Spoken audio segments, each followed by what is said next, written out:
Good afternoon. I'm Matt McLean once again in the Show Me Live Weather Center, and we do have some severe weather once again moving through the area. We do have a tornado warning which has been issued for northwestern St. Charles County and southeastern Warren County until 3:30 this afternoon. That is looking at a tornado and a quarter size hail radar indicated rotation in around there. It's moving to the east at 50 miles per hour. Now, one of the things that I did want to come on and hop on live here for just a little bit, I wanted to show you a couple of different things. And one of them is a tornado watch that we have now.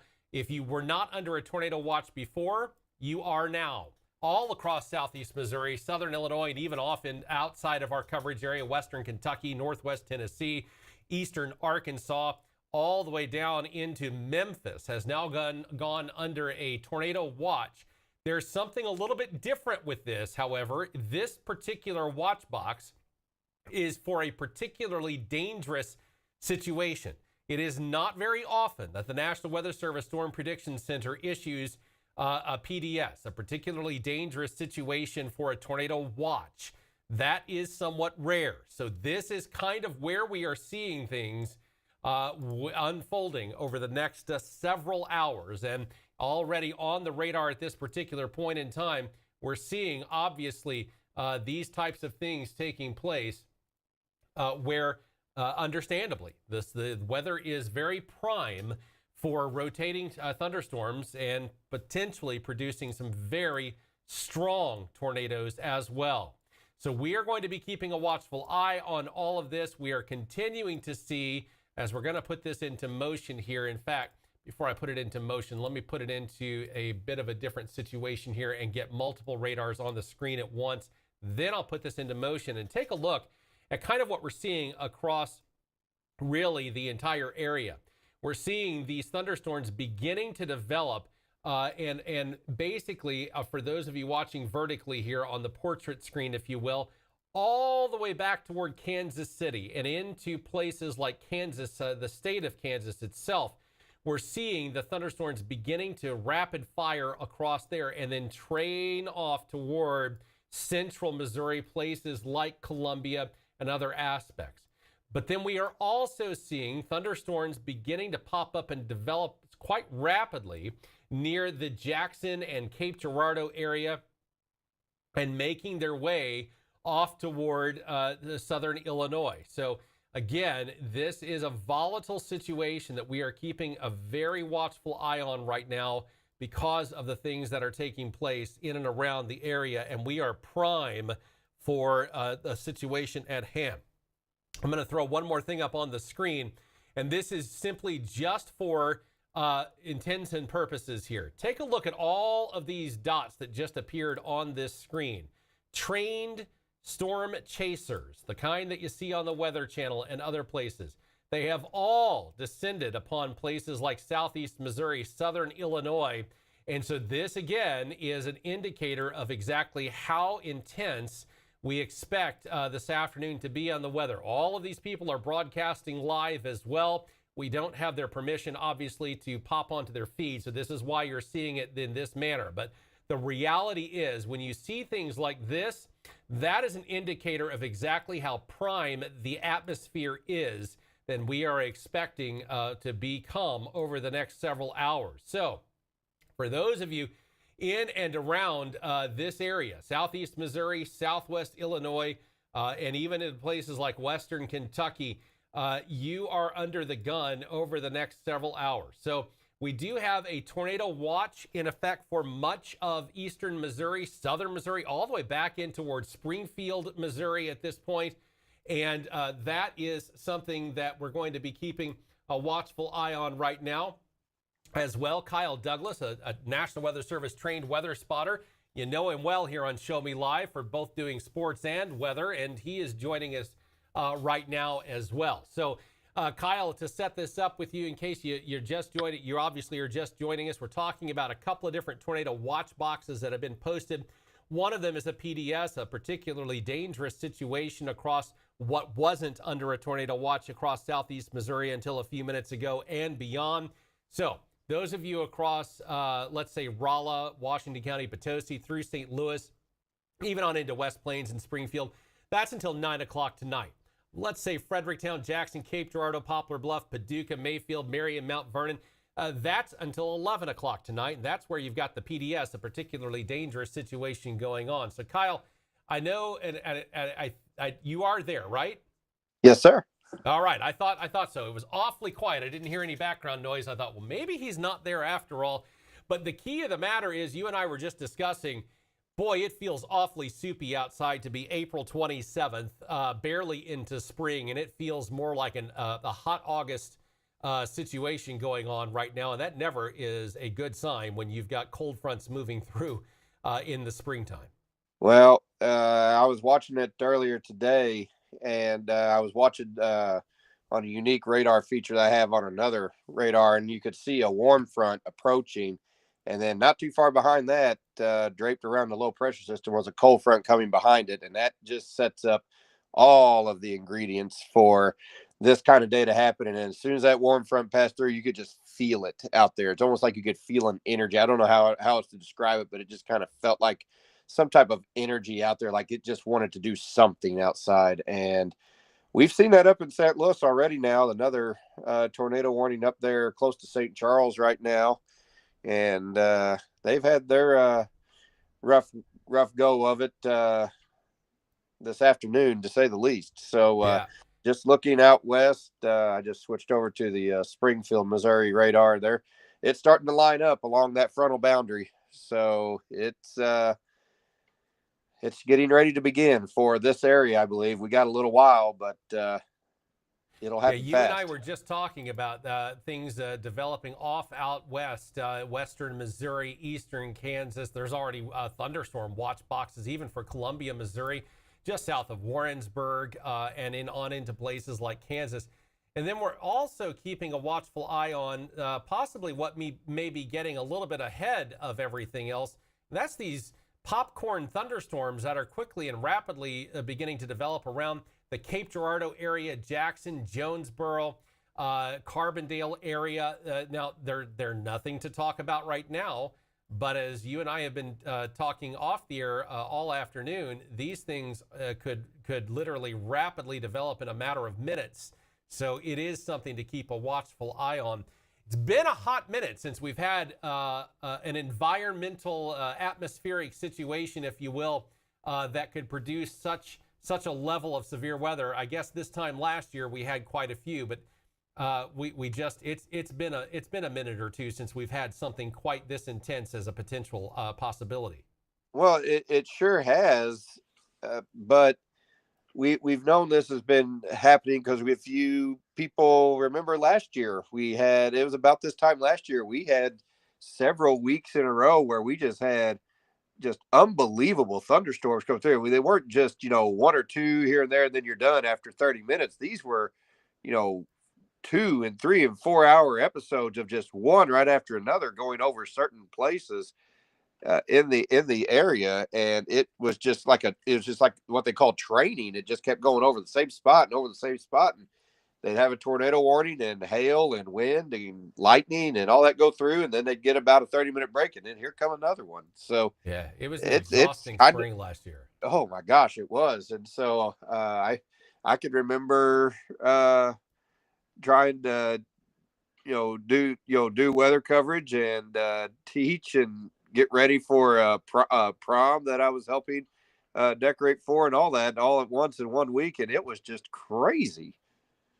Yeah, absolutely. And some of these storms, obviously, some of you were awakened this morning, early this morning, to up to baseball size hail in Doe Run, ping pong size, tennis ball sized hail across a good portion of St. Francis County and beyond, portions of Washington County, and if I'm not mistaken, a little bit of Iron County also getting in on the action this morning. So we have seen an awful lot of hail out of these storms.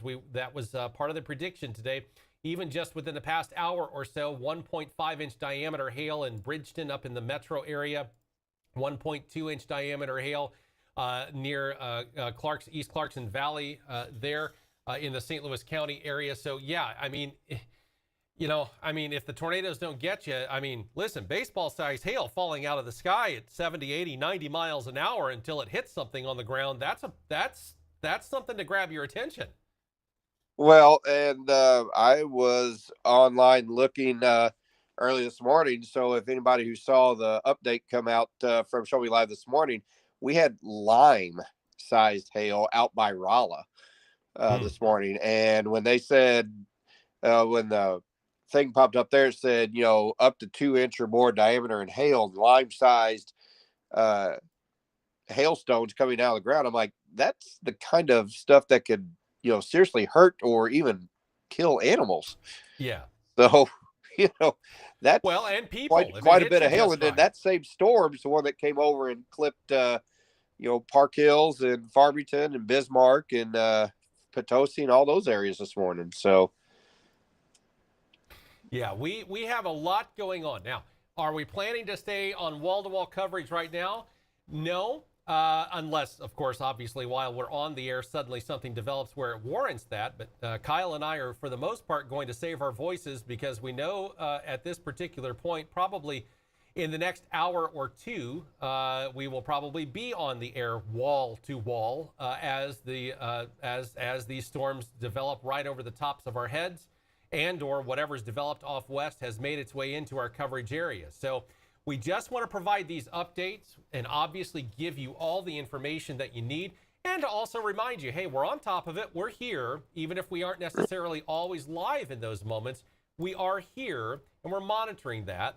But I do expect this afternoon and on into tonight to be, quite honestly, pretty intense and pretty severe and substantial in nature. So that being said, if you have storm-ready preparedness, that weather aware that we all talk about, no matter which media outlet you're talking to or are listening and watching, it is kind of one of those things that you just kind of want to be really aware of your surroundings because they can change very, very quickly in very short order. And so that is something to remind yourself of. Also, some of our area it's going to be probably after dark before this main event takes place. And it's hard enough to see tornadoes in the daytime, especially if they are rain wrapped. It is darn near impossible to see them overnight unless you just get lucky and see a bolt of lightning that lights it up momentarily. But that's still not even enough to let you get your bearings to know if you're in danger or trouble. And if you wait until you're hearing that freight train sound, you're essentially out of time. You have seconds, and I don't mean like a lot of seconds. You have 5 seconds, 10 seconds, 20 seconds, depending on how heavy it's raining. And if it's hailing, you may not hear the freight train sound at all because the hail will drown out the noise. So this is something for you to take into consideration, especially as we make our way toward nightfall in a handful of hours from now, and this main event begins to form and cover across our area. We want to help you understand that this is the real deal of an afternoon. It is not being hyped up for no reason, and we're already getting tornado warnings and some severity. All you have to do is step outside and just simply feel. I mean, when you can feel the air, you know it's going to be an interesting time in April. This is quite muggy and warm for this time of year, Kyle. Yeah, it really is. And normally you think maybe a severe storm here or there, and it kind of sneaks up on you. This is, like you were saying earlier, kind of like late July, mid-August mugginess that you get with a summer thunderstorm out there. The problem with this is that it is a rapidly developing line with a lot of fuel coming in with it. So it's going to be crazy interesting tonight to see how all this unfolds. I have somebody looking real quick here on our little chat line here on Facebook. Jenna asking if it will miss Farmington. Doubtful as it is right now. No, it's probably going to hit Farmington now. How severe will it be when it hits Farmington? That's anybody's guess at this time. It may be really bad. It may just be a good old squall line that runs through. We don't know.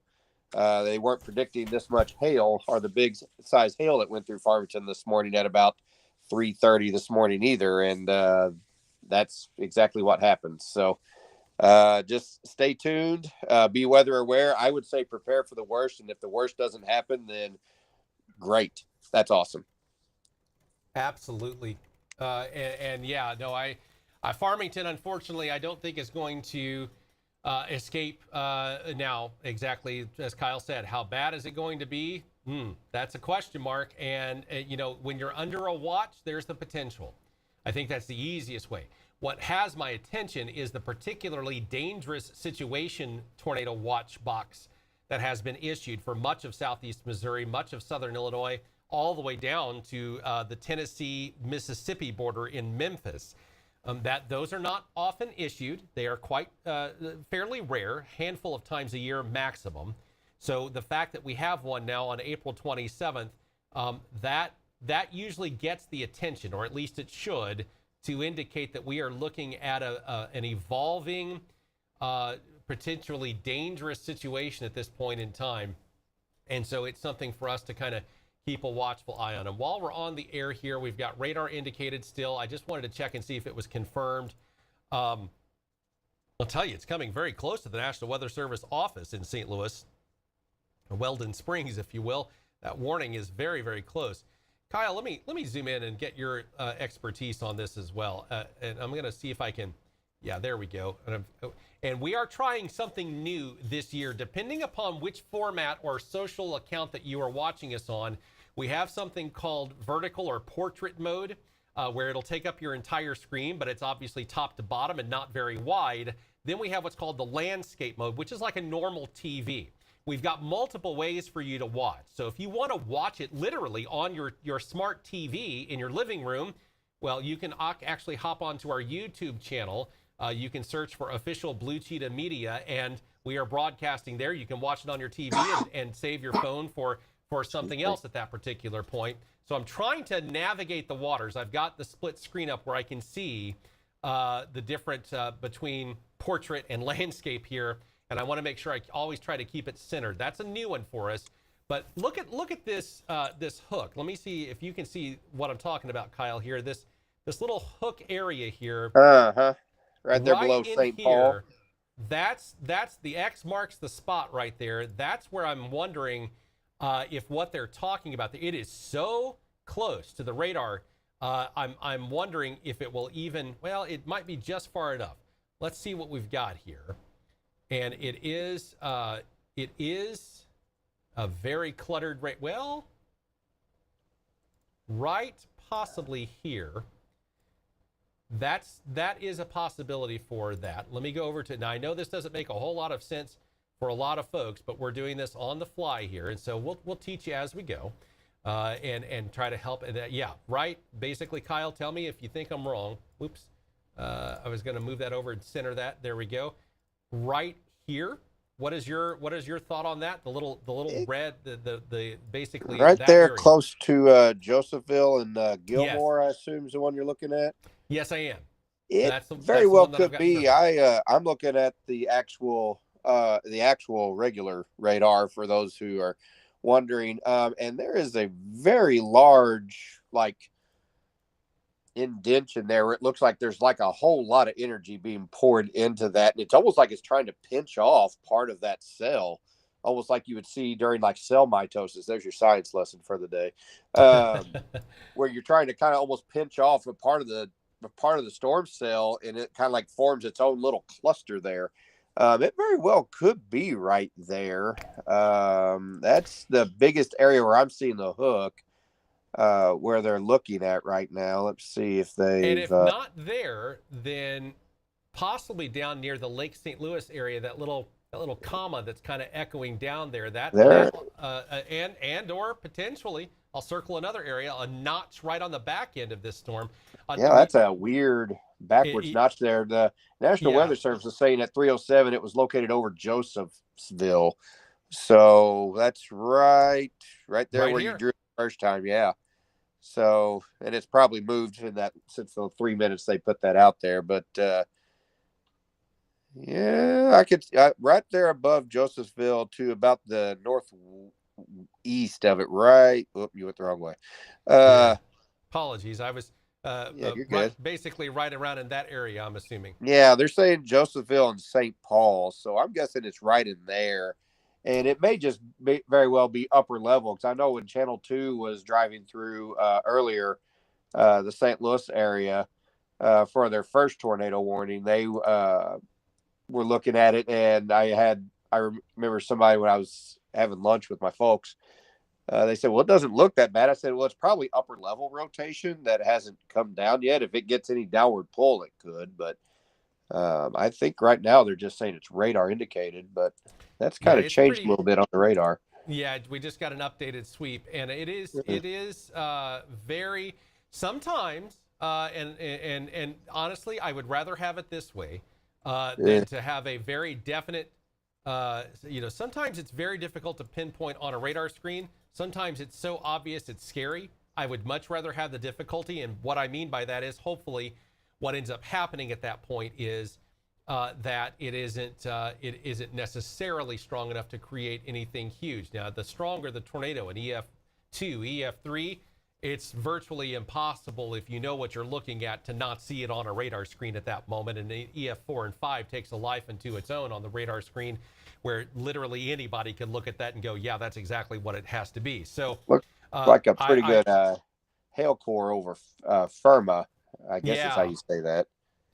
Yeah, let's take a look at that very quickly and see if we've got anything there. So this is a couple of minutes old. So yeah, all of this that you're seeing right now indicates what the radar is picking up as hail, and so that is an area. Now let me go over here. Let me do this, and current hail. All right, so there is the current hail.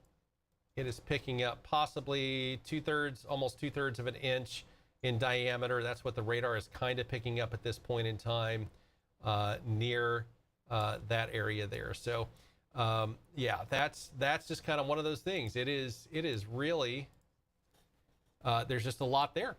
There is just a lot there. So we'll wait and see if they expand the warning or not. Let me get back over to the correct radar here. There in the St. Louis area. Let me span out for just a moment, make sure we aren't missing anything. See, look at this. We were talking about, these pop-up thunderstorms potentially rapidly developing, and now take a look at all of this around the Cape Uh-huh. Girardeau, Jonesboro, Scott City, even on in toward the Jackson area. Just while we were talking about a tornado warning, all of a sudden, here we go.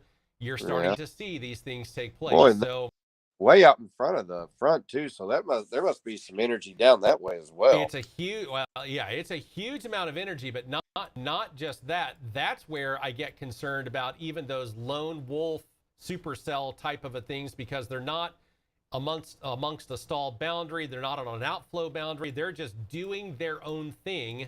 They have almost unlimited amounts of energy to tap from because they're not part of an overall line. And so those are the ones that really concern me for potential misbehavior, if you will, in a rapid way of doing it. So watching that very closely as we make our way through the area here. So there's a lot there that we're going to be keeping that watchful eye on for now. And but again, we've got that tornado watch. Let me go ahead and span out here for just a moment. Let me do a couple of other things here. I'm just going to turn off the radar completely. I'm also going to take off some of this stuff so you can see things a little bit more clearly here. Everything that you see in red, that's a tornado watch. Some of it's until 11, some of it's until 9. Everything you see flashing right now, the yellow is a thunderstorm warning, the red is a tornado warning. The oddly colored, if you will, those are power outages, which means there's some truth to the warnings. Gasconade County already having 400 customers out. Osage County, 271 customers. Monroe County in southwestern Illinois, 271 customers. So that's as some storms moved through earlier. 272 in Audrain County. So Yeah, there's some truth to the warnings. You don't get power outages if there's nothing going on. And so that's always why I personally keep the power outages on, so that when you see that happening, it's essential confirmation, truth to radar in those moments, so that you kind of know what's going on and are able to kind of figure some things out there. So lots of stuff. This is going to keep us busy probably for the remainder of the afternoon on into tonight.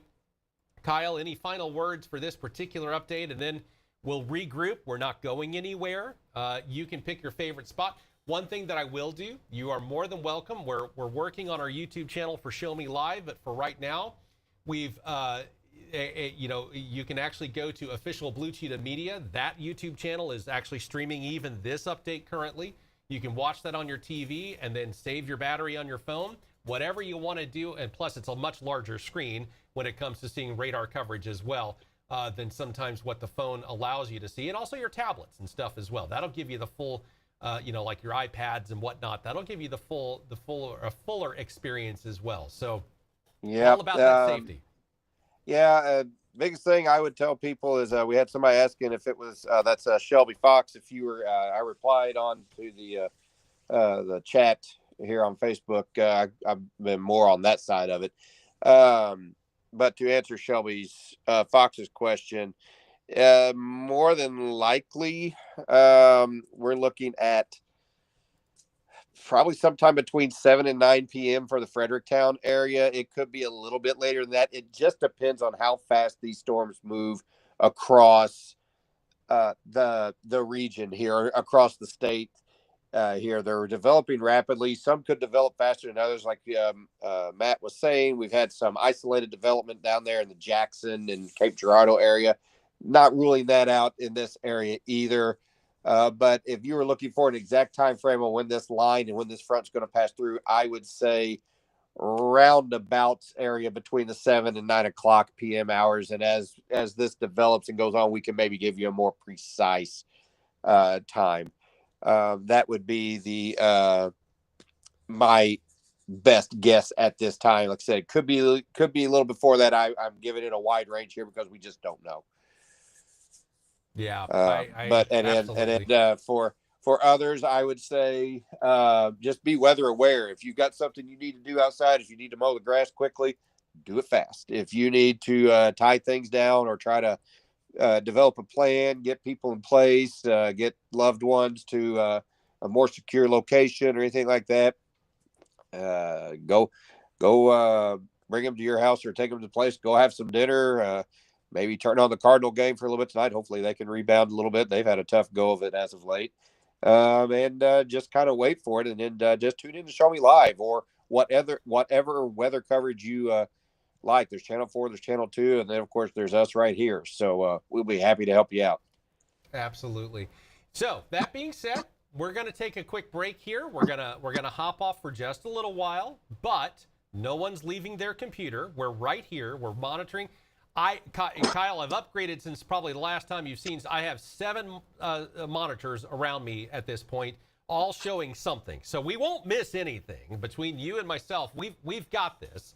Yeah. And we're gonna be okay. We do have, by the way, very quickly before we hop off of here, a brand new tornado warning that has just been issued. This is for 3 counties in southwestern Illinois: Calhoun, Jersey, and Madison, as well as St. Louis County and St. Charles County. A tornado warning until 4 p.m.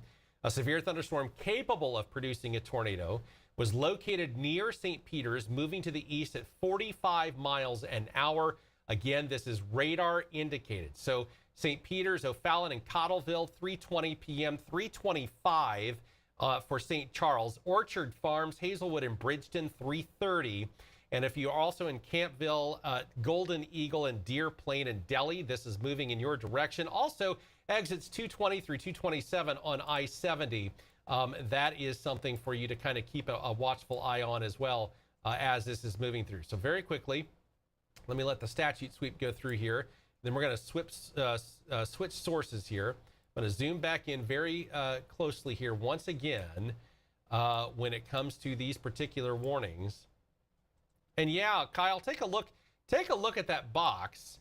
The way that they've issued the warning, correct me if I'm wrong, but obviously they're talking about this area here, right around in this area that they're issuing the warning for. So all in this up here, while it is severe thunderstorm warned, it is not a tornado warned area of the storm. It is all right in this general vicinity. So that little tilde, that little comma that's kind of coming down off the main system is kind of where the main area seems to be for their concern. They've kind of, narrowed that box as well. Well, you can really just kind of see the like you said, it's kind of like a comma of that. It's just kind of a blob that's just kind of all of a sudden it kind of formed on its own right there. It looks like right there, right or just north of I-70, and just would have already crossed through State Road 79. So it would be right around the Salt River Road, Silvers Road area right now. So boy, if you're in the St. Peter's area, it heads up, and looks like it's, which way did they say that was moving, Matt? I didn't catch the 45 miles an hour. East. Off to the east there. So about as fast as you would drive a car on one of those roads, just about. Is about how fast that thing is moving. So it's for a little old bitty thing, it's moving pretty quick. So it's moving off to the east. So heads up on 370. It looks like it's north of St. Peter's now, as that just went through. So Patrick J. Bray Memorial Highway heads up that way. There's a campground that's up that way, so beware there. It's boy, they're popping up all over the place up there, but that's just kind of a spin-off of that main system that's just kind of approaching like Jerseyville and Alton and all that. So yeah, I just put a storm plotter on there. I don't know if you can see your screen or not, but we've got Campville, Seabarger, South Shore, Blaze, Orchard Farm. Basically, you got about 2 to 3 minutes for Campville, South Shore, Seaburger, I should say, and then South Shore, 3:28 p.m. Blaze, about 3:32. Orchard Farm, roughly about 3:34 p.m. Somewhere in that general vicinity is kind of, and basically off to the, and let me do one more thing here. I want to make sure that we've got this. Let's see. We're sitting at 45 miles an hour. Yep, still at 45. Just wanted to make sure. So yeah, you're looking even at Newtown at 3:30 p.m. Just wanted to make sure we had the most up to date. That's starting to look kind of ominous. That little hook that's kind of coming down there. It's starting to look a little bit more organized. But we do have a lot of new technology in the radar this year than we had last year at this point. A lot of upgrades, a lot of different things that have taken place. Some of it you're seeing right now. That is a very interesting. Before we hop, we're here. Let's just do our thing, right? So, it is entirely possible. As let me go over to.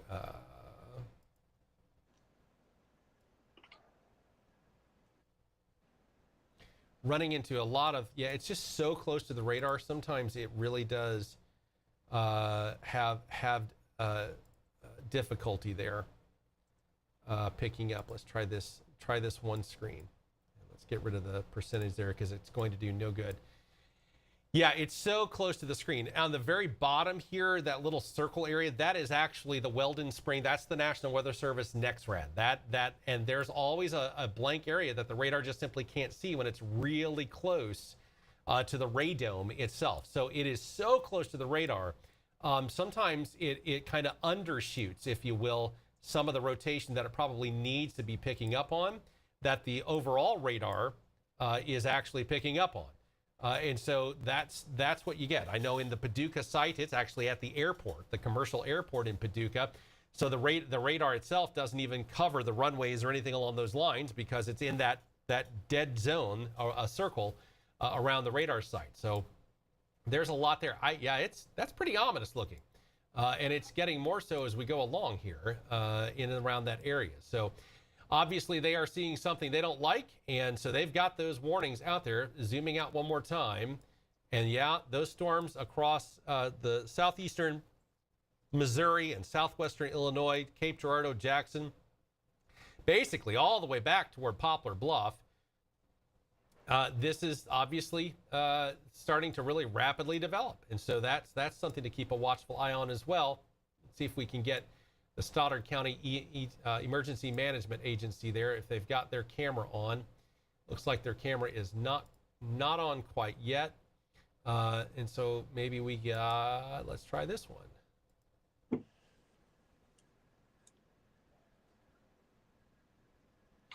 Yeah, but it's going to be looking almost in the wrong direction. Those clouds are moving pretty quickly. When you can see that on a camera, and you can see there, I've put it into a full blast mode here. When you can see clouds moving on camera like that at a fairly rapid pace, and here's how you see that. Look at the electric lines, the power lines, and that power pole, and that's your stationary object that you can compare the movement of the clouds to, and you're seeing them move at a pretty good clip. That indicates volatility and quite a bit of it in the atmosphere, especially in the upper levels of the atmosphere where these storms form. And so that's obviously an area of concern that we're going to be watching as we have this tornado warning in and around the St. Louis metro area. And then everything in between for the moment is quiet, but it's the calm before the storm, unfortunately, that we are going to be. You're right. Yeah, that's where we are. It's the calm before the storm. So we are going to, again, keep monitoring this. We've got monitors everywhere looking at every aspect of all of this. And if we see a single thing that concerns us, we'll be right back here. We'll hop right back on, go back to your favorite spot to watch us on Facebook, Instagram, our YouTube channels, multiple Facebook channels, Facebook pages, all different areas there that you're able to watch us and kind of keep up to date on everything as we get on there. Any final words, Kyle, before we toss it back? Just be weather aware, guys. Keep your eyes on the sky and check in with us when you can. We'll keep a look out for it. If you start to see the clouds beginning to darken, take a look at any of the news sources that you trust, and just be ready tonight. Because, like I said, I would say, again, 5 o'clock, 7 o'clock, 9 o'clock time frame between 5 and 9. Just be weather aware. Absolutely. We will be keeping you up to date on everything that we have going on here, right here on Show Me Live, as everything continues. And just stay tuned, and we will be probably back here before we even know it as well. I have a feeling things, once they really start blooming up there, I do think that we're going to have a situation at hand where we are going to be seeing this take place fairly rapidly. And as I'm looking even in toward southeastern Missouri, the far southeastern Missouri from the Farmington perspective on into southern Illinois, they're rapidly developing. So do I expect Kyle and myself to be long gone off of this for a while? No, I don't. But I tell you what we will do. I'm going to keep the live stream going.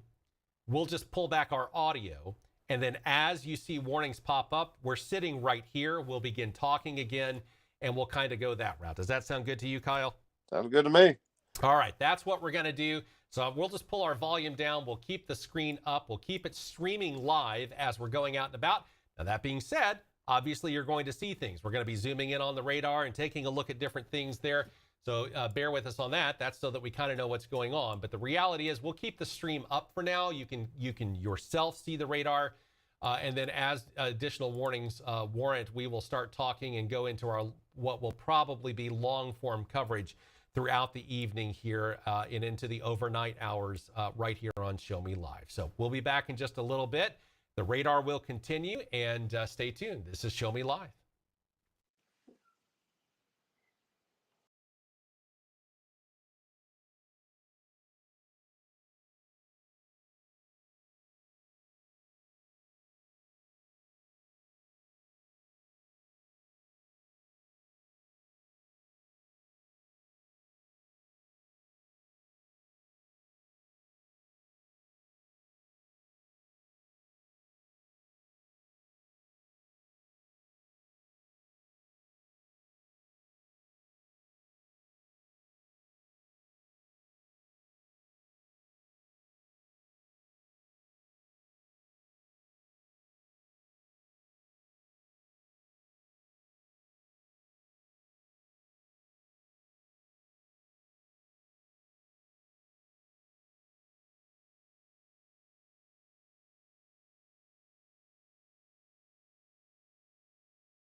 Well, a very good evening to you. I'm Matt McLean in the Show Me Live Weather Center. We do have, obviously, severe storms making their way throughout portions of the area. This is really starting to become that feature presentation. And I would say probably the number one aspect that we are monitoring right now is a severe thunderstorm warning. We have multiple warnings, but we do have one in particular that I'm watching that is in Washington and Crawford and Franklin counties. And the reason for that, ping pong ball sized hail. That's a big one, 1.5 inches in diameter. The public reporting that just a little bit ago in the Bourbon area. So if for those of you in Crawford as well as Washington counties, that is, and Franklin County, I should say, also, that's until 6:45 this evening. Severe thunderstorm located over Sullivan, moving northeast at 50 miles an hour. That's a doozy for sure.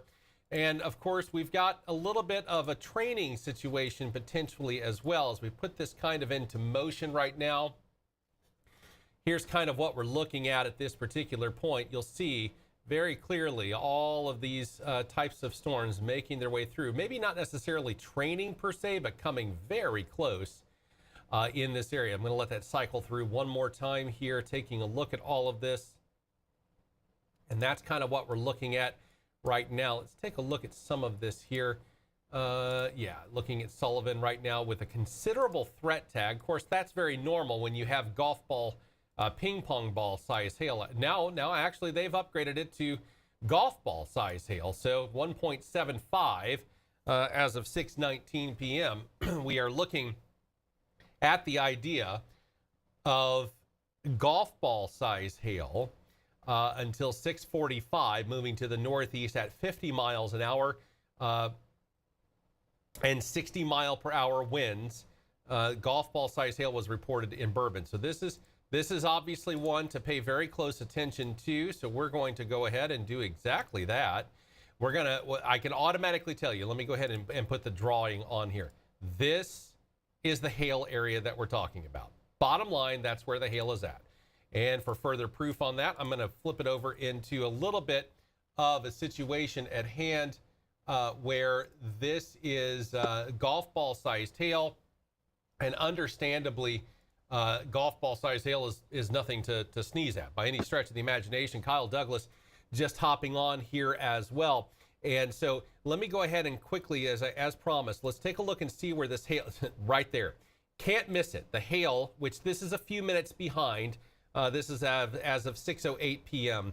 So that bright area on the actual radar that I was pointing to a little bit earlier, right here, it is being reflected right here in the hail aspect of things on that. And there's obviously additional hail cores near Vienna, as well as near Fort Leonard Wood, just a little bit north of Waynesville there, and just east of Lynn in Franklin County. So obviously something to monitor very carefully. But going back here, the golf ball size hail right in the Bourbon area, exactly right on track, and moving to the east with a considerable threat tag at 50 miles per hour, moving northeast. So let's go ahead and put a quick storm tracker on there, see if we can get into anything here.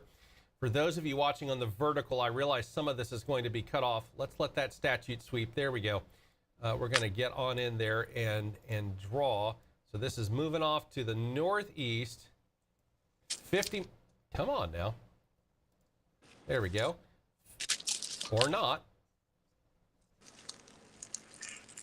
Let's try again. Let's back up just a touch.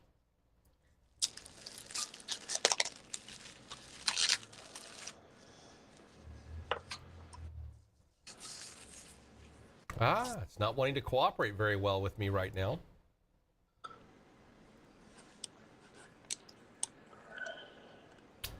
Well, Kyle, I tell you what, one of our new toys here doesn't seem to be working very well for the moment, unfortunately. There we go. You start talking bad about it, and all of a sudden it decides it's going to work. So here's what we've got going on. Caseyville at 626, So about 2 minutes from now into Monday at 6:30. And then we've got Little Indian Creek at around 6:35 at the conservation area there. Huff at 6:39, as well as Hensley at 6:39. Lubring at 6:44 as well. So that's where we are looking at with the hail core, if you will. Beyond that, obviously, we've just got a lot of stuff going on right now with a lot of thunderstorm warnings. Now, Kyle, you and I were just talking essentially off the air just a little bit ago, a few minutes ago, and certainly we have some serious situations developing, and even a tornado possible signature on this one area. But what are your thoughts on this evening going forward? Are you starting to lessen your concern overall with regard to basically the lineup of storms that are beginning to develop almost basically right on time? Like, what are your thoughts on all of that? Well, it's difficult to say. I've read a couple of different weather reports that I frequent and trust. We I don't just go off what I'm watching. I mean, it's a community thing. If you're covering sports, you read a lot of different opinions. Same thing in weather. And there's been some talk that possibly this didn't get as organized as originally thought. And that doesn't mean that it can't still happen. I mean, you look down there. Let me go to my little trusty radar here, which unfortunately people can't see. But I'm looking down there just south of Waynesville, past the Rolla. So if you're going southwest towards the Springfield, Missouri area, if you're down there in the Waynesville area, and you're in the Park Hills, Farmington, Potosi, DeSoto area, you might want to not quite lower your guard just yet. I don't want to say that we're out of the woods just yet, but it just doesn't seem like it's got enough organization. It's very broken right now. When you look at the organization, it's really organized when you go all the way up to up in Lincoln, Illinois, all the way through Springfield, down to Jerseyville, north of St. Louis. And then once it hits the Mississippi River, it kind of starts to break up just a little bit, become more scattered. The one you were looking at there out of Bourbon, that's going to be, going right along, just south of I-44 there. And then, you've got another one around, Gerald is kind of splitting the city of Union right now. The two ones that I was looking at, but it just doesn't seem like it's getting very organized on the tail end of this. But again, that's not to say we're out of the woods just yet. I'm not ready to sit there and say, hey, you know what, go ahead and go back to condition green. Everything's good and everything like that. I'd still say we need to keep an eye on this for just a little while longer to see where these are going to go, because anything can happen. We've seen this in weather before. We have a brand new thunderstorm warning. It's actually an extension off of the one that has impacted Crawford, Washington, and Franklin counties. Yeah. This now showing lime-size hail, 2 inches in diameter, 50-mile-an-hour winds. It's got a considerable threat tag with a tornado possible signature on it. Now, I'm going to throw out a couple of thought processes with this. When you have 2-inch diameter hail, the fact that you have a 2-inch diameter hail falling from the sky also creates wind turbulence. It's moving the wind around as it's falling. You get enough of that, you can spawn up some rotation, which can actually turn things into a tornadic cell fairly quickly, which is sometimes why you see a little bit of a tornado possible situation going on with some of this. This new thunderstorm warning is for southeastern Franklin and Jefferson counties until 7:30. And it is also moving, once again, continuing to the east at 50 miles an hour, 2-inch hail, and 60-mile-per-hour wind gusts. So if you live in Fletcher, Grubbville, Ormond, Morse Mill, Victoria, Mapville, Hematite, Otto, and Kimmswick, also Festus, we're going to throw them in there, Crystal City. I mean, they're very much in the box. Hillsboro, DeSoto. This whole area right here is going to be under the gun. I'm going to tell you, 2-inch sized hail, that's going to do damage. That's going to damage roofs. That is going to obviously damage vehicles even when they are not in motion. But if they are in motion, if you're driving down the road, 2-inch hail hitting your windshield, you're going to get some cracks in that windshield. There's just, I mean, enough of it, and it's going to happen. So exercise plenty of caution driving along Highway 47 or 21 of going from, let's say, Washington County into either Franklin or Jefferson County. You're heading north from Potosi. I wouldn't do that right now. I would let that storm pass on through. It's moving at 50 miles an hour. Give it another 30 minutes, and it'll be where you can go ahead and start driving. You'll probably hit the aftermath of the hail, so you'll see a lot of it on the ground because 2-inch size hail isn't going to melt quickly. But yeah, we've got some stuff going on there, no question. And then of course, you know, the one that the thunderstorm warning for Phelps County, where Rolla is at, it's an inch quarter size hail, 60 mile per hour winds as well, and that's eventually probably going to force Crawford and Washington counties back into another thunderstorm warning if the strength there holds itself together. And then for you folks in Reynolds, Iron, St. Francis, Madison County, I'm not going to call out Carter County yet. I think that's too far south. But really, Shannon, Reynolds, Iron, St. Francis, Madison County, you know, there is a thunderstorm. Kyle brought it up just a little bit ago. And I'm going to flip over to the Springfield radar here because I have a feeling it's also moving quite quickly. It is to the east at 45 miles an hour. So that's going to move through. So you folks in, let's say, Reynolds County and Shannon County, you're going to be looking, if this holds itself together, really within the next, 30 minutes to an hour or less. And then 90 minutes or so into Iron County, as well as Madison and portions of St. Francis County. So keep all of this in mind over the next hour or two. Keep it right here. We'll be keeping you up to date on all of this as we go out and about, understandably. So, yeah, I see your point. I mean, but here's the other aspect of this. When you get lone cells like this, I start getting a little bit concerned about supercells because when you have a squall line, you have high winds. When you have lone wolf storm cells in an atmospheric, just the perfect atmospheric conditions, and you go from, you know, a hail core to all of a sudden supercell situations fairly quickly. Don't know that we're going to see that, but the Storm Prediction Center has certainly indicated it's a possibility for this evening. Well, I'm just going to tell you, just in looking at that hail core. Oh, we've got a tornado warning. Oh, it just popped up. Yeah, we've got a tornado warning. This is for Franklin, Jefferson, and Washington County until 7:30. 6:31, a severe thunderstorm capable of producing a tornado was located 6 miles of Miramigoa Park. Forgive me if I'm mispronouncing that, and I grew up in Washington County. Shame on me. Or 6 miles northeast of Anthony's Mill, moving to the east at 50 miles an hour.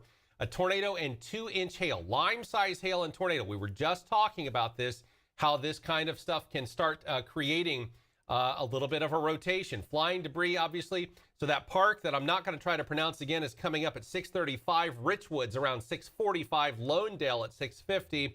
Also Fletcher, Grubville, Ormond, Morse Mill, Victoria, Mappaville, Hematite, Otto, and Kimswick, as well as the Macedon Historic Site, Sandy Creek Covered Bridge, and Governor Dunklin's Grave Historic Site. This also includes I-55 between exits 170 and 190, so about 20 miles north, almost right around the Jefferson and St. Genevieve County line, roughly, and on to the north into Jefferson County is what they are talking about there. So we have this tornado warning, and it is going to continue. And take a look at that. You're already seeing that hook echo beginning right here. Yep. I don't know if you can see it. You've got it right there.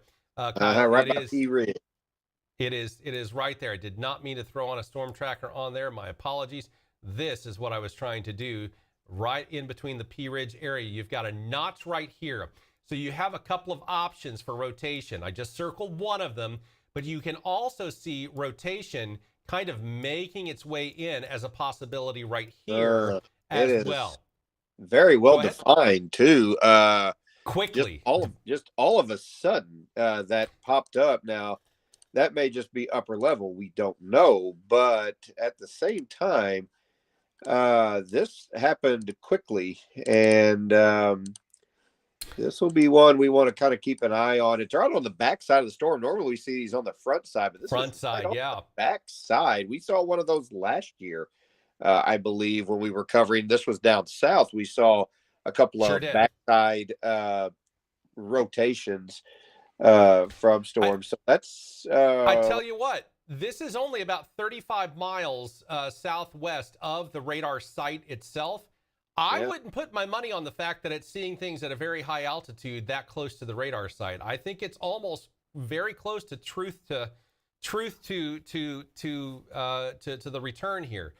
So it'll be crossing 185 right now. near Halsey. Yeah, right about now. So it's just north of Pea Ridge. If you're in the Little Indian Creek Conservation Area, take a look. Just oh move this over. my goodness, yeah, that is clear rotation. Yeah, it is very obvious that we have some rotation going on here. This is definitely something to. Whoops, this is definitely we had an update there. It is very obvious that this is a very, very clearly rotation on right over Halsey right now, but also an area of potential just off to the south of that central area of reversal winds that you're seeing, the reds and the greens all kind of clumped together. And this is showing back on the radar as up to almost 70 mile per hour winds. So this is obviously a 76 mile per hour wind right there. Wow. That's obviously something to be very cautious of. If you're in Northcutt, Pea Ridge, Pea Ridge, it's already past you. That's tropical storm force winds. 76 is Category 1 hurricane. Oh yeah, it is. You're right. That's right.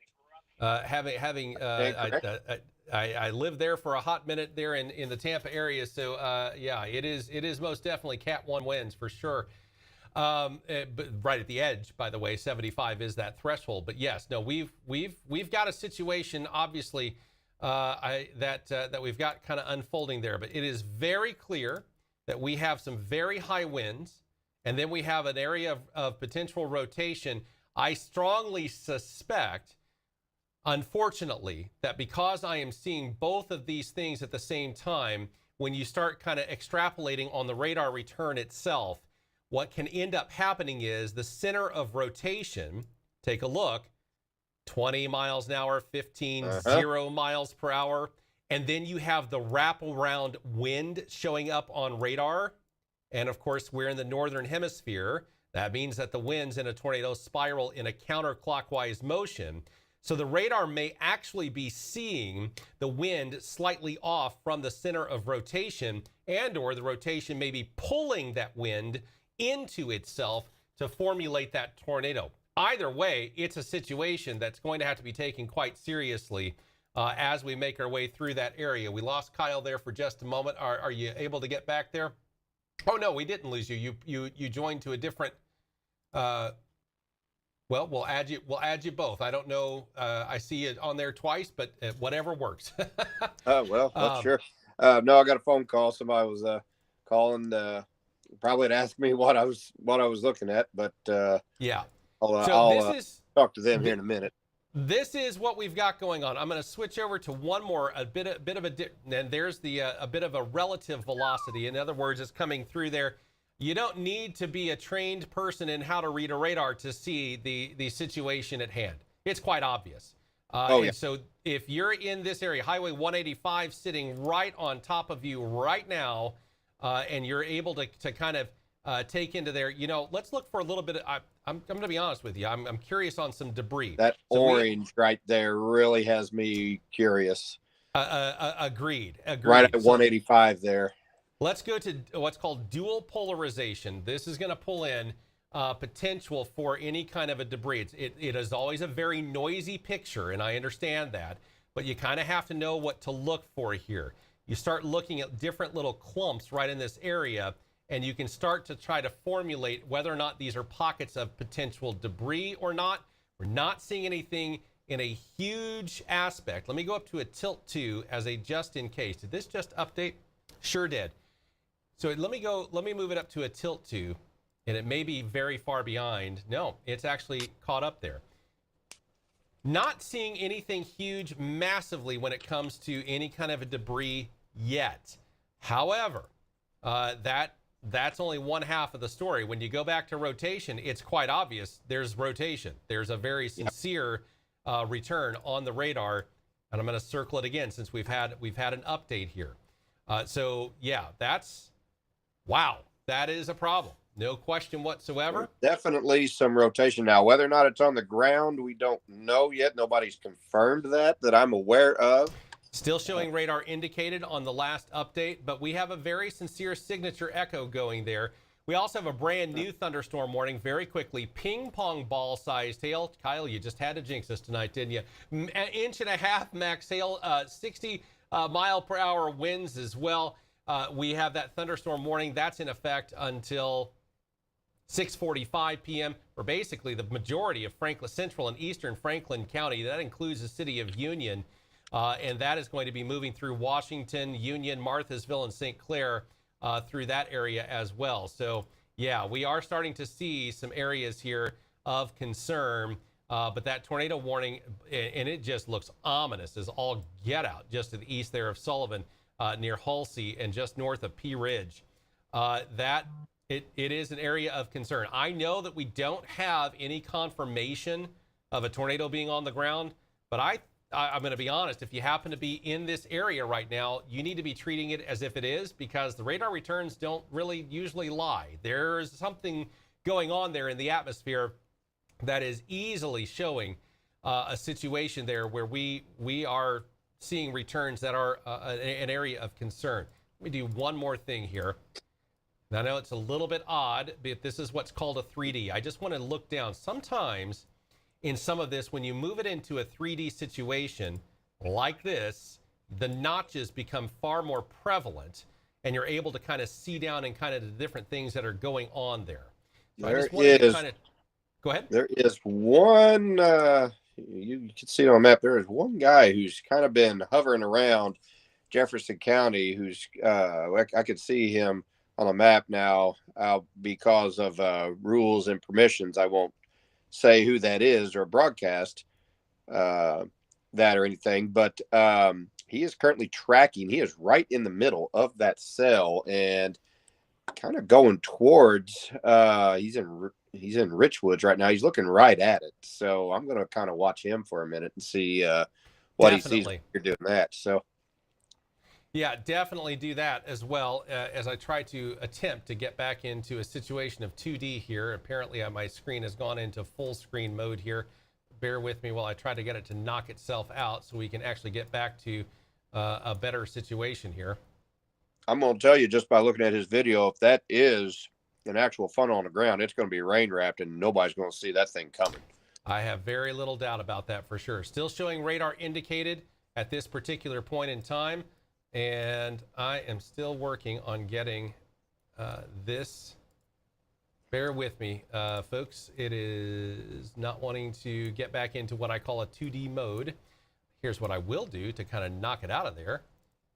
There we go. One way or another, I'm going to get that working.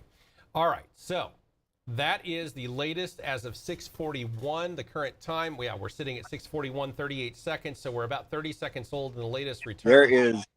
There is definitely a low cloud at the tail end of that system, but I cannot tell if it is on the ground, but it is definitely low. He's in a kind of in a bad spot. It's really hard to kind of see.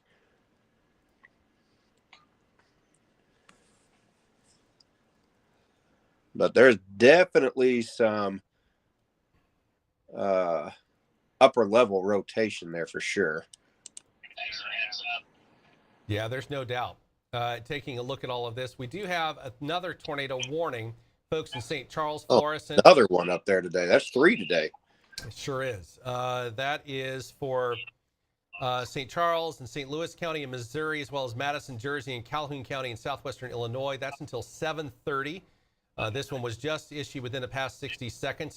This is radar indicated rotation. Once again, it's moving to the east at 35 miles an hour. Storm is located currently near Hazelwood, and again, moving to the east at 35 miles per hour. This includes St. Louis Airport, as well as Florissant, Hazelwood, Berkeley, Portage de Sioux, Calverton Park, Ferguson, Orchard Farms, Bridgeton, St. Charles, all at around 6:45 right now, literally right now. And they are reporting. I'm sorry to cut you off there, nope, Matt. Go for it. They are reporting that tornado is either on the ground or very, very close. They're trying to get into a better position right now. So, hang on just a second. I can confirm it. You're fine.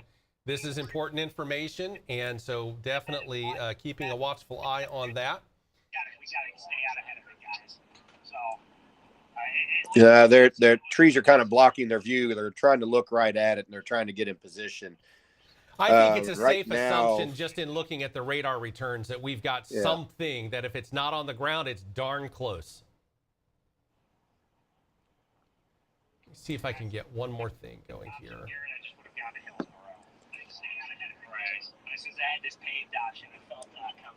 He is currently right on Highway 47, right very close to the intersection. He's right by Hillsboro right now. Yeah. And we could probably get permission to broadcast, but I have a feeling he's driving and unable to give it. So that's he's got a partner with him. There's two of them in there with it, so I imagine it's a buddy he does it with. But sure, that's the wise thing to do in the you Ozarks. Would know more about that side of it than I would. I just the guy that talks and analyzes here. So I think this thing may have been touched briefly. He doesn't think it's on the ground now, but he thinks it may have been on the ground just very briefly, is what he just reported. Not surprised. We have a brand new thunderstorm warning as well. This is for Crawford County, southern Crawford County until 7:30 p.m. This includes the city of Steelville moving to the east at 55 miles an hour. Steelville and Cherryville. Steelville at 7:05 p.m., Cherryville at 7:10 p.m. Also, Cook Station and Davisville. That's going to be moving toward you. They are talking specifically, for those of you watching the phone-friendly screen, if you will, the vertical screen right here, just to the north of Salem. And this particular storm moving in that direction. And so that's going to eventually, at 55 miles an hour, folks in Washington County, that's going to sneak up on you rather quickly. So I wouldn't let your guard down because we have obviously a tornado possible signature on this storm cell as well. This particular warning has a tornado possible signature, just as the one that is now tornado warned had on it. I can say that I think, Kyle, the storm chaser's comments there about maybe not so sure that it's on the ground now, there's some truth to that in the latest radar update there, but tornadoes, this is how sometimes it works. Let's call them the Ozark Hills. One hill it'll drop down on, it'll pop back up in the valley or the holler, depending upon what you want to call it, and then the next hill over, it may come back down to the ground again. It will literally bounce like a basketball. Correct. So it doesn't necessarily have to stay. All it has to do is hit your property, and that's it. And it can be on the ground for 3 seconds, and you've had a tornado, and it's done damage. So this is why you take it seriously. And it doesn't have to be on the ground for 100 miles before it's a serious tornado. Any tornado is serious. And so it's something to take even very seriously. Even your little EF0 tornadoes that will, maybe cause a little bit of damage or knock a treetop off. That treetop can fall on a car or a house or a person or livestock even. And cause some grief. So yeah, we've got a brand new thunderstorm warning with golf ball size hail and 60-mile-an-hour winds. That's 1 inch and 1.75 inches diameter of hail.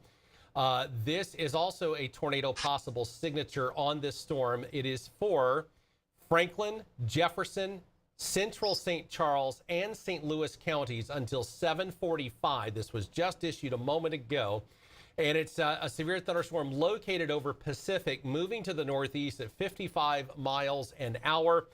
Golf ball size hail and 60-mile-an-hour winds are the main concern with that particular storm as well. So we also are monitoring what is going on just outside our coverage area, because it's about to become part of our coverage area. And that is right now a thunderstorm warning in southern Texas County. And once it moves across into Shannon and Reynolds County, you're moving right into our area that we cover, obviously, for severe weather. So heads up for you folks in Dent, Shannon, and Reynolds County. Also Iron County This is going to be a storm that moves in your general vicinity in the very near future, the next hour or so. Also seeing potentially some redevelopment there. It looks like at this particular point, a strong thunderstorm impacting southeastern Marys and Phelps County right now. It's not warned. It doesn't have a warning on it yet, but folks in Crawford County and Gasconade, possibly Franklin County yet again, this will be moving in your direction in the very, very near future as well. Just had an update on the radar. I'm going to flip over to Springfield. I want to get that Texas County storm just a little bit better there because it is very close to that Shannon County line. It's sitting right on US 63 in the Houston area, showing some pretty strong signatures of some hail. And it does, 2-inch lime-size hail. That's a serious situation all the way around when you've got hail to that size. I'm going to move it back over to the St. Louis radar site. Let's see if they have updated any aspect of this yet. I don't see where they are showing that it is a confirmed tornado. I do agree with that assessment. Just even in the radar returns, it looked pretty obvious there for a while that tornado, while it was in Washington County, would almost have to have been on the ground or really, really close. And it doesn't take a ground touch in order for it to do a lot of damage either. It can rip a roof off before it ever hits the ground. So keep all of that in mind. Let you catch your breath there for just a second. I've got several people please. trying to chime in, asking about Potosi and Ironton, Missouri. Ironton, I would say you're not out of the woods yet, but just like we thought a lot of people were going to possibly be okay on it, don't sleep on that just yet. And I know some people are asking on our Facebook page here. I will respond to those as quickly as I can. I'm just trying to catch up on some stuff here real quick and get my thing to refresh. It finally did. So if I missed your comment, I'm not ignoring you. Some of you asked about 15 minutes ago. I do apologize about that. I will get back to you in just a moment. Potosi, Missouri, heads up. Got a big storm coming just south of Rolla right now.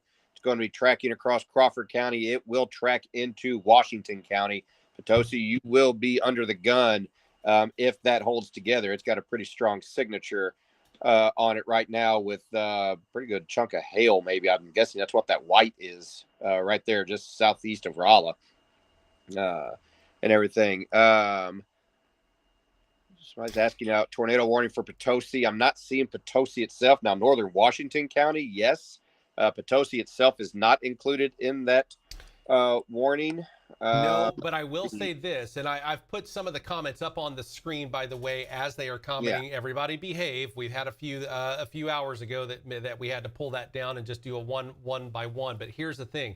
For those of you in Potosi, the thunderstorm warning for Crawford County has a tornado possible signature on it. And in the very near future, it's going to be crossing that line into Washington County. So don't let your guard down completely. But right now, there is no warning. But off to your west, and we know the drill. If we've lived in this area for 5 minutes, we know the drill and how the storms happen this time of year. That's what we're going to be looking at. So it's going to be important as it crosses the line, let's say on Highway 8 there in Berryman and makes its way on into Potosi. This is going to be a storm of concern if it continues to organize and that tornado possible signature continues to ramp up. It's a little bit difficult because it's so far away from the radar site when you're talking about places like Dent and Phelps County.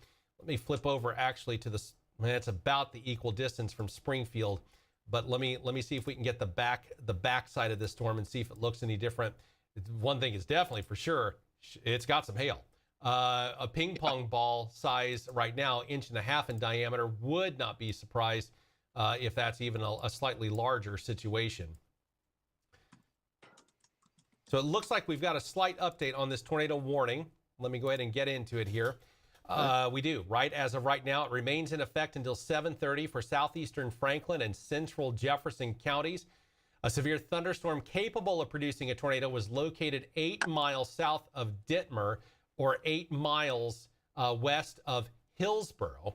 Moving to the east at 50 miles an hour, a tornado and 2-inch hail. There's really no easy way of getting out of either one of those things. DeSoto, Cedar Hill Lakes, Ditmer, Cedar Hill at around 7 o'clock, Hillsboro at 7:05, Peevely, Horine, Herculaneum, Crystal City, Festus, and Antonia about 7:15 p.m. Other locations impacted by the tornado include Fletcher, Grubville, Ormond, Morse Mill, Victoria, Mappaville, Hematite, Otto, and Kinswick. That's going to be moving in your neck of the woods, as well as I-55 between exits 174 and 190. So all of that is an area of concern. So those of you in and around, let's say, the Steelville area, the sky, we've still got a little bit of daylight left, so the sky is already darkening up because of what's going on to your west and moving straight for you. As of right now, by the time it starts making its way toward Potosi, I have a feeling the sun will have already set. So it's going to be potentially a nighttime storm, and I don't have the exact sunset right now for Potosi on this evening. But either way, we're going to be moving in toward that darkness fairly quickly prior to this storm making its way into Washington County. Sunset tonight is 7:49 p.m. By the way, 7:49. Okay, well, we may still have a tiny bit of daylight left, but not much. I was thinking, but see, I have no complaint about losing the amount of time we gain in the month of April for sunsets. I'm happy to have a later sunset. I personally like the longer days and Absolutely. The longer. It allows me to go out and use my barbecue grill at 5 o'clock or 6 o'clock if I want to. So absolutely. Still showing lime-size hail with this tornado warning and a tornado possible signature even outside. A lot of times in a situation like this, you get a little bit of a morphing back and forth. So a little bit earlier, it looked very clear like there was a tornado on the ground. And then it kind of essentially stopped, potentially at least on the radar. But now that it's kind of cycled into basically a new area of fuel, it's very possible that it could repurpose itself back into another situation where it looks pretty ominous on the radar and quite possibly reaching itself to the ground. One thing I bet folks would appreciate, especially those of you in the Jefferson County area, you would probably actually very much appreciate us taking a look at that radar for velocity here and see what we can find when it comes to rotation. And it's very obvious. We've got some rotation still going along here. And that is approximately 3 minutes old. But that same scenario, we've got the rotation, a little bit of a calm right there, 0 mile per hour winds, and then suddenly that 60, 65, 63, in and around just off to the south of that area of calm, a bit of a slicing going on there with the radar to determine. Now that we've got a fresher return, 3 minutes newer. So what you were seeing right here is now basically right in that area with this new radar return. So taking a look at all of this, we are continuing to see that tornado warning making its way now into the heart of Jefferson County at this particular point in time. If you're driving basically from DeSoto and making your way toward Hillsboro, I would wait, definitely.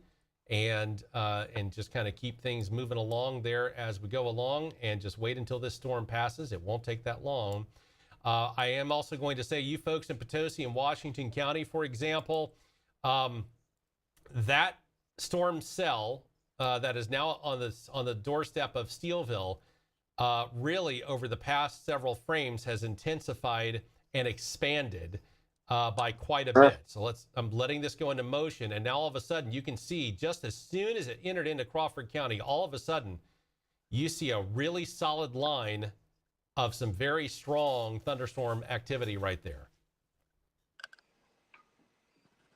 Go ahead, Kyle.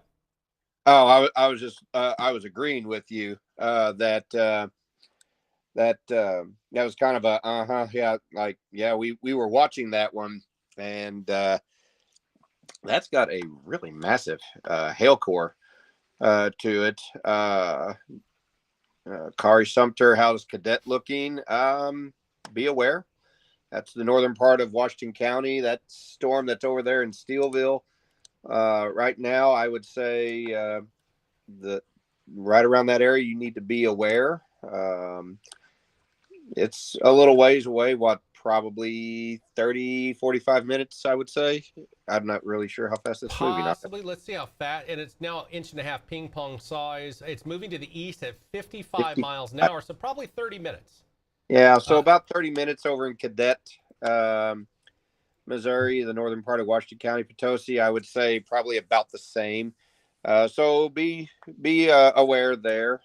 Let's see. Trying to catch up to the chat there. Let's see. There it goes. Mine's been slow updating tonight. I don't know why it's been slow updating tonight, but it hasn't wanted to update very quickly. this one on this end is doing fairly well, thankfully. So we've got a considerable threat tag for damage now on the thunderstorm warning. I think your internet, are you still there, Kyle? I am. Okay, yeah, we lost you there for just a split second there. We've got a considerable threat tag on the thunderstorm warning, which is for Franklin, Jefferson, and St. Louis County. This is a little bit of an update that went through there. Golf ball size hail and 70-mile-per-hour winds. This is all radar indicated, but that is a bit of an update on that particular thunderstorm. And again, keeping a watchful eye on how these storms in Crawford County have just all of a sudden ballooned. Folks in Washington County, you're going to need to keep your heads up basically from the northern border of the county to the southern border of the county in Washington County. You're going to need to keep your heads up here in the next 30 minutes or so.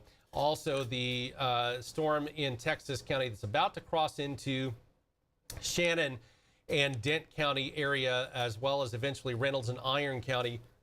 We're monitoring that very carefully as well, because I have a sneaking sensation that's going to hold its 1-2 punch also. Moving through, getting some different radar sites here just to kind of make sure of what we've got going on. Let me also, the storm chasers, bless them. They do very good work in these moments. I'm going to declutter the radar just a little bit for everybody, because I know there's a lot on this screen and it takes a lot. Somebody with ADHD, for example, you're probably looking at this going, wow, this is wonderful because your mind is in a whole bunch of areas. But for others, it's probably very difficult to kind of make things out, and I understand that.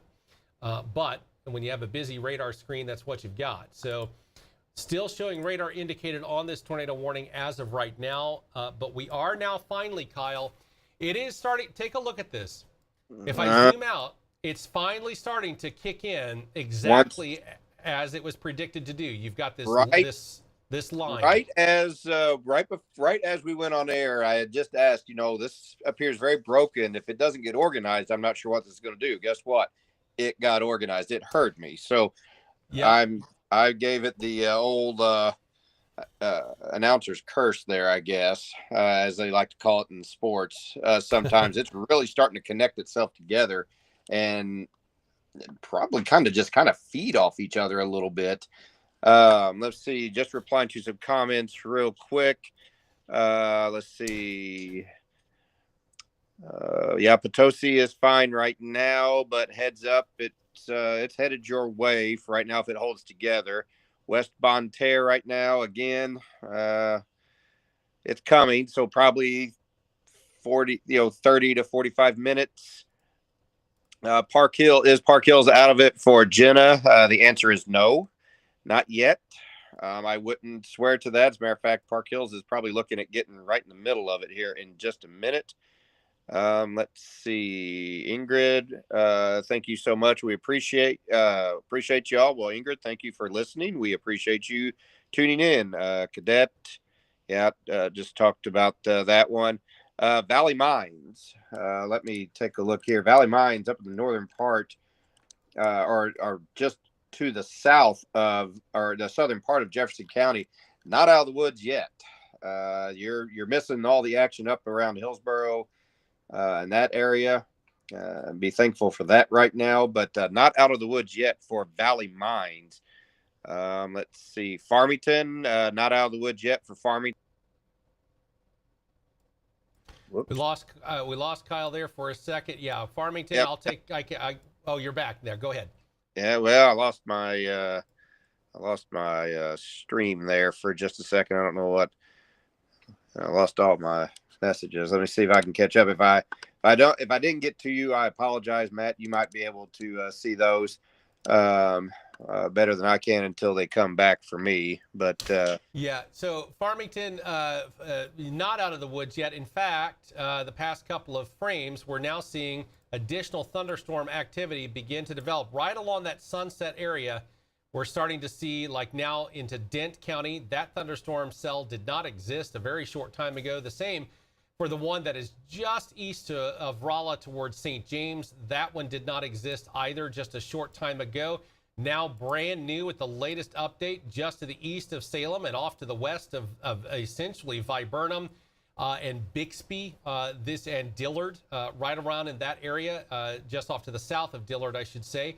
This is moving in that direction, and it's going to be rapidly intensifying. So folks in Iron County, we were talking about the storm in Houston. That's still a potential possibility. Folks in Viburnum, for example, we're talking Western Iron County, that upside down L that we've got going on there. You're looking at a situation where you may have some stuff starting to develop right over you. So heads up now. And we do have an expansion of the thunderstorm warning into Shannon County until 8 p.m. So they're blanketing that. The Springfield office is 2-inch hail and 60-mile-an-hour winds. And it's so lime-size hail. This is a considerable, I thought it was a considerable threat tag. It is not. But it is right there. The considerable threat tag. I thought so. And so basically, folks in and around Ellington, Centerville, you're going to be wanting to make a heads up here in the next 40 to 50 minutes as these storms begin to collectively do that. I'm also going to kind of throw out a little bit of an extra word of caution. We are seeing the storms now begin to fill in on this line. Wow. Let me move over to let me see exactly how much further this line goes. I'm going to pop into the Springfield, Illinois site. This line extends all the way from basically the shores of Lake Michigan in downtown Chicago. Let me see if I can get it into the Springfield, all the way down to the Missouri-Arkansas border near Bentonville. That's what we're talking about for a line that just an hour or so ago was very broken in nature. It was very spotty in nature. Now we're seeing that wide development along this area. And so a heads up as it's moving through, what wasn't there a few minutes ago may suddenly be there, exactly like what we are seeing rapidly to the west of Salem. That just really ballooning up, and the same just east of Salem, not far away from Viburnum, seeing a storm cell pop up there as well. So yeah, I mean, we're talking, let's see, it is now that radar return. Here comes a brand new one. Let's see what we get and see if yep. Strengthening very quickly there as this is all going through. That you saw that one just to the west of Viburnum went from a little dot to a little bit of a bigger dot, and now in this third returns statute sweep since it was formed, it's already starting to show the oranges and a little bit of red there to show that it's very rapidly developing in the atmosphere. So those of you in and around that area, I wouldn't be surprised to continue seeing this to fill in around Salem, but that means Viburnum, now Washington County, that particular line of storms sitting over Steelville, moving quite rapidly. So right around Berryman, it's knocking on your western doorstep currently. And even a portion of the storm cell out of Steelville has already made its way into northwestern Washington County toward the Sullivan area really right over Sullivan, just to the east of Sullivan. So basically between Potosi and Sullivan there along 185 and N Highway, you've essentially got that leading edge already having made its way to there along Highway N as in Nancy. So we are looking at this continuing to develop as we make our way through the evening. So yeah, we've got a lot going on, and it's happening pretty quickly.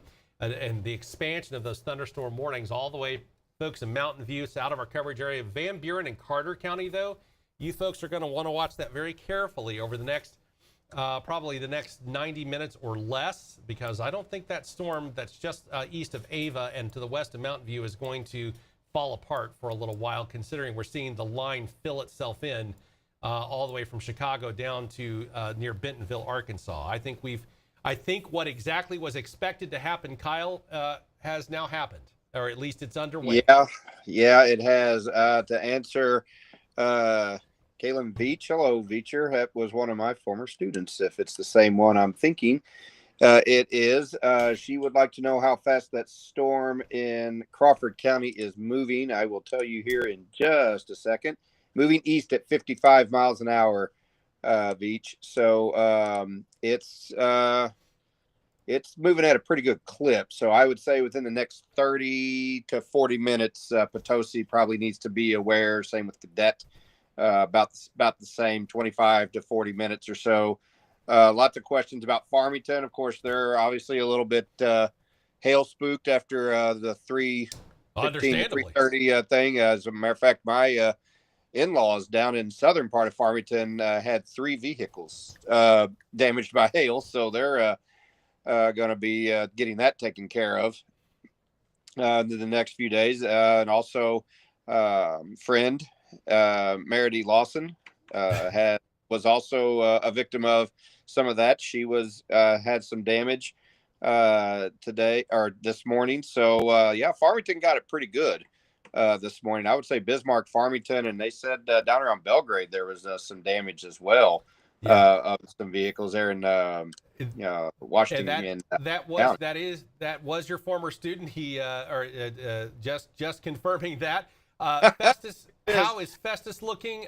Festus, you are under a tornado warning right now, and it is going to continue on. It expires in about 20 minutes from now with 1-inch hail. 1-inch hail is. Go ahead. Festus, I would say that the worst part of that and all that rotation is kind of northwest of you, but look to your west. There's another little blob of red coming your way, so don't drop the shields. Don't let the guard down. Yeah, to use a Star Trek term, yeah, it was. I wouldn't drop my guard just yet. And that one up there at Festus, it's a dandy of a little storm. What got up there quick? Let's see.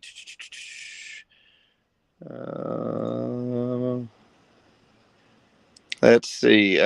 Somebody said 2 of their cats were damaged. I hate to hear that. I hope they're okay. Never want to hear about animals getting hurt. No, never. Let's see. Storm hit Farmington. Farmington, it's going to be a little bit. We've probably got about 45 minutes to an hour. I would say that's iffy right now. Let's see. We've got a brand new thunderstorm warning, which has just been issued. Let me pull that information up. And this is going to be for the city of St. Louis, St. Clair, Monroe, and Madison counties in southwestern Illinois. That is until 8:15 this evening. 70-mile-per-hour wind gusts and quarter-size hail, the possibility. Hail damage to vehicles expected. So the city of St. Louis, Granite City, Cahokia, East St. Louis, Columbia, Edwardsville, Collinsville, Glen Carbon, Belleville, Fairview Heights, Maryville, Waterloo, Troy, Swansea, O'Fallon, Shiloh, Muscuda, and Highlands. So all of those towns, we're going to throw in Scott Air Force Base as well as Mid-America Airport there, because that's exactly where it's located. And so it's going to be kind of hard to miss it. So we're going to take a look at all of those things as well. And understandably, we are going to, I think, continue to see this line filling in. What do we have? 7:07 p.m. I need a better clock up here. So we're waiting for the latest update on that. Let me see if I can pull open the Paducah's. Nope, just did it, actually. Never mind. We're good. It just updated. So we are seeing that line develop. Now, right here, let me zoom in for just a moment. Here's Viburnum. And that cell that we were talking about rapidly increasing, it is now weakening just a touch between Bixby and Viburnum, for example. However, it is probably due to some things like this now between Salem and Deep Ford and Hobson and North Lenox in and around that area. That potentially, as well as the storms near Cherryville and Limberlost and Davisville and Dillard, potentially robbing this one storm cell, but it could easily just get pulled right into the rest of that. Folks in Potosi, you are not far away from this leading edge. I'm going to be curious. I would assume that they are planning to potentially, especially with this right here, I would assume that they are going to be expanding that thunderstorm warning into Washington County in a very, very short order. Radar indicated we've got a little bit of an update. They've trimmed down the tornado warning, but it's still there for Jefferson County. Severe thunderstorm capable of producing a tornado was located over Antonia, moving to the east at 50 miles an hour. A tornado and quarter-size hail. Radar indicated tornado. This is what we're talking about there. So, Festus, technically, you have just been excused. At least the majority of Festus Crystal City has been excused out of the tornado warning. You remain under a thunderstorm warning. I wouldn't necessarily drop that guard quite yet. Herculaneum, Peevely, you are very much still within that tornado warning as of this point in time, as well as Hillsborough for a little while longer. So keeping all of that in mind as we make our way through there. So we have now seen this line fill itself in as far as the radar can see, all the way through. It's becoming a very, right before our eyes, a very solid line. Every statute sweep that updates the screen, we're seeing yet one more area that's been filled in with thunderstorm activity, and all of the things that we're seeing, even here in the south. I was getting ready to draw and it didn't take. There we go. All of this stuff right here, you're going to start probably seeing this, the dry spots start to fill in a little bit better there now that the remaining aspect of these thunderstorms are no longer lone wolves. I know it sounds crazy, but I'm a little more comforted by the fact that it's creating more of that squall line. I know that sounds crazy, but when you have lone wolf thunderstorms like this, that's where I get very concerned about supercell and rogue behavior. That's where, if it's going to happen, you're going to probably have massive tornadoes, or very destructive tornadoes is a better way of putting it. It's not that it can't happen in a solid line. It certainly has. Mother Nature has proven that to us over and over. It's just that when you have those lone wolf supercells kind of outlying all by themselves, I get very nervous every time I see one on the radar. It makes me very, very concerned. Literally like what we are seeing near West Plains and just the northwest of Mountain Home. Those types of things make me nervous. Go ahead. If you get a chance, I don't know, you can't rebroadcast it, I don't think, without permission from the storm chaser, but the guy that is really close to Peevely right now, I think he would be like around A Highway. If you get a chance to look at that off screen, he's got a beautiful shot of a low-hanging wall cloud right now that, boy, if it ever got a little bit of downpour to it, it would be really, really neat. Boy, I wish we could contact him and ask if we could rebroadcast that, because or use a still photo of it, because that would be a storm chaser's dream right there. You would appreciate that picture that I'm looking at right now. So to answer a question, Lucas Fan says Hillsborough getting hammered now. Yep. We see update on Hillsborough. Festus is kind of out of it for right now, but keep your guard up. Hillsborough, the northern part of Hillsborough, you're not out of it by any means, but look west, Hillsborough fans, because there's more coming. And I've not seen any major signature with that, but there is some interesting looking notches and designs with that. So, I don't want to frighten anybody just yet with that, but keep your guard up is what I would say. Let's see. Is Bonterre going to get hail from Brady Turner? Possibly. It's possible. I won't rule that out. Fredericktown, Tyler, I think I responded to you, but I'll say it here anyway. Fredericktown, if you look west, it doesn't look like anything. But when you were in Park Hills or Potosi 30 minutes ago and you looked west, there wasn't anything. It can happen quickly. So and there is some development behind these storms that could clip part of Fredericktown. So don't drop your guard yet. It's going to be a bit, but don't don't take it for granted at all.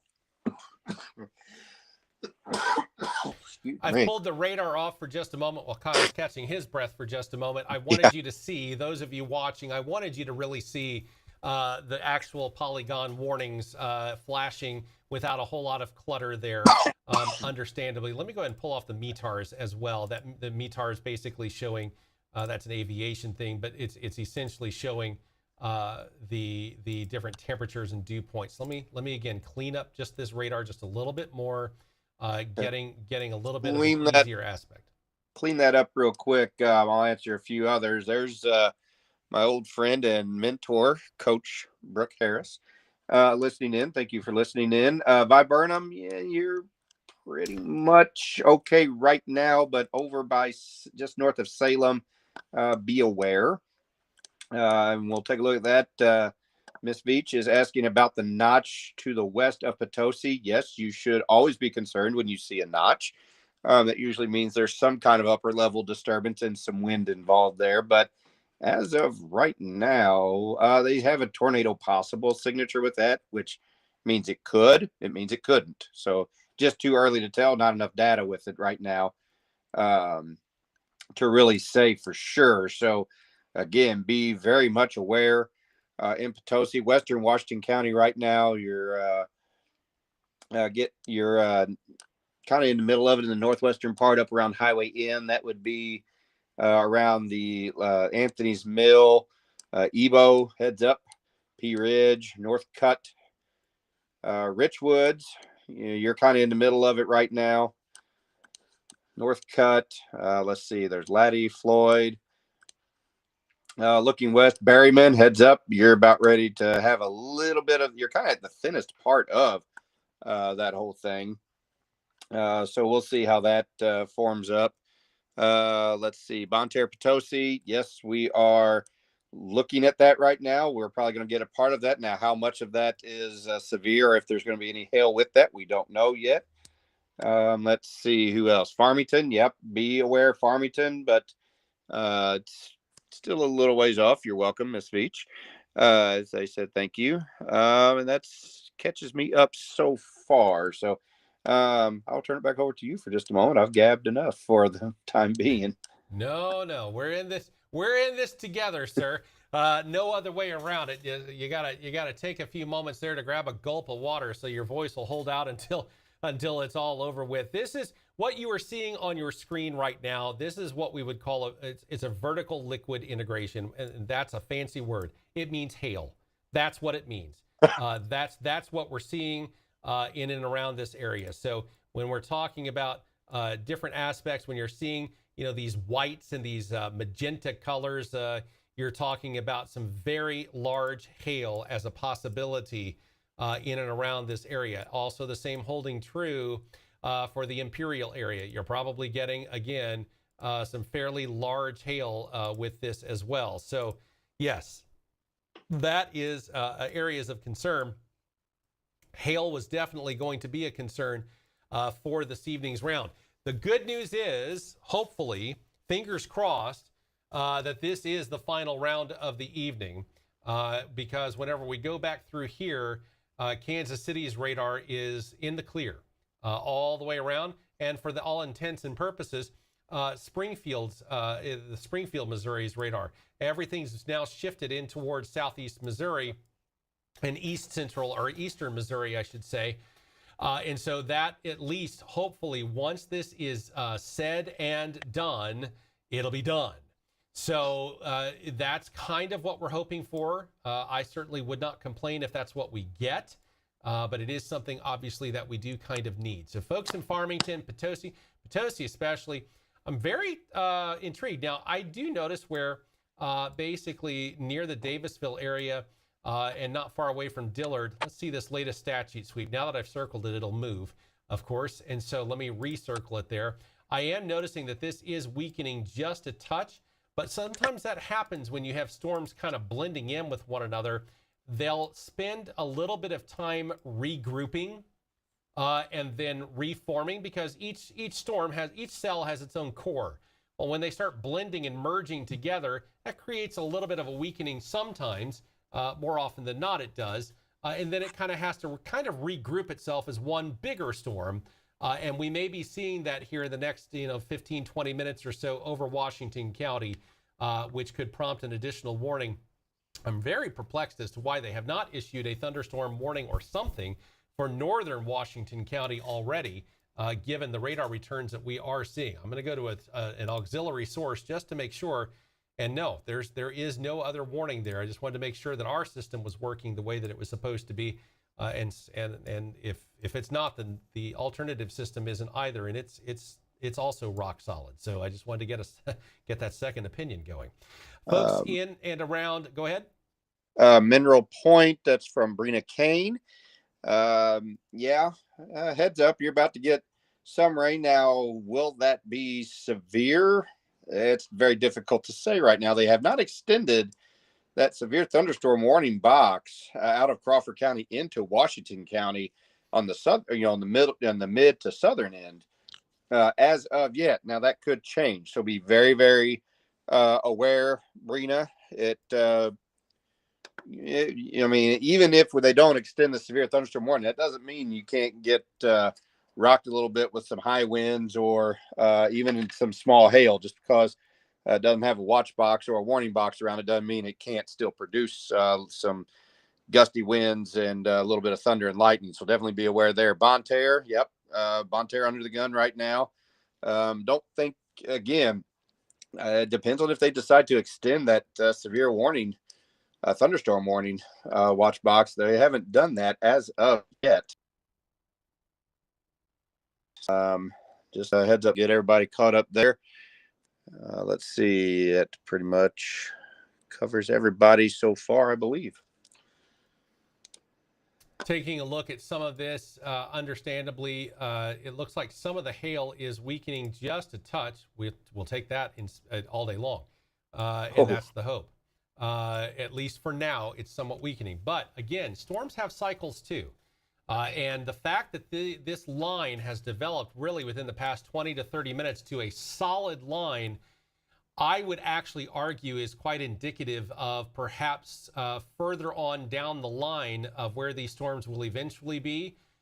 These storms will probably have cycled and getting into that point where they may be picking up in intensity for two reasons. Number one, they will have been done merging at that point and will start to create what could potentially be a bow echo on the screen. Basically, I'll draw it right here and kind of show an example, almost starting to see a tiny bit of that across Illinois. But instead of a kind of more of a straight line, you'll kind of see it bow out into some degree. That would be indicative of straight line winds potential there.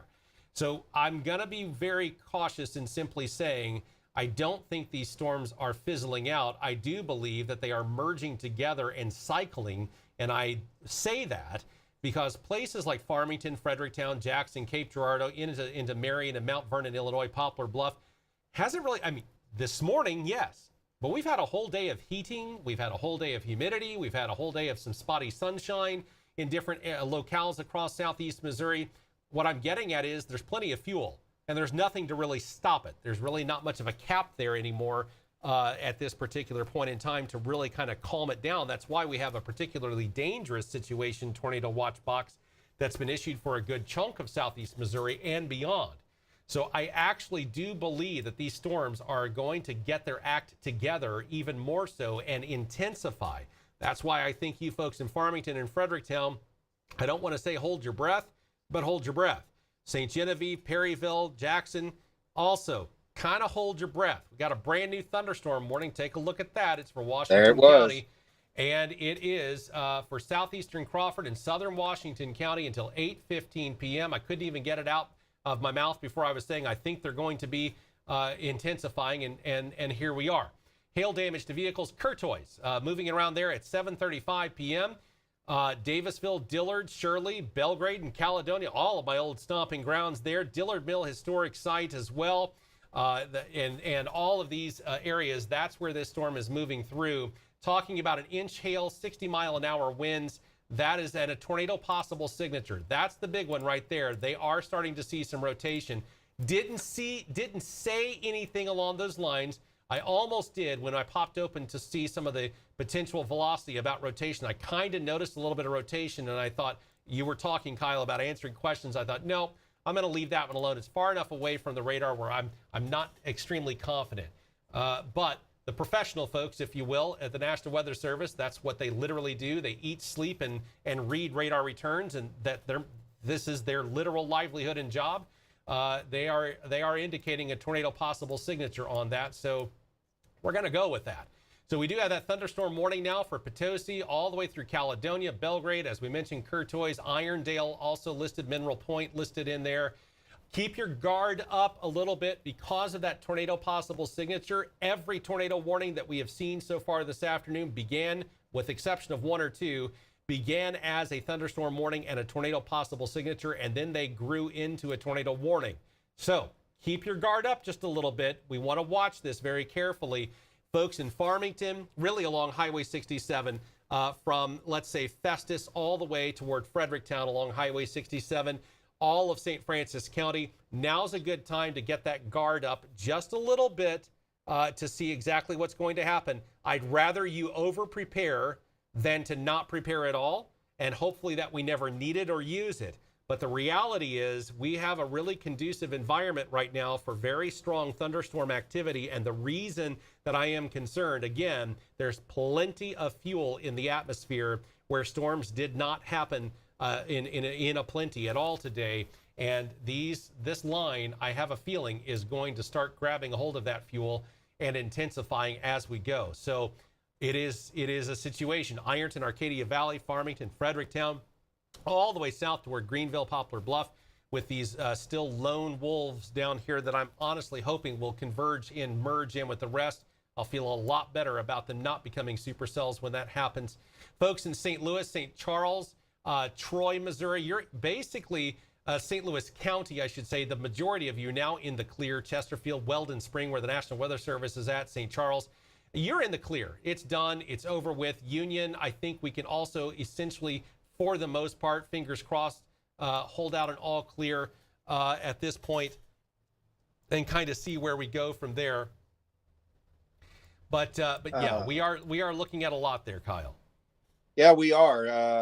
To answer some other questions that have been coming along, the storms are moving to the east. At this point, the one that's in Washington County, that's the one I'm kind of focused in on right now. It is moving east at 40 miles an hour, so it did slow down just a little bit. That can be both good and bad. Good meaning it may be slowing down. Bad is in the fact that it's going to dump a lot of heavy rain in a short amount of time. So flash flooding could be a problem, especially if you have low water areas, low water bridges, or low streams or anything near your house that's not cleaned out or cleared away of like sticks, leaves, debris, whatever the case may be. That could be a problem there. Still 40 mile an hour is still a pretty good clip to be moving through there. It's not like it's sitting there stationary by any means. But they're calling for, let's see what they say. I've got a little bit more information. The National Weather Service in Paducah just now put out a statement on this line of storms that really holds, even though Potosi is a part of the St. Louis office, it's very relevant. They are concerned, the Weather Service office in Paducah, and assuming St. Louis as well, is now they are concerned that this the line of storms will actually start to speed up with the upper level dynamics that are currently involved with this particular storm system. So they are concerned that this entire line is going to start speeding up. Now, here's what that means. That's why here's the concern about it all. You're thinking, oh, it'll speed up, it'll pass by faster. Yeah, that's accurate. But when you have a speeding up system, you have exactly what we were talking about just a few moments ago, potentially with a little bit more of an outflow boundary starting to form, and a little bit more of a situation where you have potentially some straight line winds coming into there, some very high straight line winds as a potential as storms speed up. That's kind of what happens. The other aspect is they don't expect the storms to die off. They are expected to continue feeding off the moisture across southeast Missouri, southern Illinois, right through Farmington, Fredericktown, Poplar Bluff, and continuing to hold their own as we make our way through. Take a deep breath, Kyle, because they're talking now, unless the storms do speed up by quite a bit, this isn't going to be exiting out of portions of southeast Missouri until maybe up to 10:30 or 11 o'clock tonight. Go us. And so that is... Dayquil real quick. Yeah. So we are looking at that aspect as well.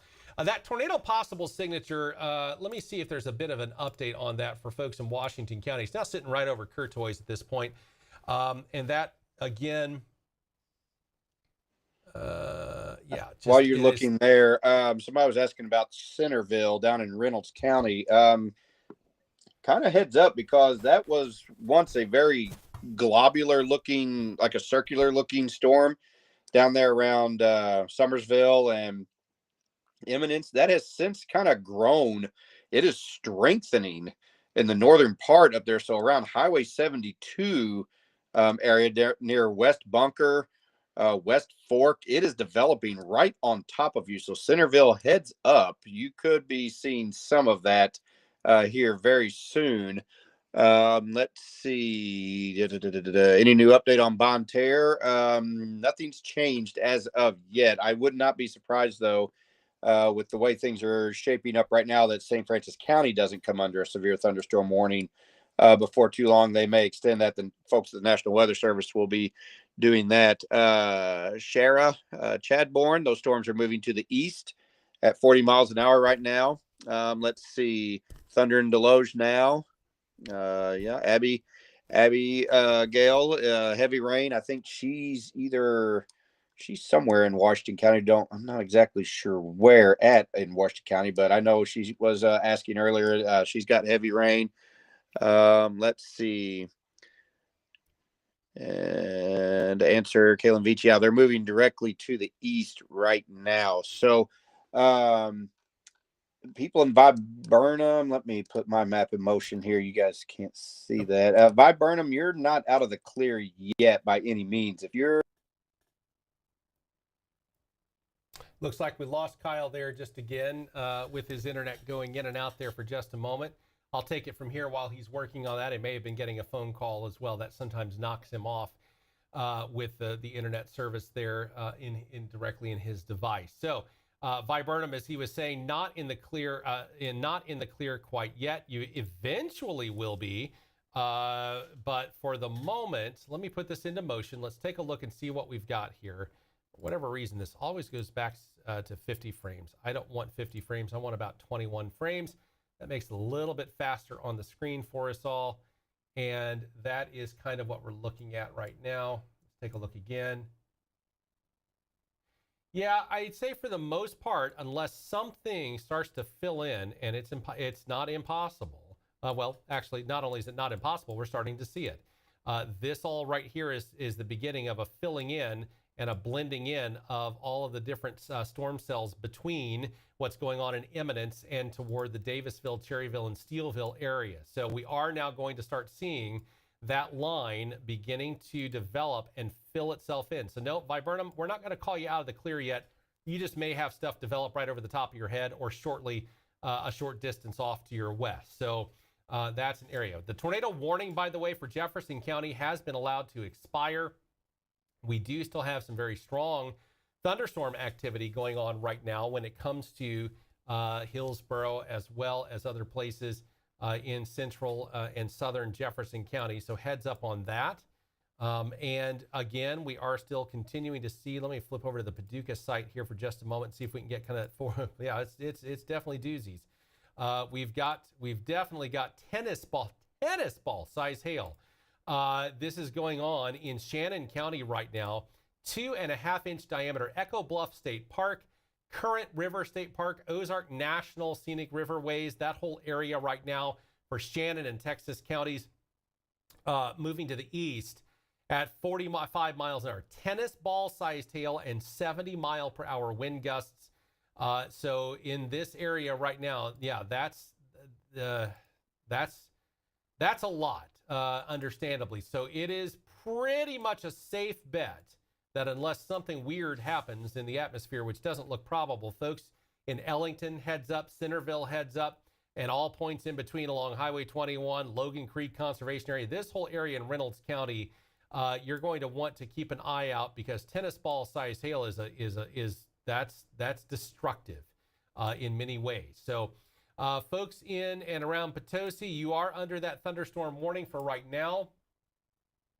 You are looking at, let's see, until 8:15, 60 mile an hour and quarter size hail. We'll take quarter size hail over tennis ball any day of the week. But we are continuing to look at all of this right now.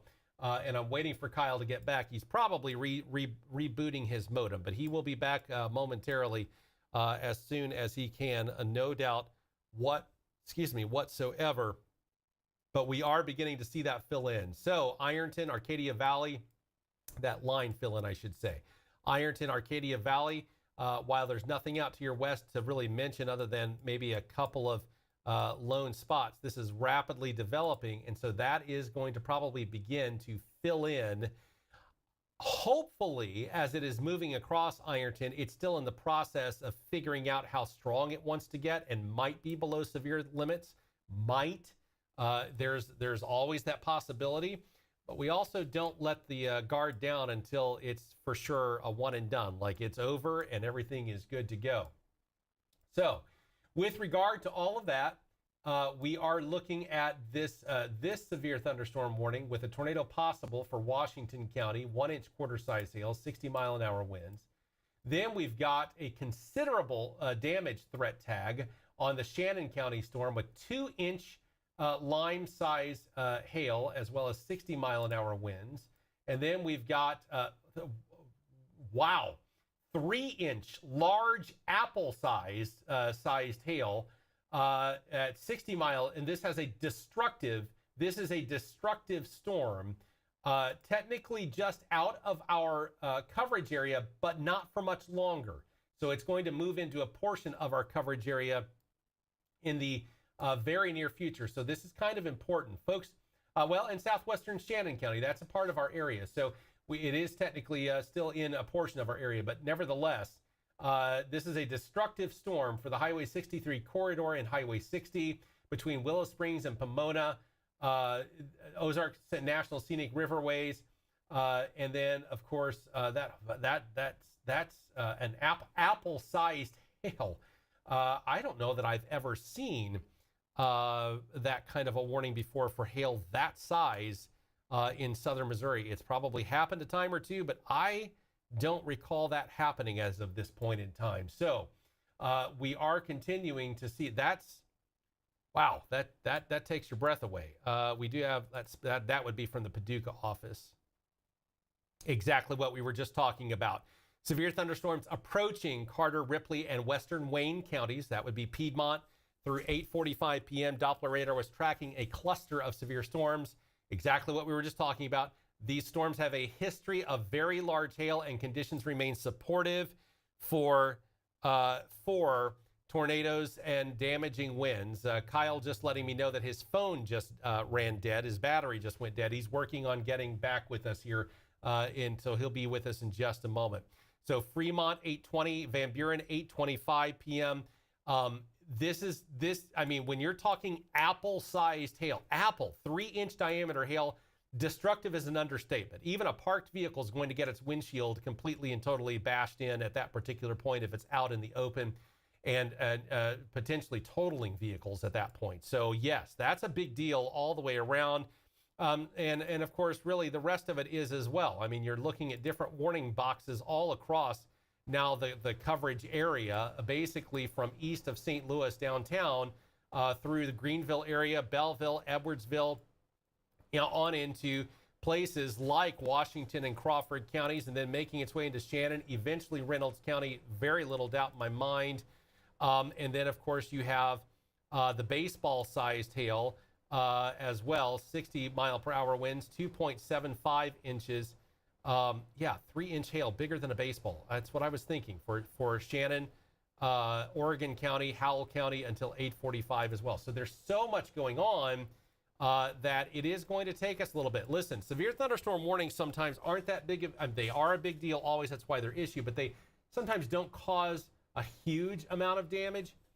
When you have 3-inch diameter hail, the size of an apple, when you have tennis ball size hail, that is destructive. There's no other way around it. So a thunderstorm warning, don't brush that off as if it's not that big of a deal. That's a big deal. That's a very, that is, if you are driving down the road and you run into apple-sized hail, that could be fatal.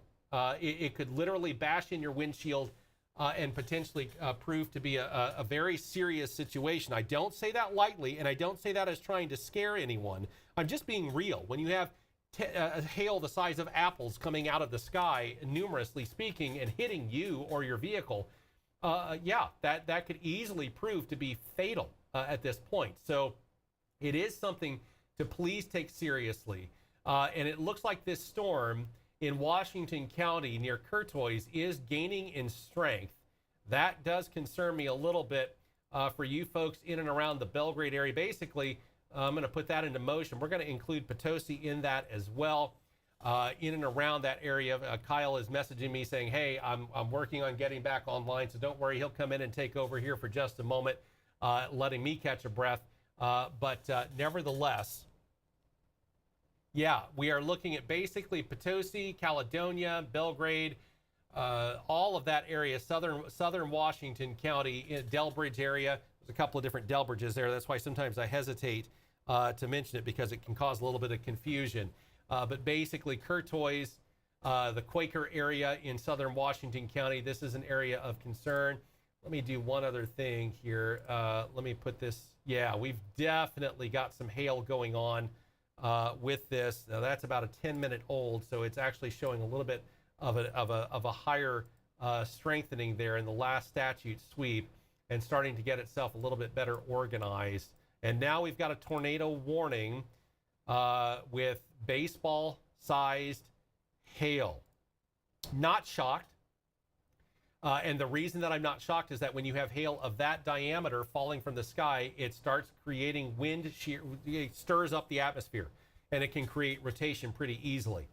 So we have southwestern Shannon, east central Howell, northern Oregon County under a tornado warning until 8:45. A thunderstorm capable of producing a tornado. This is out of the Springfield office, located 8 miles north of West Plains, moving to the east at 45 miles per hour. In and around this area. So we do have that tornado warning with baseball-sized. Van Buren, this is moving for you.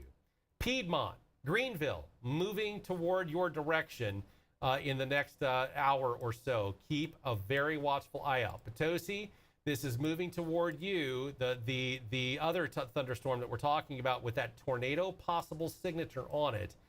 And so we want to take that in a very serious manner.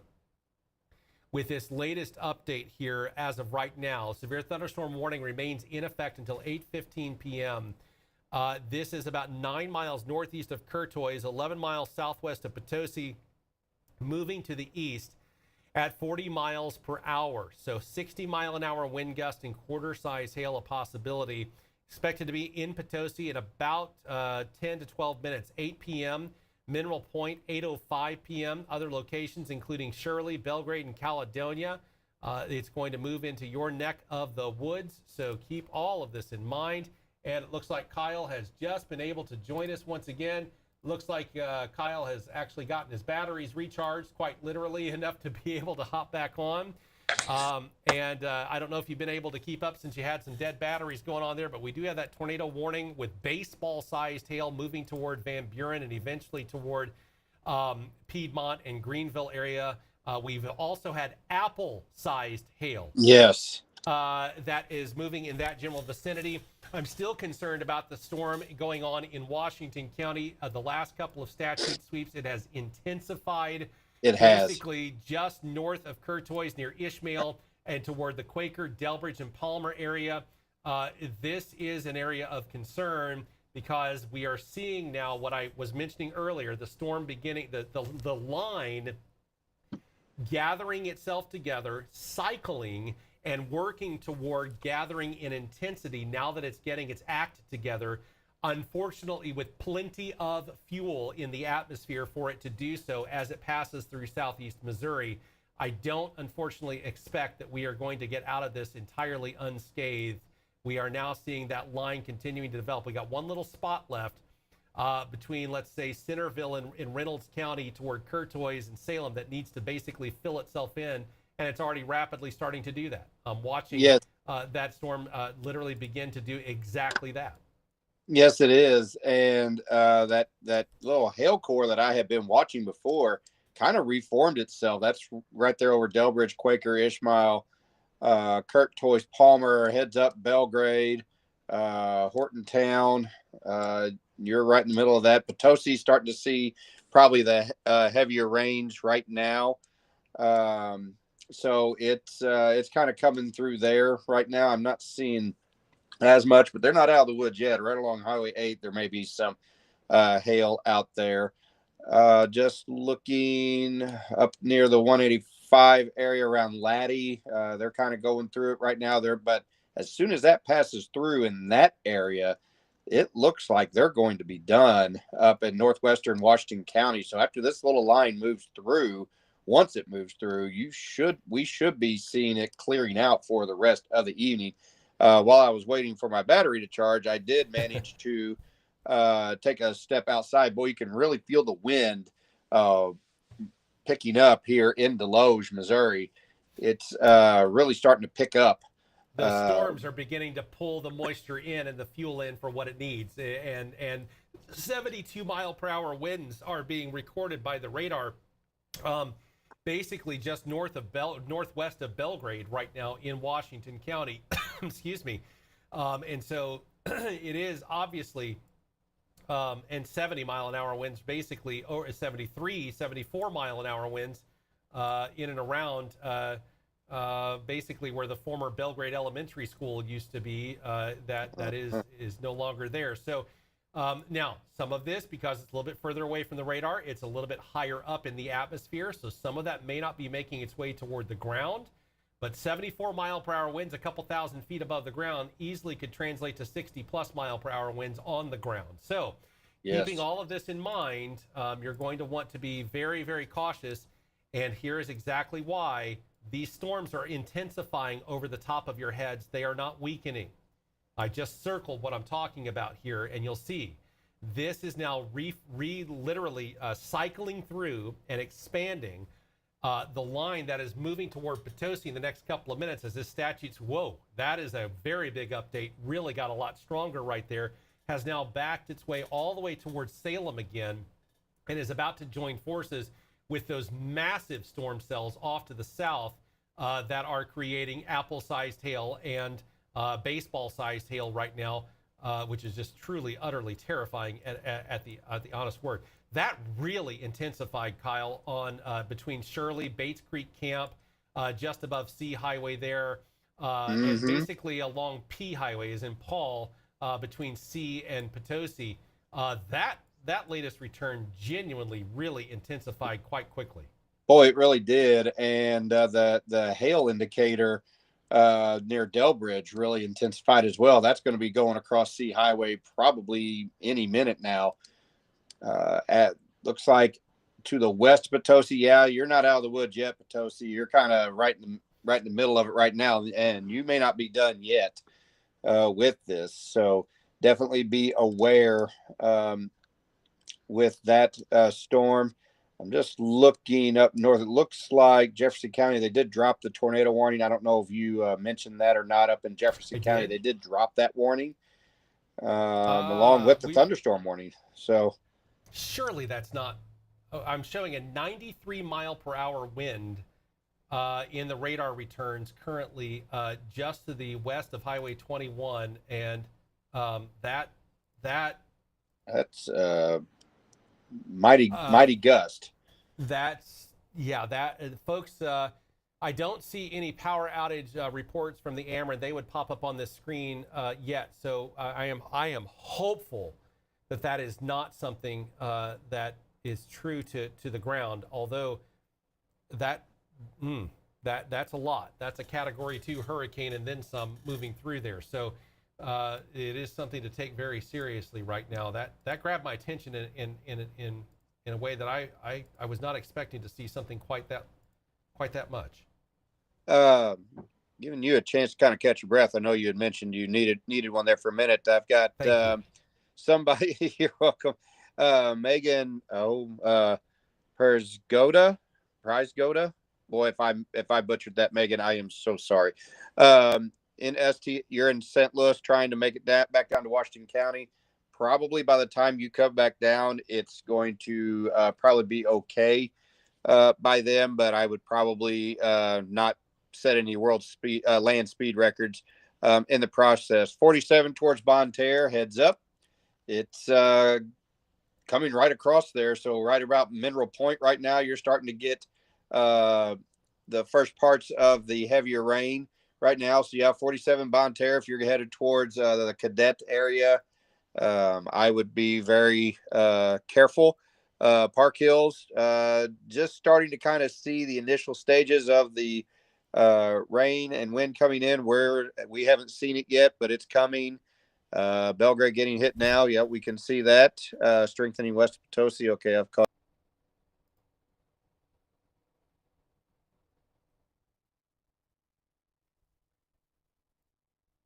Did we lose you, Kyle? Apparently we did. All right. Well, I got a very short break there. All right. Let's go ahead and we'll see what happens with Kyle there. He's having some internet trouble. Fortunately for this, I will tell you this. I'm not in the same location as Kyle. And if by chance that we end up going off the air, which I don't expect us to do here, this location that I'm currently at has emergency backup internet as well. So while it may kick us off for a little bit, that was operator error on my part there. I swiped a little too aggressively there, so that was operator error, my fault on that one. Sorry, folks. But yeah, it's very much Washington County right now. Viburnum, you're kind of getting hit in the middle of it right now, so just kind of be aware there. I'm not seeing any warnings for Iron County at this point, so right now that one appears to be okay. Yet. Fredericktown, again, Fredericktown, you're kind of sliced right in the middle between the two right now, because if this storm system continues to grow like it has been over by like Salem, and it continues to tail out like that, then yeah, you could see some rain. I'm starting to see a little bit of development over by Iron Mountain Lake, Bellevue, north of Pilot Knob. So that could kind of join up, could get a little bit interesting. The one down in Centerville, it's continuing to track to the east. That one should miss Fredericktown, but if it continues to grow and it joins up with the storm that's kind of to the east of Salem, yeah, you could see a little bit of storms as well. Now, what type of storms that will be, we do not know yet. It's impossible to tell, because just when we think we've got it figured out, it changes the question on us. Matt, just looking to the east of Potosi there around Summit along Highway 8 and Hopewell, I'm seeing a little bit of a notch, kind of a bow forming right there. Near Are you Springtown? seeing that? No, up east of Potosi. In eastern Washington County along Highway 8 around near Hopewell, right before you would get into, right about there. What are you seeing there? What is, there we go. Are you talking about right in here? Uh-huh. Yeah, that's, let's see what we've got here. Let's see what we've got. Let's pull open the velocity here and see if we're seeing any kind of rotation. No, I'm not seeing. Okay. Not seeing any rotation. Let's go to a secondary source for this. Let's kind of confirm that tonight, because we've got some really weird stuff with this weather going on. I think weird's the new normal. You're also not wrong. And so we are looking at that right there. Not seeing a huge, we're seeing some turbulence in the sky for sure. Okay, I just understand. So let's try that again. And my sweep just went through there, so now it's kind of flattening back out. So, and here comes the sweep, in and around that area. So yeah, it is, but listen, it's got a tornado possible signature on it. So it is, one of those things where, there's already starting to become a little bit, I'm going to draw that out. I probably should have chosen, let's do white. Let's get rid of that. And then let's draw that out again. Let's take a look at this again. You're seeing a few notches right here, right here, right here. And then you're seeing like the little bit of the comma area. And so, yes, this does have a tornado possible signature on the actual warning itself. Look right there as I'm going into there. A tornado possible. I just highlighted it there in the blue. Hail of 1 inch quarter. So treat this as a seriousness of that, because tornadoes don't always have to stay on the ground for a really long time. They just have to hit your property and you've got damage, and then they can go back up in the sky, never to be heard from again. So it is something to keep very, very watchful eye on. I am still surely thunderstorms that have thunderstorms that have baseball and apple-sized hail, that level of intensity cannot go on for, just atmospherically speaking, could not go on for county after county after. That's a lot of energy to create, apple-sized hail.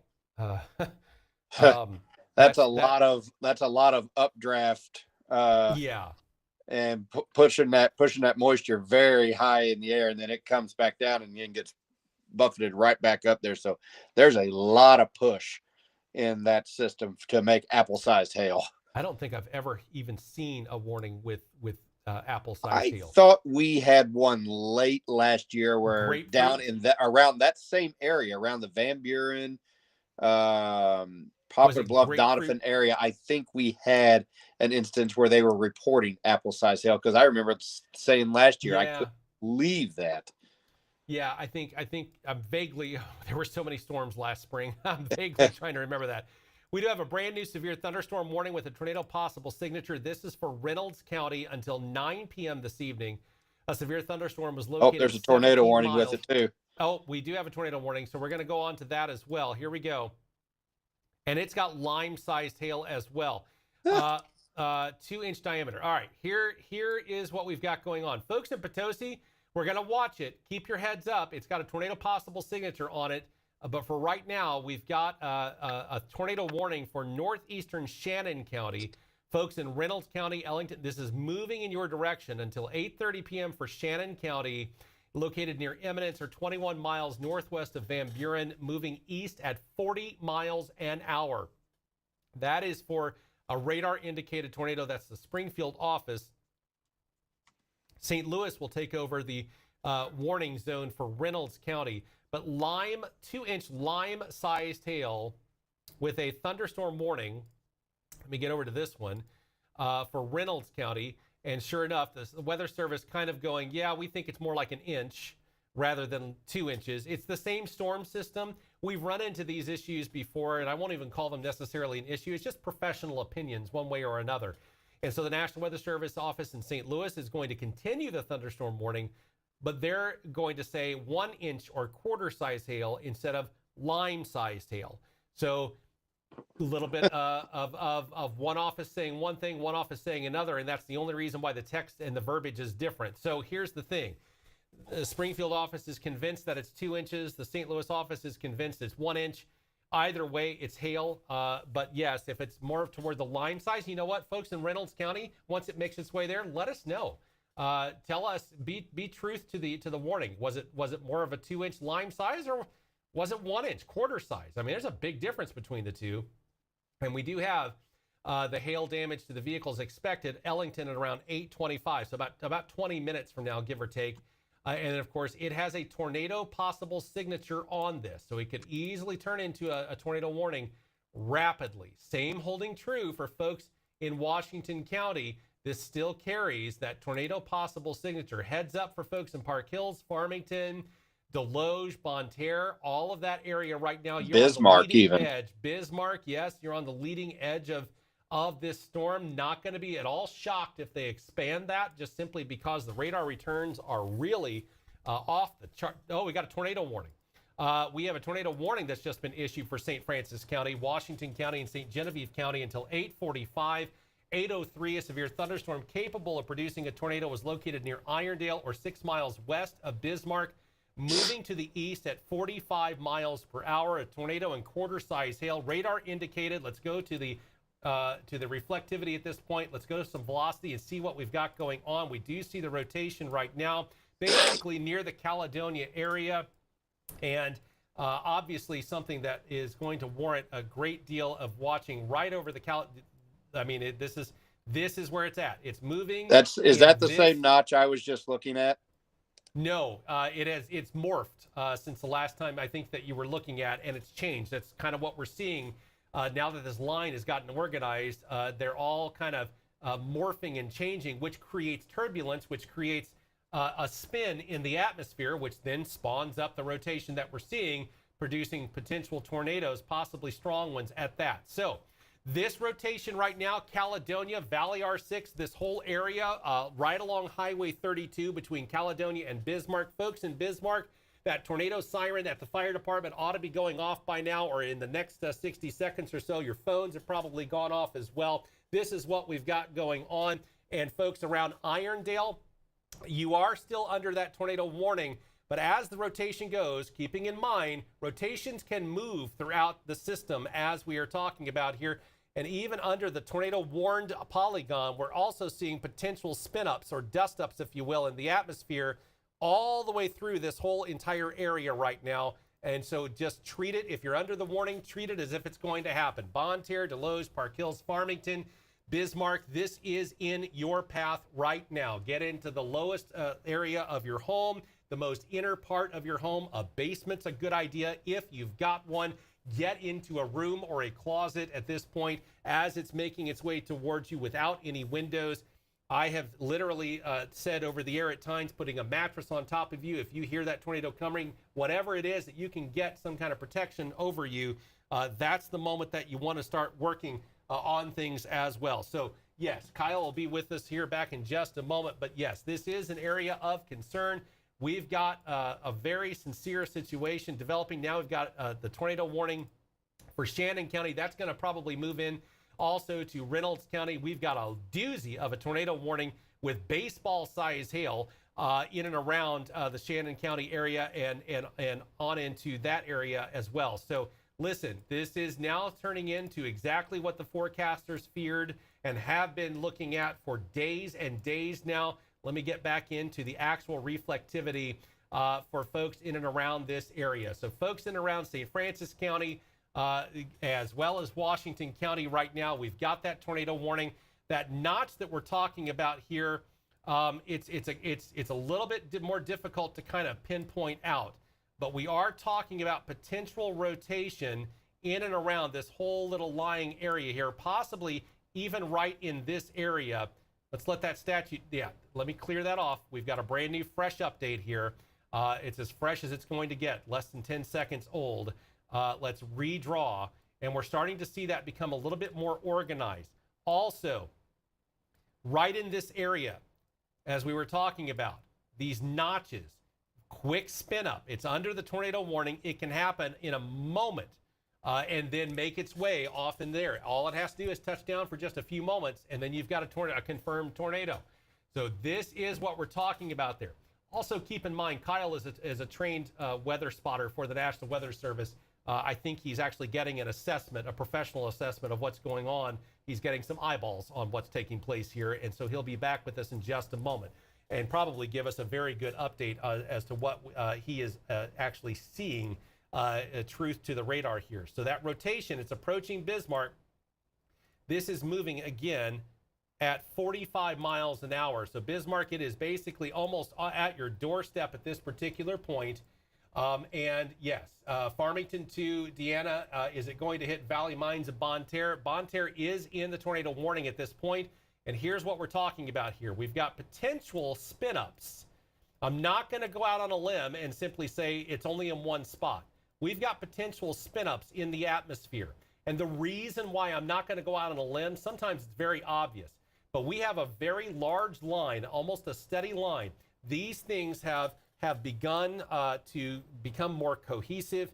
They are pulling in that fuel ahead of that storm, sucking in the moisture and the wind. That's why it's probably gotten very windy, even like places like St. Genevieve, Perryville, Fredericktown, Ironton. It's pulling the air, pulling the atmosphere into these storms. And as they get more organized, you can have more than one tornado take place. You can have a tornado move around in a storm cell. It does happen. Here's the latest feed that we're seeing here. And sure enough, that's exactly what we're looking at here. So let me go ahead. Now, listen, folks in Bismarck, in Caledonia, I want you to think about this. You're going, oh, but the really bad stuff up here, it's north of me. That's not how tornadoes usually work, especially in a situation like this. Tornadoes in a situation like this genuinely kind of like to hang out right along the edge for exactly the reason that I just explained. It's pulling in the atmosphere around it. It's sucking in the wind and the moisture. That's why it's gotten so windy.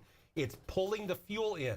So as that fuel bounces up toward the actual thunderstorm cell itself, that's where you get the spin-ups. And so as this is moving off to the east at 45 miles an hour, it is pulling the air in front of this storm cell. Then whenever you have that convergence of the air from before the storm hitting the air in the storm, that's when you start seeing spin-ups. That's a quick life lesson right there. So folks, if you see that red on the radar, Irondale, you're getting pummeled probably with hail. But the main concern that I have about tornadic activity isn't so much up there. It's actually more along the lines of the fringe areas on this area. Now, that being said, we also have some rotation taking place here. Not quite as strong as it was, but it's moving off again right in this direction. And that is where we're looking at in that area. So we're talking about Irondale, for example. We're looking at this area right here for potential spin up and rotation. This area right here, spin up and rotation. This is the concern. Bismarck, it's on top of you. Seek shelter and do it now. Farmington, heads up. Doe Run, heads up. Park Hills, Deloge, Bonne Terre. This is now your time to start making and taking shelter immediately. If you happen to be driving, get to a spot very quickly.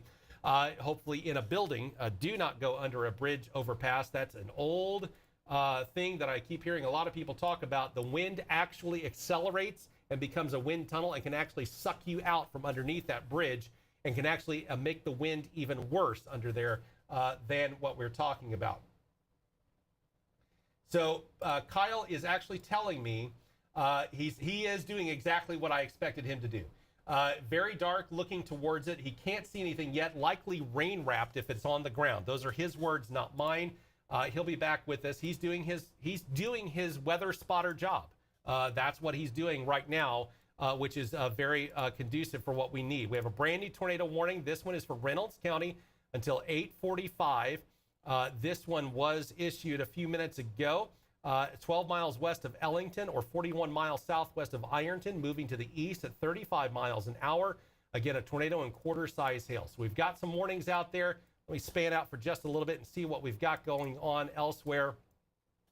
And we've got a mess, no question about it, and that's where we are. So that's kind of what we're looking at this point. Let's go ahead and reset the scene, if you will. I'm going to start off here. This is still causing up to baseball size hail, a destructive threat tag on the severe thunderstorm warning. On the tornado warning near West Plains, it is golf ball size hail, an inch at 1.75 inches in diameter. It's pulling in all the moisture and all the energy and fuel ahead of this storm from places like right here. It's going to continue to do so throughout the evening. In fact, let me pull open a better radar system for basically Farmington as well as getting a little bit of a second opinion, if you will, on some of these radar returns. This is a big deal no matter which way we slice it. Let's take a look at this. They are very, very strong in nature. Let me go back over to Paducah. That's going to get me some things to do with the warning, but I'm going to go back over to St. Louis. It is the closest radar.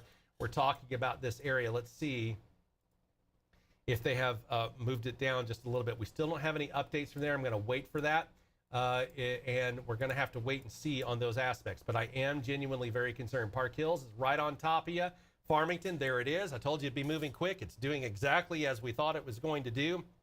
And as the National Weather Service in Paducah was starting to exercise concern because they were concerned it was going to start speeding up. And so that's kind of what we're starting to see just a touch of and potentially keep going as we make our way out and about. So that's kind of the things, those are kind of the things that we're looking at in Ellington right now. Again, looking at that southeastern Reynolds County until 8:45. The tornado warning for St. Francis County and Washington County until 8:45, as well as St. Genevieve County until 8:45. And we're going to continue seeing those aspects. I'm just still thoroughly just shocked at the size of the hail that's coming out of some of these storms near West Plains, moving toward Van Buren right now. And again, there is a cap as to what an atmospherically what a storm can do and for how long it can do it. And a storm producing apple-sized hail is a 3-inch diameter plus, isn't something usually in southern Missouri that can continue on for county after county after county. It usually wears itself out and weakens a little bit. I'm not going to throw anything into the ring at this point and say that's what's going to happen tonight, but we can certainly hope for that in any way, shape, or form. All right, let's moving back on toward the Farmington area right now. We are looking at this area with that radar indicated tornado up to 1 inch in diameter hail. I don't think that's going to let me. Yeah, that is the Lambert St. Louis International radar. It's not going to go out quite far. I just wanted to see if I could get a secondary opinion on this. But that is, let's see. Let's go over to some velocity here. And we definitely have some rotation. There's and listen, that is the definitely have some rotation. Holiday Shores, Bismarck area, right in here is where I'm a little bit pointing toward something. Let's see exactly what. Yeah, it doesn't look like, oh, it's not 70-mile-an-hour winds. Look, that's not necessarily the case.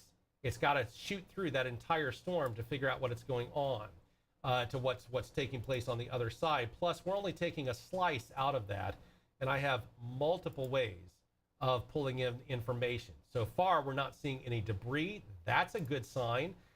That's what this high-res correlation coefficient, if you will, that's what it's called. It looks messy and dicey. It doesn't look all pretty, but it does tell you if you're going to start seeing any kind of debris, you would see like a really bright circular area or some kind of a shape that would be conducive to that of a tornado. And so we're not seeing anything along those lines as of yet. Vertical integrated liquid, this is a good indicator for hail. So folks in Deloge and Park Hills, let me see, 8:08, that is 8 minutes old. So it's probably already, if it hasn't already moved over you, it's already about to. All right, so that is one tornado warning. We've got the one in the Ellington area. I'm gonna go right back to Farmington and then St. Francis County and Washington and St. Genevieve County as well. I just wanna get very quick updates here. I wanna see what we've got going on. Just enormous sized hail. It just absolutely jaw-dropping. I mean, might as well throw some grapefruits in while you're at it on the size. We do have those areas. We do have one thunderstorm warning over there and some power outages as well to throw out there across the Waterloo area in Monroe County, Illinois. Switching back over to St. Francis County for just a moment. We are looking at the area there, flying debris. That's a standardized thing. Irondale 805, we're way past that. Leadwood 815, we're way past that. So we're going to wait for them to start trimming and working on this and see exactly what the Weather Service decides to do with this. I'm slowly getting encouraged that with what we have happening here, it might be in this latest slice starting to kind of mellow itself out. I'm not going to say weaken because I don't think that's actually what's going to happen. And we're going to see if there's truth to the radar here right now as this statute sweep makes its way through. Yeah, it's not really weakening, unfortunately. All right, Kyle is saying pea-sized hail, swirling winds, and suddenly cold at his house. He is in that Deloge, Bonne Terre area. That's a big indicator. That's why you've got so much rotation. You're going from really soupy, warm, muggy air to suddenly cool air, and that's what's creating your rotation in and about. So it is very much going to be a sincere situation all the way around. I'm going to see if they end up expanding this warning or not. That warning is still in effect for Washington County, and there's still a thunderstorm over there, and it could still on the tail end. And here's why I say that. I want to zoom in on this. Let me get into the center of the screen here. This right here, I'm starting to grow a little concerned about when you see those types of things out there. Even if the velocity isn't going to give me a lot of truth to that. Let me get some storm velocity. That is it's less than a minute old. Whenever you see the res reflectivity and you see a little bit of a loner out there, I start to get a little bit concerned there over what that might become. So folks in Caledonia, you're still under a warning until otherwise stated by the Weather Service. Treat it as such, because it's nighttime. We have a very dynamic weather system that's taking place, and it is something that you want to be exercising a lot of caution. I said this earlier, but we've had a lot of new folks join us in the past several minutes. You can't wait until you hear the freight train sound in order to take action. It's too late by that. You've got seconds.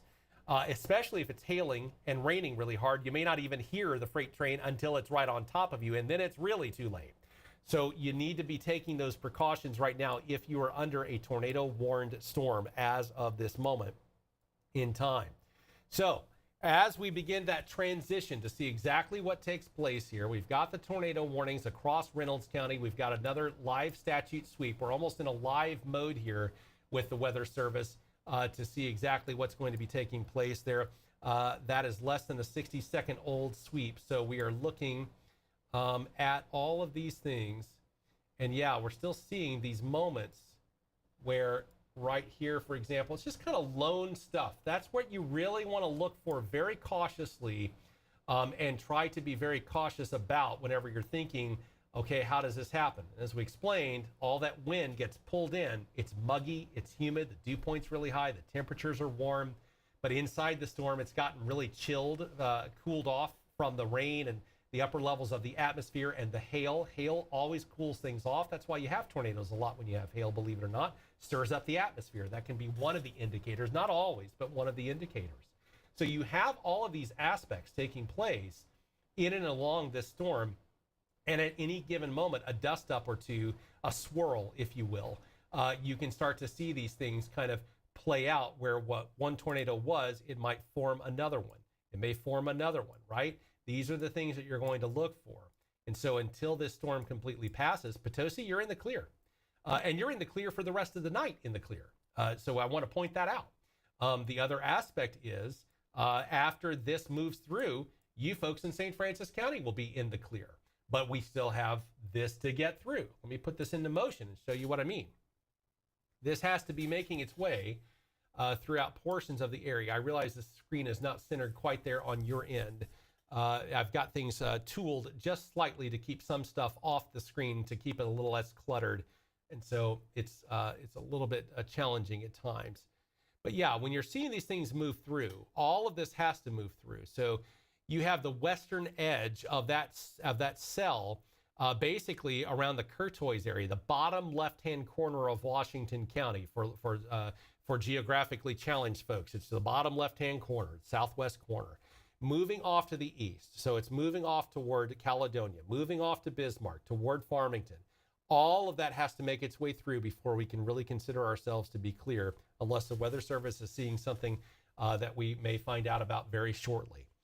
Places like Bonne Terre, places like Park Hills and Leadwood and Leadington. Leadwood is almost in the clear, almost, but not quite. We're getting there. We're slowly getting there, but it's not quite there yet.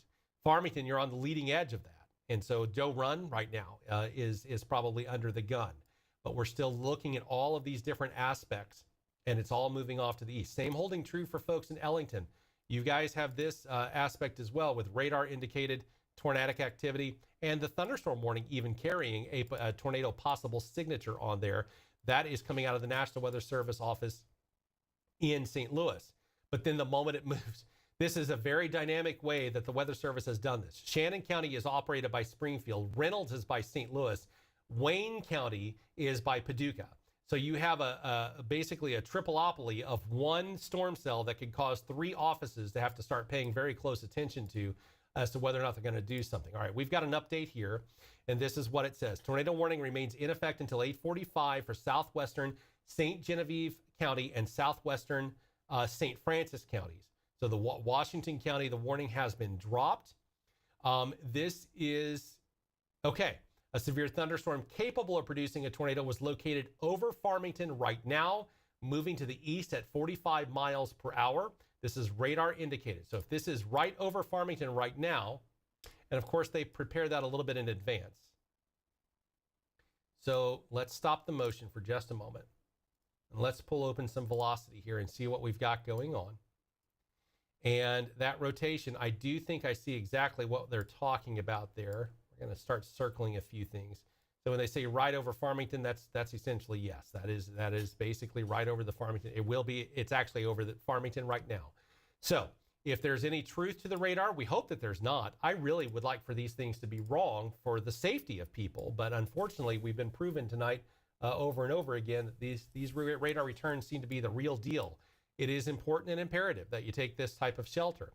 You also notice that they mentioned Farmington in the tornado warning, but they didn't trim the warning box back.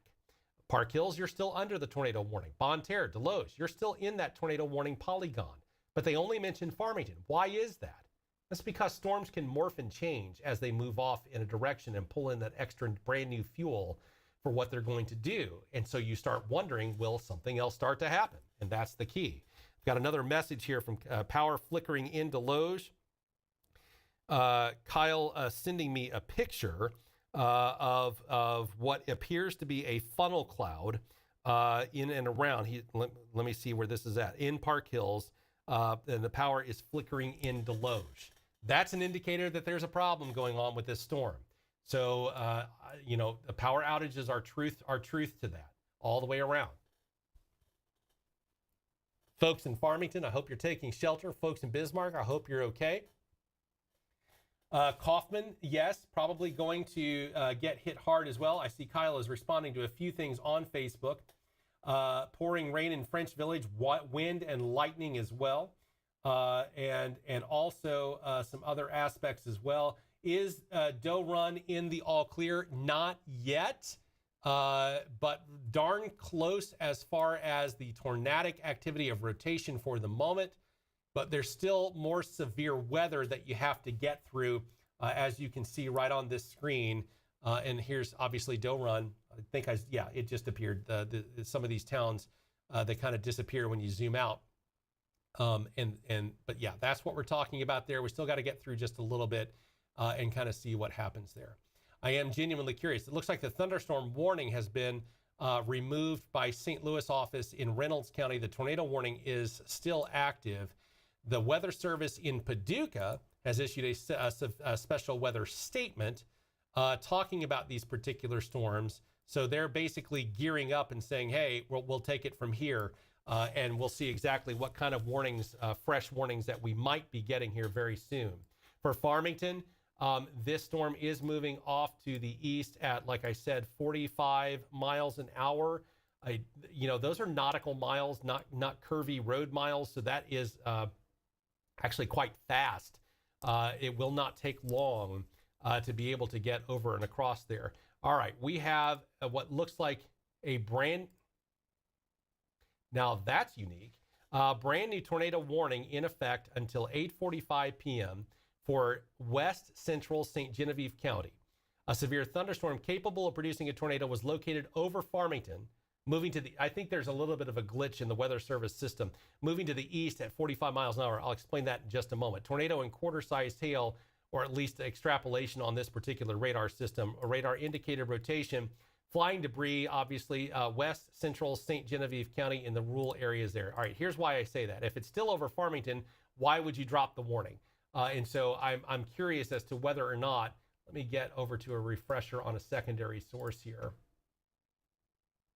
It hasn't even updated to the St. Genevieve thing. So we're going to treat Farmington. The Weather Service text literally said it's still over Farmington. We're going to treat it as such and move forward in that particular manner until it is no longer over Farmington. So folks in and around that area, yeah, the warning has officially been dropped, but even in this warning right here, the Weather Service says that the area is still over Farmington. So bear this in mind and use a little bit of extra caution as we go out and about here. So that tornado warning does remain in effect. Here's another statute suite. I'm curious if they drop the tornado warning and they're going to add perhaps a thunderstorm warning, given possibly some hail. I'm not really sure there. Kyle, I'm sure, is coordinating or communicating, I meant to say, with the National Weather Service on some of the things that he is indicating there. He literally went out to be the spotter. So he says he's going to be back here in just a few minutes after the storm passes, and I'm sure that he will. So we'll be taking a look at those things as well. Ellington, you are still under that tornado warning. Folks in and around the Shannon County area also under that tornado, a separate tornado warning. And it doesn't look as impressive because that's the St. Louis site. Let me flip over to the Paducah site, and that will make the storms look far more normally impressive, conducive for the warnings that they've been given. Looks like the Weather Service has gone ahead and expanded the thunderstorm warning with a considerable threat tag and golf ball sized hail, 1.75 inches. That can also do damage. Southern Carter County and Ripley County until 9:15, golf ball sized hail and 60-mile-an-hour winds. So we're about to find out what Wayne County is going to get, if anything at all. Folks in Farmington, given the photo that Kyle has sent to me, he is getting permission to use that particular file right now. Big wind downtown Farmington. Exactly. That's why I'm saying, even though, thank you for confirming that, Cherie. Big wind in downtown Farmington. Yeah, the tornado warning was dropped, but even in the brand new warning for St. Genevieve County only, they said it was still over Farmington. Well, let's treat it as such until it's not. I think that's the most logical thing that I can think of to say. The big wind in downtown Farmington proves it. Thank you, Cherie, for that. And of course, that area. Iron Mountain, the reason why it said thank you for letting me know and letting us know the wind is quieted down in Iron Mountain. You've got a little bit more stormy stuff to go through. I'm going to put that in motion and show you just a little bit here. Probably what's making its way just past East End in western Iron County and making its way toward Bellevue and eventually off just north of Ironton there. You've got those storms to make your way through. So you're not totally out of the woods yet, but it is going to calm down, obviously, just a little bit for right now. Let's take a look and see what else we've got going on here.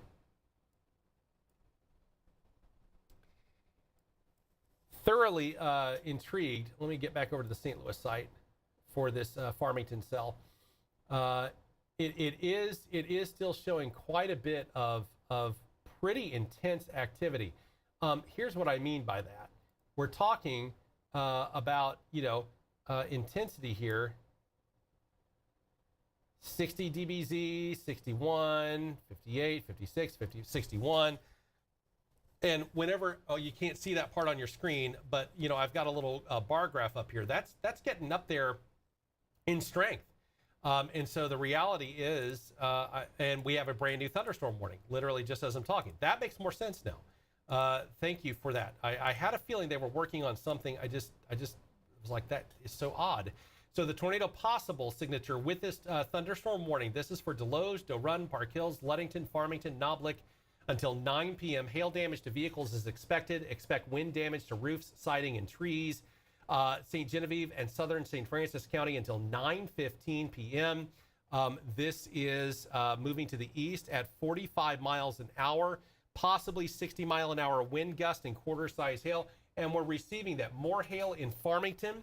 Ashley, thank you for that. And Ashley, if you can, comment and let us know what you think the size of that hail might be, and let us know. Is Bonne Terre in the clear right now? No. You are actually, yes, you are. Forgive me. Yes, I got there for just a moment. Bonne Terre, you are actually in the clear right now. Southern St. Francis County, not so much. Bismarck, you're getting hit by a storm, but it's not a warned storm. Nevertheless, you're still getting some thunderstorm activity. So we do still have that aspect there, and to kind of see what we've got going on there. Folks in St. Genevieve, you're under the same thunderstorm warning just south of Bloomsdale there, and it's going to be moving through the Kaufman area and throughout the rest of Highway 32 and all the Weingarten and that whole area there between River Oaks Vasas, I-55, and basically the interchange there at 32 and Karst Boulevard. Well, it's not an interchange; it's the continuation of Highway 32, but right there, that'll take you into downtown. And/or if you turn right, you'll head up toward the Maple Valley Shopping Center. So you've got that area that's kind of going on right now. That's under pretty much a lot of intensity currently. And then, like I said, we've got these extra tornado and thunderstorm warnings off to the south. I'm gonna tell you a couple of things there. Normally I would say that when you have such intense storms off to the south of, let's say, a Farmington, and even though it's under a warned storm, normally I would say that these storms could honestly rob a storm like what's over Farmington of some of its energy. Not tonight. We are continuing to see the atmospheric conditions just flat out ripe for a continuation of these storms to make their way on in through the rest of southeast Missouri. So folks in Poplar Bluff and Jackson, Fredericktown, you're probably going to be looking at some of this. Cape Girardeau, Scott City, Sikeston, and then on into southern Illinois, as well as in places like western Kentucky and Paducah. This is going to probably be making its way through. And there is a chance that some of this is not going to necessarily weaken as it makes its way toward places like Sikeston, as well as Jackson and Cape Girardeau and other places. So it is an area of concern. Looks like that tornado warning for St. Genevieve County has been allowed to drop, but we do still have that tornado possible signature on the actual thunderstorm warning itself. As promised, Kyle is joining us right now. Hello, Kyle. You were doing your trained weather spotter job there for just a moment and looking out and about to see what was going on. Talk to us about what you saw and let us know. Well, it was dark and it was rainy. It was lightning. It was windy. There was some pea-sized hail at my place. And it got, you could definitely feel the rain swirling and the wind swirling really bad. I mean, we're not talking about just bouncing off houses or trees. I mean, you could actually feel it kind of circulating a little bit. And then right after that little gust front blew through and the hail kind of blew through, you could feel the wind shift immediately from the southwest to the northwest. And it was very, very cool air that was being blown in this way. So definitely had a lot of warm, cold air fighting intermixture going on right there. I did get a photo from someone. I'm waiting to get permission from them to use it. You can certainly describe it right now because it grabbed my attention. Well, and I sent it to you and everything. It was, it looked to be a funnel cloud or a very low cloud in Park Hills near the sports complex area, what we would call Federal Hill in this area. So that was definitely neat to see. I'm waiting to see if I can pull any more. And obviously, if folks you want, you can send your photos in with us giving permission to look at and show. We would definitely appreciate that. We know the people in the weather, they like to broadcast those and show those. So I'm sure there'll be plenty out there to look at. Seems like everything's starting to calm down just a little bit here in my neck of the woods. I know if I look north on the radar there towards Bonne Terre, it looks like it's in the clear. Potosi's in the clear. Terre de Lac. Bonne Terre looks like it's okay right now. Yeah, we've got some power outages being reported. Danielle letting us know that power is out at Hillsborough Road by O Highway. I would believe that as well. Dorun, are you asking? Yes, you're asking if you're all in the clear. I can't say entirely in the clear. I don't think that would be responsible because there's more behind this that you're going to have to go through. Let me make sure that I'm on the right storm site here. I am. And so there's a little bit more that you got to go through, but hopefully not a huge amount at this particular point in time. Is Park Hills in the clear? Darn close, but we can see it from here, but we're not quite in the clear just yet. Bonne Terre, though, as Kyle just mentioned, I think we can breathe. Yeah, Bonne Terre officially in the clear. Deloge on the close. the northwestern part of Deloge is pretty much in the clear. Park Hills, give it 5 minutes, you're probably okay. I would not say that for Would not say that for Farmington, I think is what he was getting ready to say, but he cut back out there for just a moment in Farmington. I heard it. Now I hear you back. Were you getting ready to say you would not say that in Farmington? Oh, I had another phone call coming in. That was somebody calling me. But Deloge, I would say you're okay. Park Hills, give it 5 minutes. Bismarck, I would not say that just yet. Irondale, I would say you're pretty close. Caledonia's probably okay by now, but Farmington, clear. Yeah, Farmington, I would say you got a little bit more to go. It's really kind of, let's see, the winds are at 60, but it's moving at 45 miles an hour. So going to be a little bit longer for Farmington. The worst of it appears at this time to have moved off to the east there. Matter of fact, I think they've dropped the tornado warning now. Yeah, that is true. For Piedmont, Bray, you have a tornado warning just off to your west. That was issued by the St. Louis office. You and Piedmont are controlled by the Paducah office, waiting to hear that conversation to see if they extend and or issue a tornado warning from the Paducah office at this point in time. Let me give you just a little bit better of a vantage point there, because that is still an active tornado warning. Here's the Paducah site right now for the radar. Obviously, Piedmont on your screen. And yeah, that tornado warning is still in effect off into Reynolds County. We're going to have to wait and see exactly what Paducah does.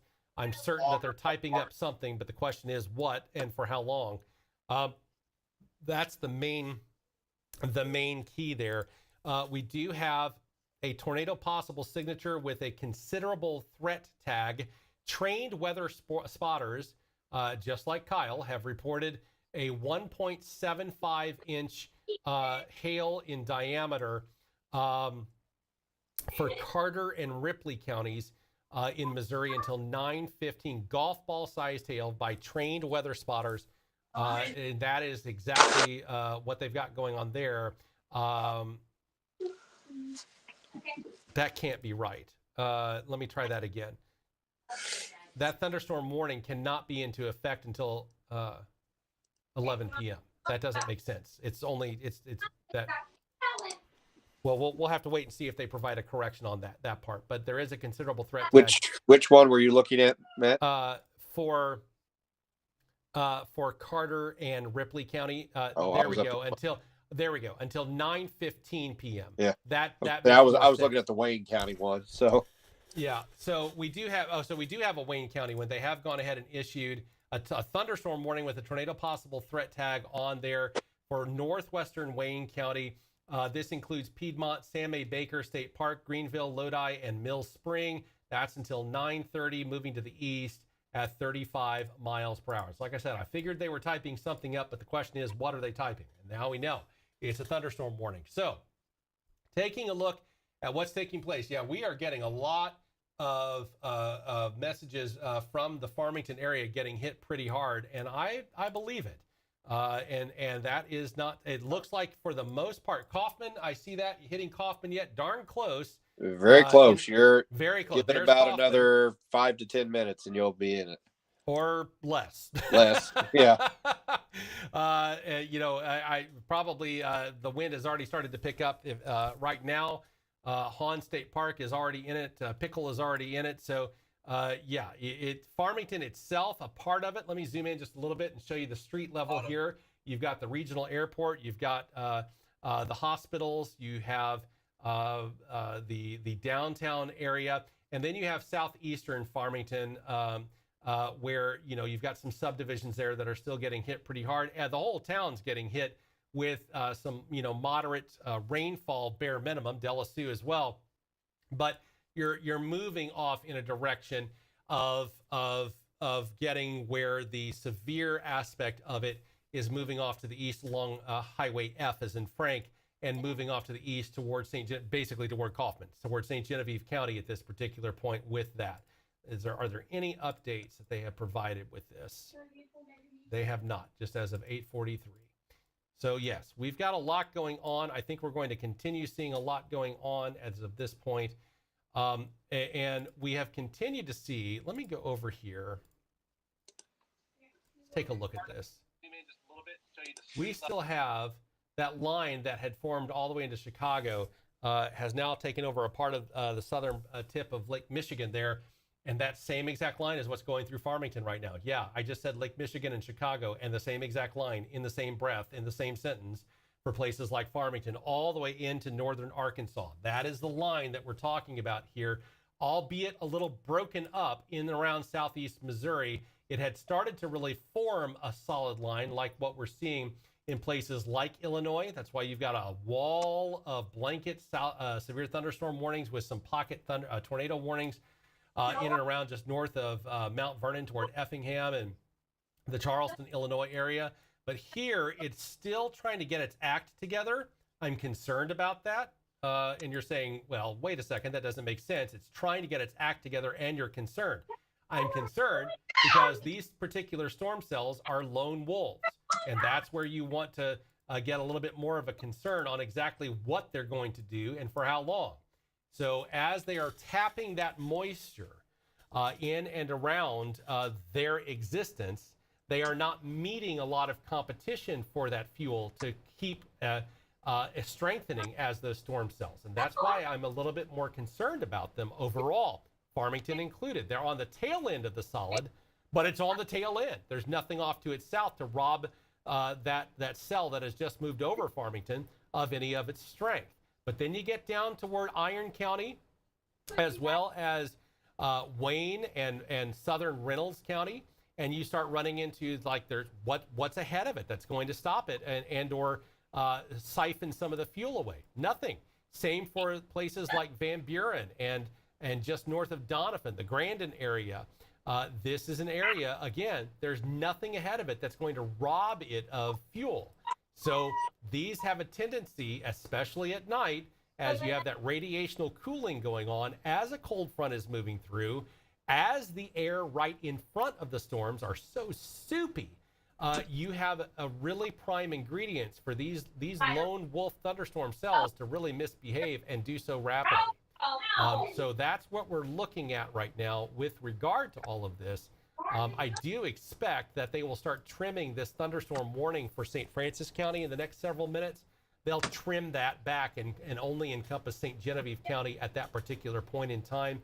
For the most part, not quite, but for the most part, much of Farmington right now is there. Sharia, I know you're in shelter.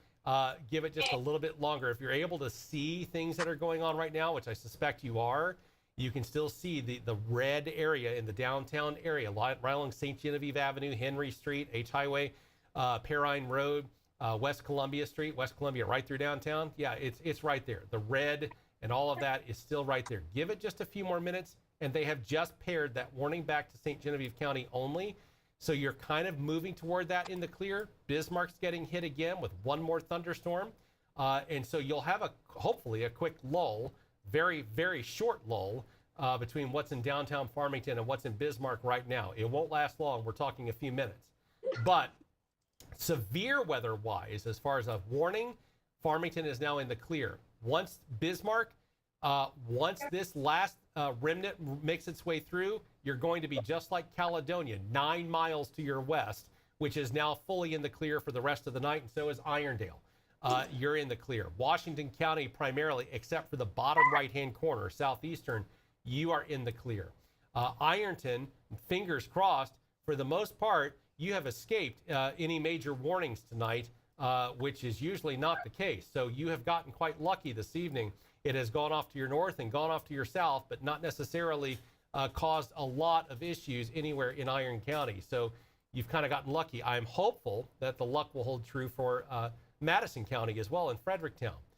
So keeping all of that in mind. Perryville, I think we had, how is Perryville looking, Gillen? As of right now, and Kyle, I don't know if you're still with me or not. I think. Yep, I'm here. Okay, because it got really quiet and stayed that way for a while. And I'm not used to that with you. Well, take over. Feel free. But Perryville, I think for the most part, and you feel free to jump in and I'll grab some water here. But I don't know that Perryville is going to get completely in the clear. But for the moment, unless something else forms, it's kind of trending toward that way. Well, maybe. There's that there's that little line that's kind of on the southern tip. There are the southern tip of St. Francis County, southern part of St. John County. If it grows just a little bit, and then you've got that little bitty one that's kind of going through Bismarck right now, and then down there in Iron County, right around Bellevue, Pinhook, Banner, Middlebrook, those areas. I'm not saying Perryville is going to get hit hard, but you could see some of this. Don't want to rule that out. We definitely tonight. So Perryville, I wouldn't say you're there just yet. Bonne Terre, you should be good and in the clear. Fredericktown, I would not put you in the clear all the way just yet. Let this get through first, and let's see if anything is good. Doe Run, again, I would not put you guys in the clear as of yet. There's that little storm that's going through Bismarck right now. It's going to come right through Doe Run again. So that's going to kind of, I would say within the next 15 minutes or so, Doe Run, you're probably going to have another one going through. Let's see, Bismarck. After this little thing is done with you, you should be good. As far as the tornado warning, yes, the tornado warning was dropped, but do not let your guard down just yet. That may be me being overly cautious, but we've got a new tornado warning, and Matt's going to tell us about it right now. Tornado warnings, actually. One for central Wayne County. This will include Piedmont moving to the east at 35 miles an hour. And radar indicated as well on there. Sam A. Baker State Park, Greenville, and Lodi. Sam A. Baker 5 minutes from now at 8:55. Greenville at 9 p.m. Lodi at 9:05 p.m. That's going to move in your area. Then we also have another tornado warning this is for Carter and Ripley County until 9:30 this evening. That is a radar indicated as well. So, yeah, we're not out of the woods yet. I think, as Kyle mentioned, Madison County, for the moment, fingers crossed. Now we have a thunderstorm warning that's just been issued for Perry County. So here we go. Central Perry County in southeastern Missouri. This has a tornado possible threat tag on it. So this is for central Perry County until 9:30 p.m. A severe thunderstorm was located near Kaufman, or 11 miles south of St. Genevieve, moving to the east at 60 miles an hour. Hail damage to vehicles expected. Expect wind damage to roof. Paducah's office was indicating they were concerned these storms are going to start speeding up. Faster storms can equal higher winds and more damage. As crazy as that sounds, it is what it is. And so when you've got a storm moving highway speeds there, you've got a potential for some damage. So folks in Perryville, you're going to want to kind of batten down those hatches. If you've got anything quickly that you can make sure that's not going to fly off on the porch, so to speak, get that tied down really quick or brought inside. You're certainly welcome, Ron, and St. Gen as well. What about St. Genevieve? Well, literally, you are under the gun for the moment, and just off to the south of St. Genevieve. Understanding St. Genevieve County and the zip codes for the address for St. Genevieve could be quite broad. It's kind of like Potosi. Half of Washington County has a Potosi address. That's how I grew up, but I was 30 miles from Potosi. So you are looking at a potential aspect here where you have the majority of places like River Oaks, Vosses, Weingarten, Copper Mine, New Offenburg, Clearwater, Kaufman, Mineth, Azora, all along I-55, basically from the Perry County line to the almost to Bloomsdale. So basically north of exit 150 at the Farmington St. Genevieve exit and almost to Bloomsdale, you've got that I-55 line there that's going to get hit pretty hard as well. So Perryville and most of the central parts of Perry County under that thunderstorm warning. We have the tornado warnings as well. We have thunderstorm warnings. We got a potpourri of everything. Folks in Bloomfield, Poplar Bluff, Benton, Cape Girardeau, Jackson, Marble Hill, and all points in between, Sikeston, heads up in the next couple of hours. We're going to move into even western Kentucky, places like Paducah, Metropolis, barely out of our coverage area, but we cover it from time to time. We got a lot of folks that kind of watch things from there. Mayfield, Hickman, in and around that area. McCracken, Ballard, Carlisle, Hickman, Fulton counties, all through Graves County, all those counties really at this point, in the next couple of hours, you'll start to see things deteriorate in and across portions of southeast Missouri. Can't leave out the Boot Heel either. Right now, there's tornado warnings right along the Missouri-Arkansas border. But as we all know, courtesy of a single farmer, that's why Missouri has a Boot Heel, taking his protest straight to Capitol Hill. And making sure that Missouri got its boot heel. He wanted his farm to be in Missouri, not Arkansas. We've got a situation, true story, by the way. We've got that situation right there where it is going to morph from northern Arkansas, from Pocahontas and obviously near Piggott, which is right along the state line, and make its way into the Missouri boot heel, Kennett, Caruthersville, Tiptonville, off to the north from there, Tennessee, obviously Tiptonville, but off to the north from there. I always say if you get to the Missouri boot heel, you're either in Arkansas or Tennessee, but I mean, that's basically because you can literally look in every direction and see a different state for the most part, unless you're right in the center. But we do have these warnings that are going on. I do exercise the concern because these storm cells are all by themselves, and it does give me a moment of concern. And I'm hopeful that does not create a precursor of things to come. But Kyle, to my point, these lone cells across West Plains all the way into Reynolds County, every single one of them right now has multiple active tornado warnings on them. You get up to this straight line of stuff, and while there may be a sporadic tornado warning here and there, the vast majority of them are thunderstorm warnings for the moment. Now, that can change on a dime. We both know that, and the hundreds and hundreds and hundreds of people that are currently watching right now also, I'm sure, realize that and know that. But it does give me a moment of pause that every single storm cell that's a lone wolf right now in southern Missouri has a tornado warning on it right now. And so that's got my attention. Folks in Poplar Bluff, heads up. You got just a little bit longer, and it's going to be right on top of your doorstep. So these are some things that we obviously want to basically look at and kind of get into there. Yeah, and like we were saying before, these were coming out of Crawford into Washington County. We saw them, and we kind of started looking at them a little bit because they weren't really going away or anything like that. And then the next thing you know, we've got thunderstorm warnings and tornado warnings in the middle of St. Francis County. That's how quick it can happen, folks. In a heartbeat. With it tonight. And now that the front is now kind of starting to pass through, the cooler air is starting to take over a little bit in the Park Hills, Bonne Terre, Deloge area. We're pretty much in the clear. Potosi, you're in the clear. Leadwood, you should be in the clear as well. Bismarck, almost done. Probably done now. Once the radar sweep's done, you should be okay. Caledonia should be good. Irondale, good. Farmington, not quite. I would say another 10 to 15 minutes, you should be okay in that aspect. Somebody was mentioning Kaufman earlier. You got about one more little round coming through Farmington, and then you should be okay. St. Genevieve. Let me get over to St. Genevieve. You're almost there. Looks like the worst part of the storm is going to miss you guys and head towards, kind of split you guys between St. Mary and St. Gen, heading towards Kaskaskia across the river there. Perryville, just kind of be aware, a little notchy there in the southern part of St. John County near Womack and Avon.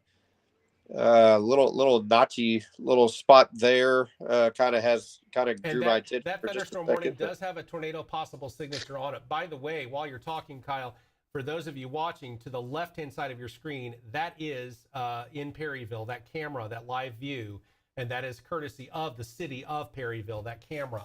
So if you look in with the lightning strikes, you can kind of see the clouds and kind of the fingers of some of those clouds moving through.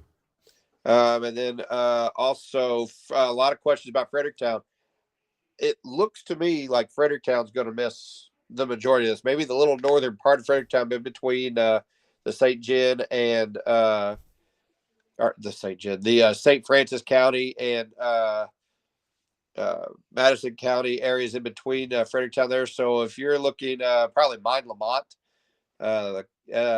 Cub Scout Ranch or Boy Scout Ranch, as it was called, around Highway 8, you're getting a little thunderstorm right now, but that appears to be the extent of what Fredericktown's going to get won't rule that out just yet until we know for sure they're passed. I like to make sure. I don't want to guarantee anything. We saw some people saying that it looks like everything's going to be calmed down, and it doesn't look like anything's going to happen. And you and I talked about this earlier. I'm not ready to say that,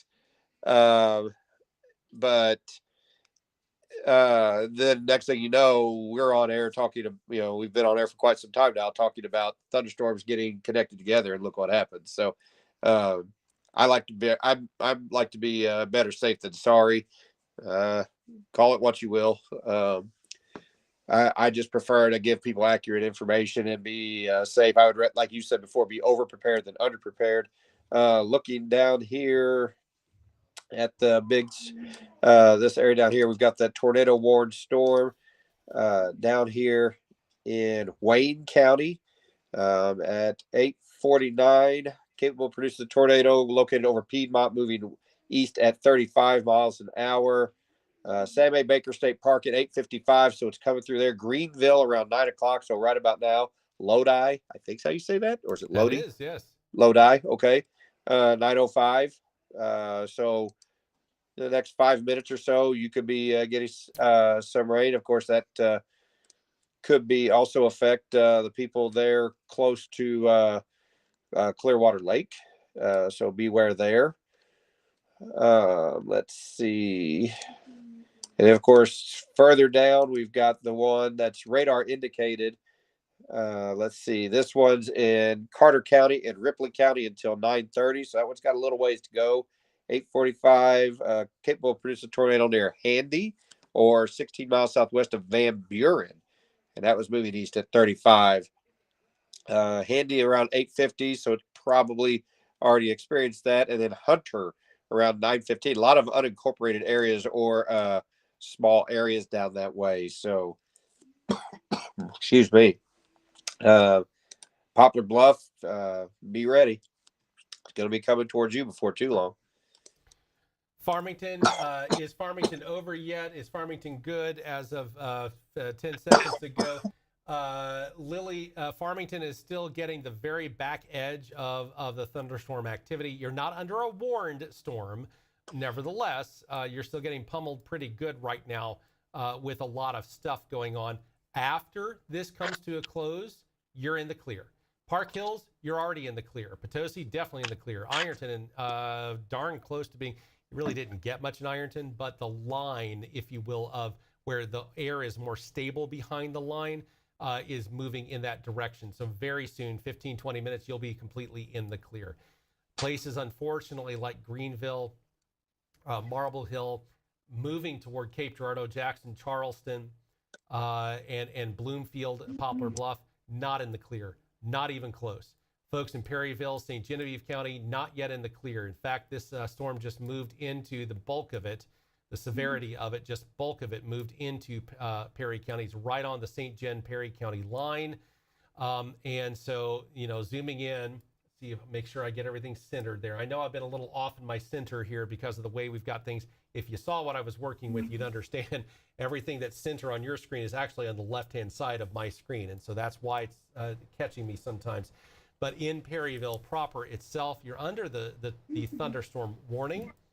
I am bringing this up because, as Kyle can attest, when you have such a diverse atmosphere conditions, the tornadoes, if they're going to form, and this is a tornado possible thunderstorm warning. It's got a tag to it. If you're going to have any kind of tornadic activity, it's usually right along the edge, which is more or less right where Perryville is at on this storm.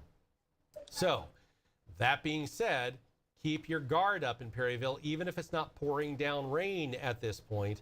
Let's go back to that camera in Perryville since the storm is a little bit closer and see what we've got. Look at the fingerlings. Look at all of that, Kyle. The different areas.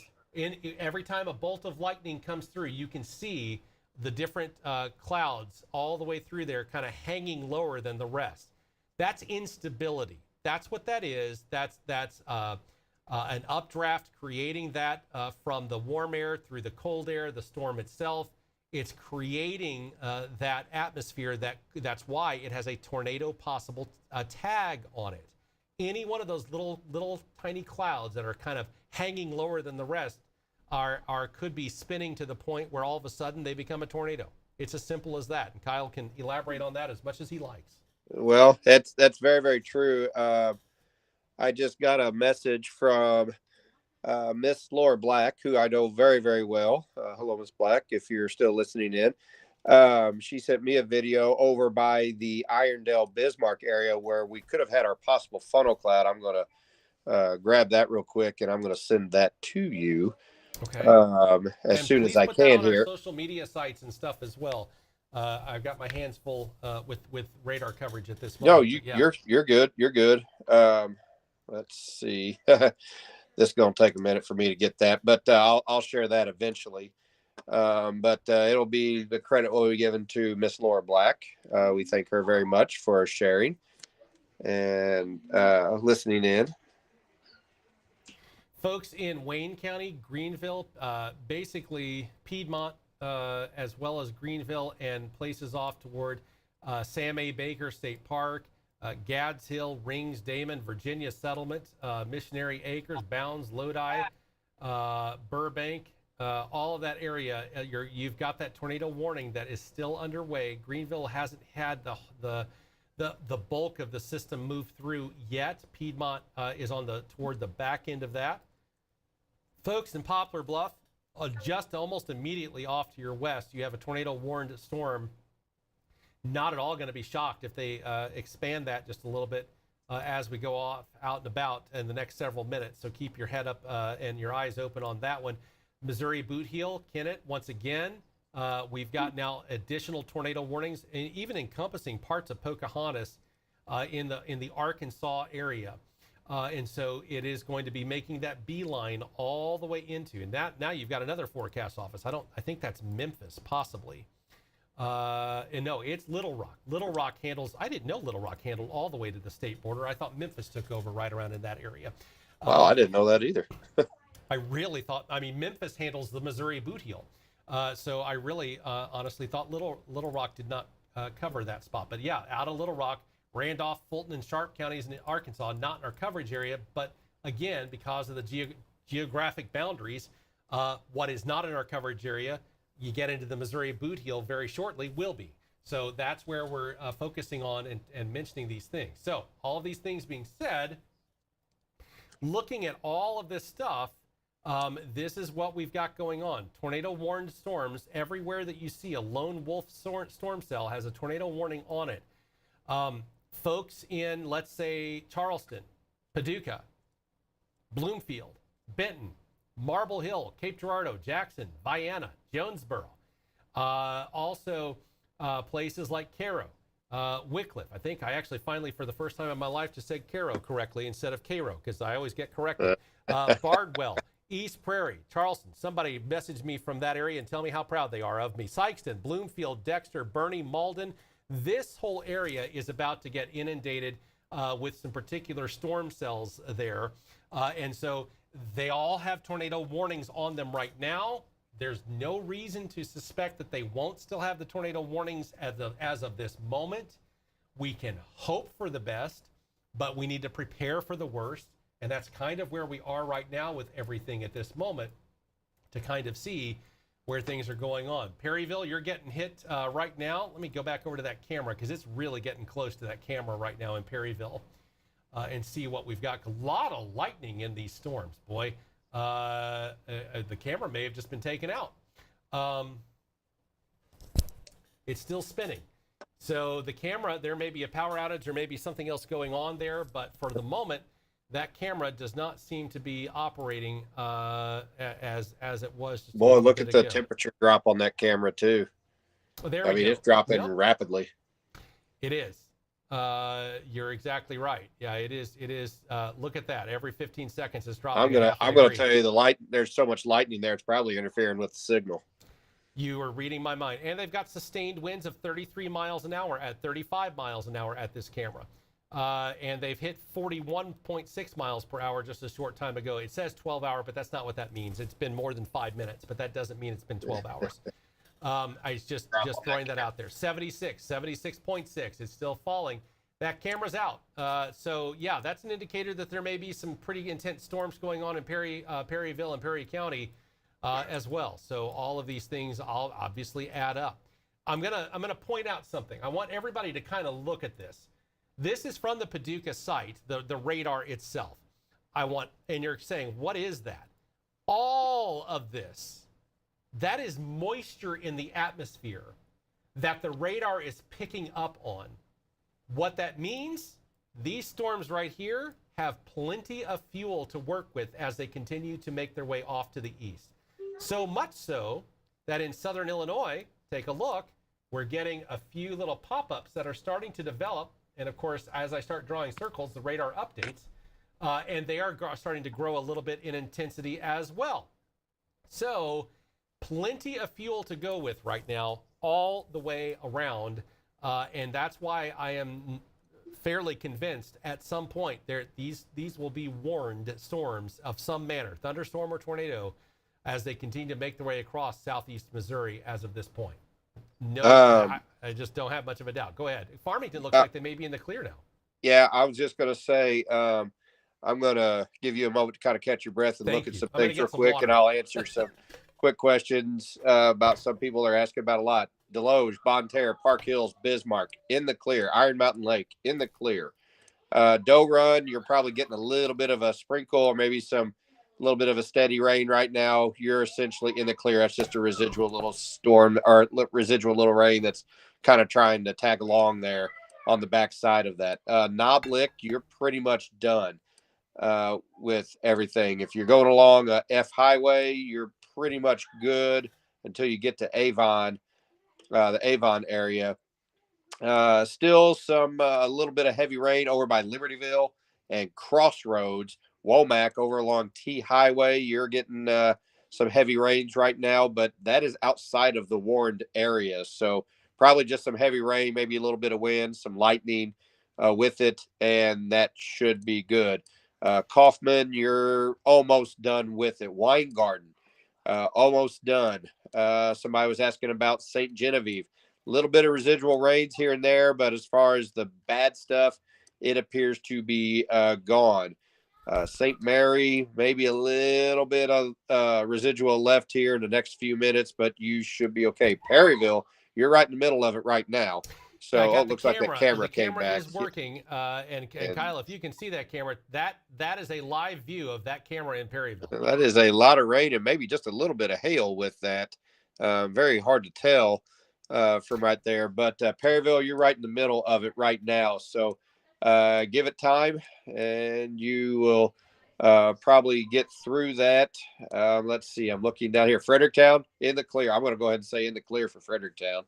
Marquand, not so much yet. Bear with it, Marquand. You got one little storm kind of on the northern edge of that tornadic warning system there above Greenville. Got to deal with that one, then you might be okay. Let's see. Anybody else that I'm missing here? I want to try to hit everybody that I can. Let's see. Yep, no run good. Farmington, I'm going to say you're good. So a lot of our attention now is in the Perryville area, and then, of course, down in the Greenville area. Marble Hill, you're probably going to want to have a heads up here before too long. Des Arc, Annapolis, kind of keep your guard up there. You should be okay. Piedmont, you're almost done. Van Buren looks like they're now in the clear. Poplar Bluff, heads up. You're going to get it before too long. Puxico, you're kind of in Fredericktown situation there. It looks like it may try to split you, but those two storms could link up. And if that happens, you'll get hit too. Donovan, heads up. You're probably going to be looking at getting hit before too long. Just to give you a heads up there, that would mean eventually moving its way over to Dexter, Bloomfield, Sykeston further down the way. Scott City, Cape Girardeau, I would definitely have my guard up. You're a little ways away, but still keep your heads up. Jackson wouldn't I would probably sleep with one eye open or at least my ear close to the weather radio just in case. Marble Hill got a little ways to go before you're out of the clear. And that pretty much covers what we've been looking at here. I don't know if I missed anybody there or not. Still continue to have the tornado warning for, the tornado warning for, let's see, who is that? That's over there in Wayne County for Greenville. Let's see, that was at 9:06, so that one's fairly new. Dangerous storm being near Greenville and Lodi around 9:10, so you're getting it right now. That is just a radar indicated rotation, so no train spotter has found that yet, but you still want to take cover just in case. As a matter of fact, we've got a guy who's in and around Greenville right now. He's kind of broadcasting live. I'm not seeing anything just off the top right now. So definitely got to be aware not just about the tornado, but you've also got the possibility of hail being mixed in with these, as we have learned before. This was, let's see, what size hail was that? I will make sure I give right size. So quarter size hail, about 1 inch. Winds up to about 60 miles an hour. So that's a little bit of a dandy there coming out of Piedmont, getting ready to go through Greenville. You guys are kind of going through it right now. Now we move further down to the Carter County and Ripley County area. 908 severe thunderstorm capable of producing a tornado with significant straight line winds, located 7 miles southwest of Hunter, 13 miles south of Van Buren, moving east at 40 miles an hour. Radar indicated rotation once again. This will be around Hunter and Budapest at around 9:15. So right about now, if you're in Hunter and Budapest, take cover just to be on the safe side. It also includes Grandin. I may be saying that wrong. If I am, I apologize, but you get the idea. I'll take my punishment online from that later on. Donovan, heads up, you're not in the warned area. That part of the storm that's headed for you is not warned, but that doesn't mean it can't be. So definitely heads up. And Donovan, Naylor, you're down that way as well. I would definitely keep my eyes open, because right along the border of Missouri and Arkansas, they've got a tornado warned storm right there. It's kind of splitting the border, bisecting the border, if you will, of Arkansas and Missouri. So that's got a couple of that's got a lot of cities in the way of that one. So be careful around that area. If you're in Naylor, that one could the northern part of that could clip you as well. Neelyville's down that way. Just be careful down that way. You've got a little ways to go before it gets there, but it won't be too long. Poplar Bluff, it's closing in. Let's see. Scrolling back up to the Perryville area.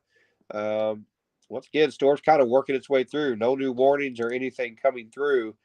Damage threat is considerable. They do have quarter-size hail detected within this, along with 70-mile-an-hour wind gusts. And there's a lot of farmland down there that won't knock those winds down until it hits something, a building or a tree or something down that way. So damage could very well happen. Chester, Perryville, St. Mary, and Lithium between mile markers 129 and 139. Of course, that's the Perryville exit there off I-55. Know that exit quite well. I've taken it several times. Don't forget, tornado watch is still in effect in the area until 11 o'clock, which means conditions are favorable or could happen. May or may not happen, but you never know with that area. Most of the watches and warnings have expired that way. So just looking down, seeing if I see anything else that really catches my mind. Marquand, you might get away with that little isolated thunderstorm. It's kind of all by itself. It looks like it's going to go right towards 72, just south of Cornwall. It's over F Highway currently. Castor Station might go south of that. So Patton Junction, heads up. Patton itself, heads up.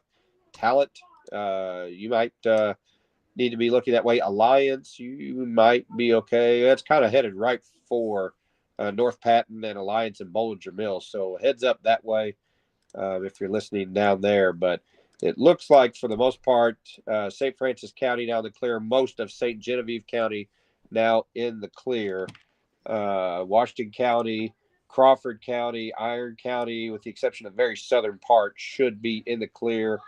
And it looks like it's going to be a quiet night for everybody. Everybody needs that after this morning, getting woke up about 3 o'clock with the storms that rolled through this morning.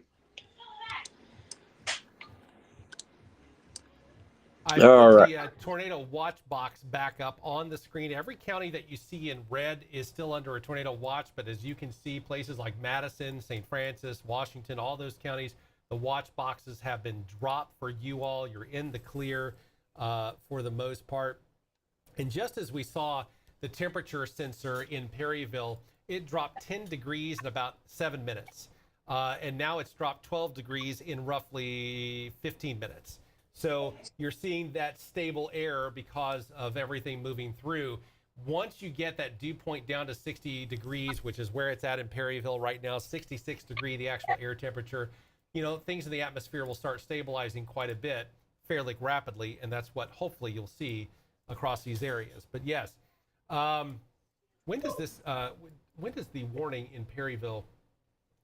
We've got a considerable threat tag now on the warning.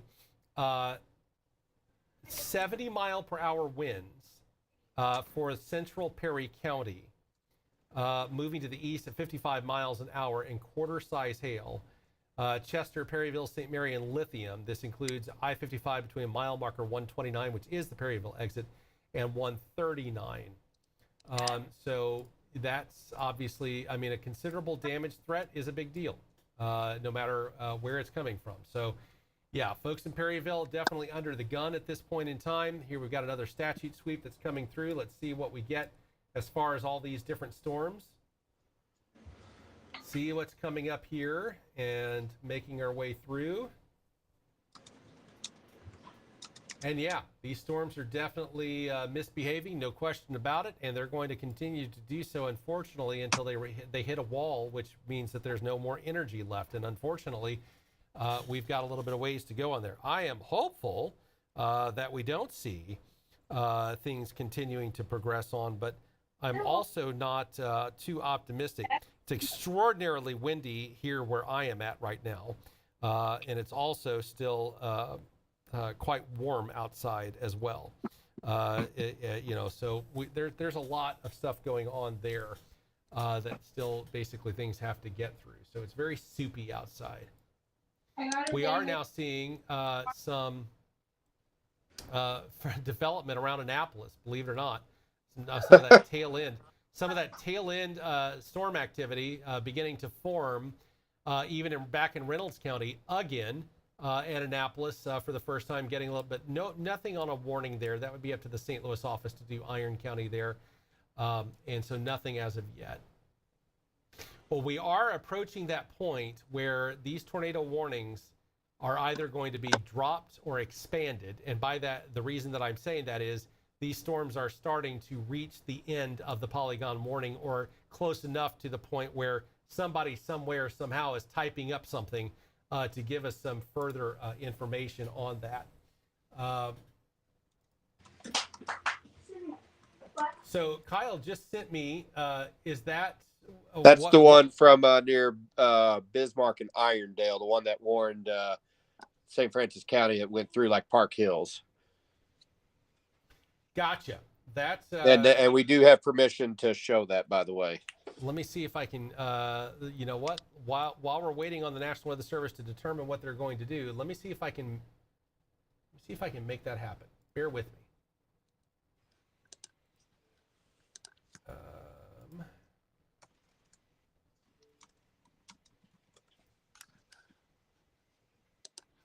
Take a look at this on your screen on the right-hand side. Let me get back over to that screen. Now, here's kind of what's going on there. Kyle, do you want to explain that a little bit better? I'm going to give the full screen here. Well, so looking that way, that could be a very indication. It's definitely a very low cloud, but it was definitely rain wrapped, as you can. That's definitely got some rain with it, but it's definitely a very low cloud.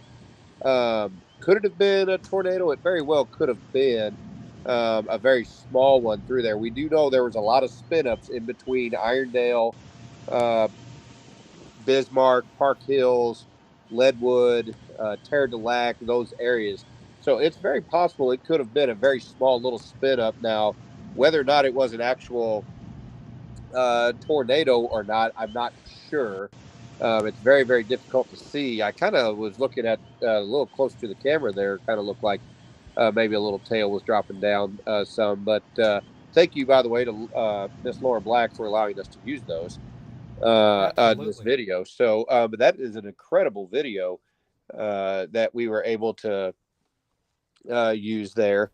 And We've got an expanded tornado warning as well, by the way. oh, we sure do. That was not surprising, though. I just now saw that. That's not surprising. No, not at all surprising. Folks in Bollinger and northeastern Wayne County until 10:15, a tornado warning by the Weather Service office in Paducah. Severe thunderstorm capable of producing a tornado located 7 miles north of Shook or 7 miles east of Greenville, moving to the east at 40 miles per hour.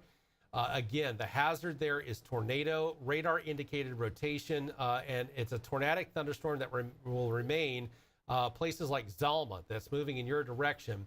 And so also hail possibly greater than 0.75 inches as well. So what pea size, dime size sounds, I think, about right on that aspect.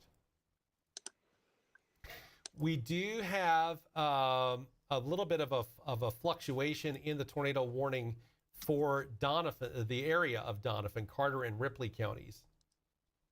That one also showing a severe thunderstorm capable of producing a tornado 7 miles west of Budapest, 10 miles north of Doniphan, moving to the east at 35 miles per hour, flying debris, Budapest around 9:25. So literally right now, moving in that general direction. I'm still impressed that there's now suddenly a thunderstorm in southern Iron County. It's kind of like almost the county's like in another thing, and here comes a storm cell. It's just blows my mind that there's still some there's so much pent up energy in the atmosphere that suddenly we're seeing a little bit of a pop up there, but nothing severe. We'll keep an eye on it, at least as of this moment. Nothing severe. Yeah, that radar indicated. So if this holds true to the path, let's go ahead and draw this out for a minute. Bear with me.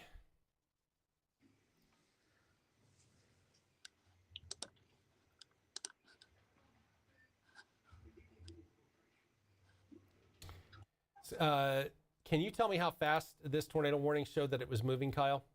Let me get to it. Just the one down in by Greenville and Zalma, and yes.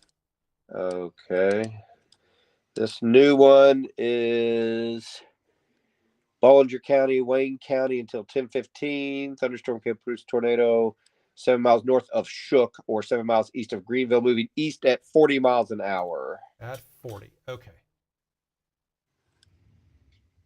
And they said Zalma is included in that. Didn't give it an exact time.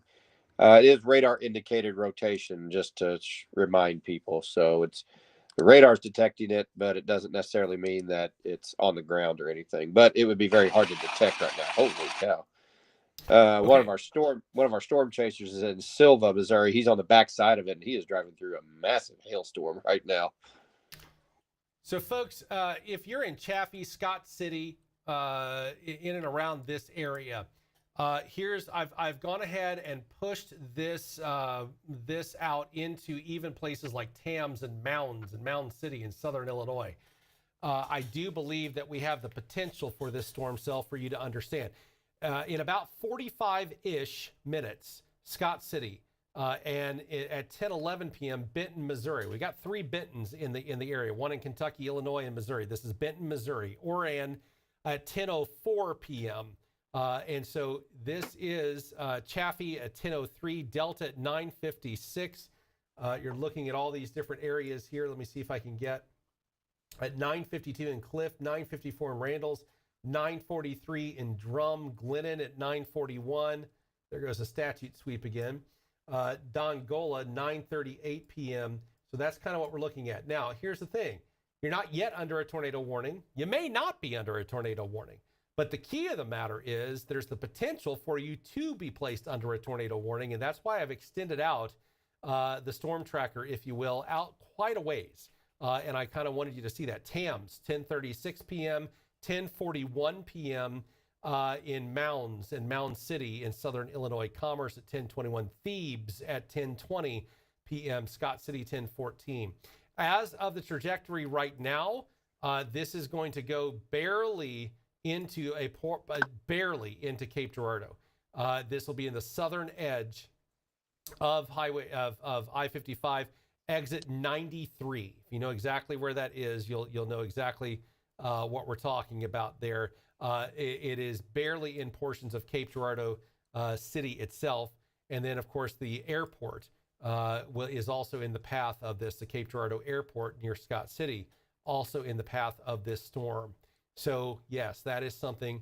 They have expanded, by the way, the thunderstorm warning that has, and it is still in effect for Perry County, but they have expanded that into places like Jackson and Perry County, Jackson County. This includes Carbondale and Murfreesboro, DeSoto, Illinois, I should say, because we have two of those in the area as well. Hearst, Grand Tower, Altenburg, Cedar Lake area, Maconda, Frona, Gorham, Longtown. And so we're getting into that area. 10:15 p.m., a severe thunderstorm located near Altenburg. That's in Perry County, Missouri, 13 miles west of Murfreesboro, moving to the east at 45 miles an hour. We're talking half-dollar sized hail, tornado possible signature, 60 mile per hour winds. So that is something to keep a very watchful eye on when it comes to all of this. We now have another tornado warning. This is for Poplar Bluff. This is going to be going on for Carter, Ripley, and Butler County until 10:15 p.m. A severe thunderstorm capable of producing a tornado was located near Budapest, or 9 miles north of Donovan, moving east at 35 miles an hour. This will be in Poplar Bluff in 15 minutes at 9:45 p.m., fair dealing at 9:35 p.m., and Budapest and Milltown sitting on top of you right now, and Harveyville at 9:50 p.m., including Grandin as well. So this is, again, a radar indicated rotation in and around there. So we have the pent up fuel in the atmosphere. So folks, and again, that said, let me make sure I've got that speed correctly there.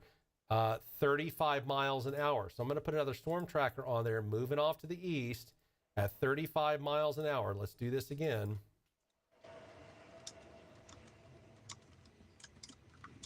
And here's what we're talking about.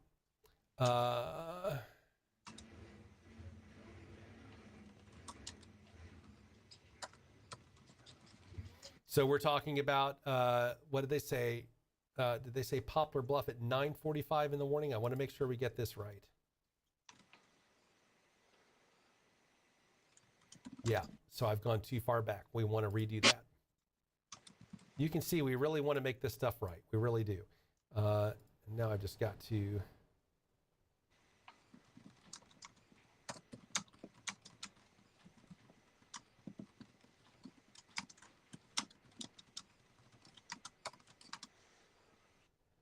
Now I just got to make it cooperate with me here.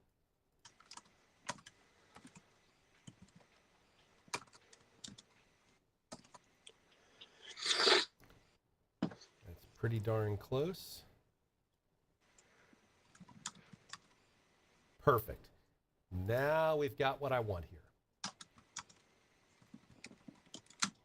All right, Poplar Bluff, 9:45 p.m., Fisk, 10:03 p.m., Dudley, 10:14, Bernie, Missouri, 10:27, Dexter, Good Barbecue, 10:27 p.m., Bloomfield, 10:31, Essex, 10:36, Canaloo, 10:52, Morehouse, 10:53, Sikeston, 11:03, Matthews at 11:02 p.m., East Prairie at 11:21 p.m., Charleston, 11:26. Then we start getting into places like Kentucky, Western Kentucky, Wickliffe at 11:51 p.m. at night. Nighttime tornadoes always seem to hit Western Kentucky. Bardwell, 11:57 p.m., midnight at Clinton. That more or less puts that storm at 1 o'clock in the morning in the Paducah metropolitan area as well. So that's an area of concern, understandably.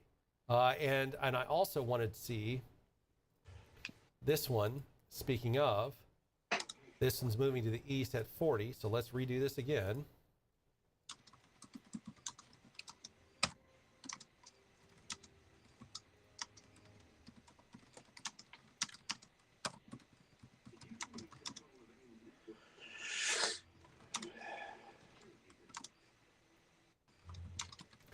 So at 11:35 p.m., the storm that is sitting over Zalma right now in the Greenville area, if it's moving due east at 40 miles an hour, that puts Paducah Metro at 11:30 to 11:35, Metropolis 11:24 p.m., Reedland 11:41 p.m.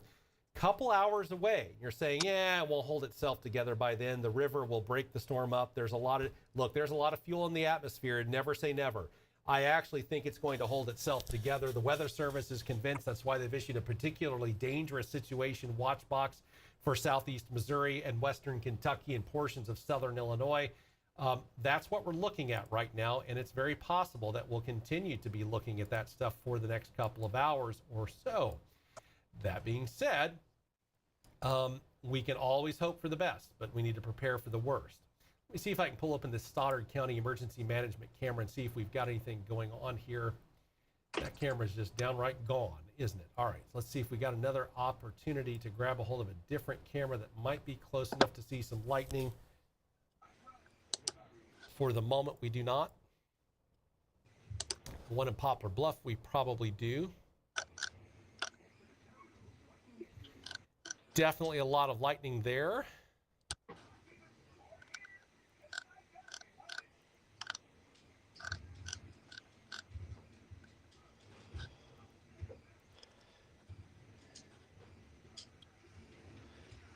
While you're looking there real quick, just replying to Adriana Douglas, yes, Potosi is in the clear. Has been for quite some time, but yes, we are happy to tell you that Potosi is in the clear.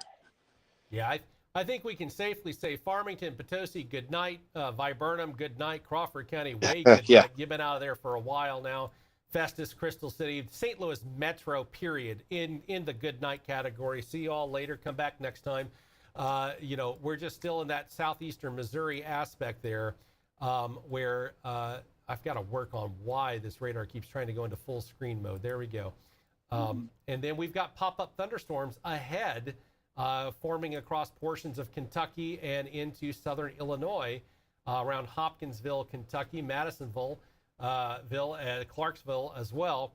And I am looking at all of those. It's not really going to have any impact on draining any of the fuel, unfortunately. They're just simply too far away. There's too much fuel in between the two. So we are seeing these aspects right now. And I'm very curious. The leading edge of the tornadic activity is moving toward Poplar Bluff. And it is a radar indicated storm. So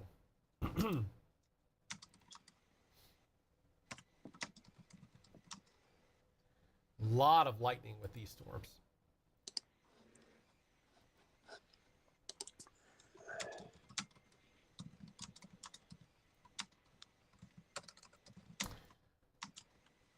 All right, so we've got these particular warnings that are going on right now. We're going to continue monitoring them for Benton, Missouri, and Benton, Kentucky, Bloomfield, Charleston, Missouri, Hickman. This is going to be eventually moving into your area. And so obviously the boot heel still not out of the clear yet, especially north of Kennett, let's say Clarkton and Campbell, Malden area. You are still potentially in line to get a tornado warning soon. Got a couple more counties to get through in northeastern Arkansas before we'll see exactly what happens there as well. But a lot of stuff going on there as well. So those are some interesting photos, Mr. Douglas. What are we looking at here that you've sent? This was sent to me just recently, and I just now got the permission to share them from Miss Abigail from out on the 185 area. She was an active listener with us tonight up in the Washington County area. After the storm went through, she sent those to me and asked me what those were. And she said she just thought those were really pretty. And I took one look at that, and I'm like, those are really pretty. Those are really cool. So I asked her for permission. She said very much so. So I'm just sending those to you. You can kind of look at those and nerd out on those whenever you're ready. So, well, while we've got this little bit of a lull waiting to see what the Weather Service is going to do, there's those pictures that Kyle's talking about right there. You said this was near Potosi. Was that correct? North of Potosi, closer on the 185 side. northwestern Washington County. So not quite out of Potosi, but probably closer to Richwoods would be my guess. But Gotcha.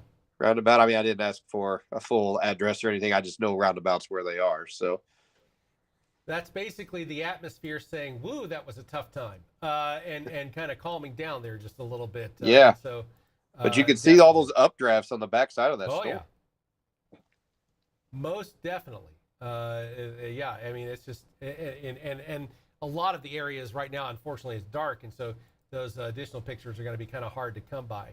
But yeah, it's there's a lot going on there for sure. Let me get into a couple of other spots here. All right, so we do have the tornado warnings obviously going on, and it is an area of concern, no question at all. And so that thunderstorm warning with the tornado signature attached to it, still part of Perry County. I know for something that says it's moving at 45 miles an hour, it seems to almost be taking. Perry County is not that big. It seems to be taking its sweet time getting out of there with all of that aspect. So I can hear my voice starting to get a little gravelly. Yeah. Yeah, I'm going to have to sign off here as well. I got lots of things. I've donated a lot of time to this tonight, which I gladly do to keep people safe in the area. That's the number one goal. If it means I got to take, several hours out of my night to make sure people know and are aware and can stay safe and do the same thing, then by all means, I'm going to do that. If I can, we appreciate those of you who tuned in on both our YouTube page on Blue Cheetah Media, and we appreciate you tuning in on Show Me Live on our Facebook page. Always appreciate those. We had several hundred people watching all at once there at one time. So to all of you who are out there, if I missed your question, I'm so sorry. I try to catch up and stay up with those, but trying to work this. And then you get a tornado that's supposedly coming close to, family and myself and headed directly for us. Sometimes you got to jump off here. And then, of course, a little equipment failure tonight on my end with the phone going dead. But that just tells you how much we were doing this tonight. But for everybody that's tuned in and still tuned in, Matt's going to take you through the rest here for the rest of the night. I believe I'll do this one last one because they were waiting patiently about Perryville. That's Jillian who's doing that. Perryville, for the most part, is pretty much secure over to the east side of Perryville, like around Crosstown and Grand Eddy, all the way down to Longtown and maybe Highland, close to Apple Creek. They're going through the last part of it, but Perryville is pretty much going to be all in the clear here momentarily.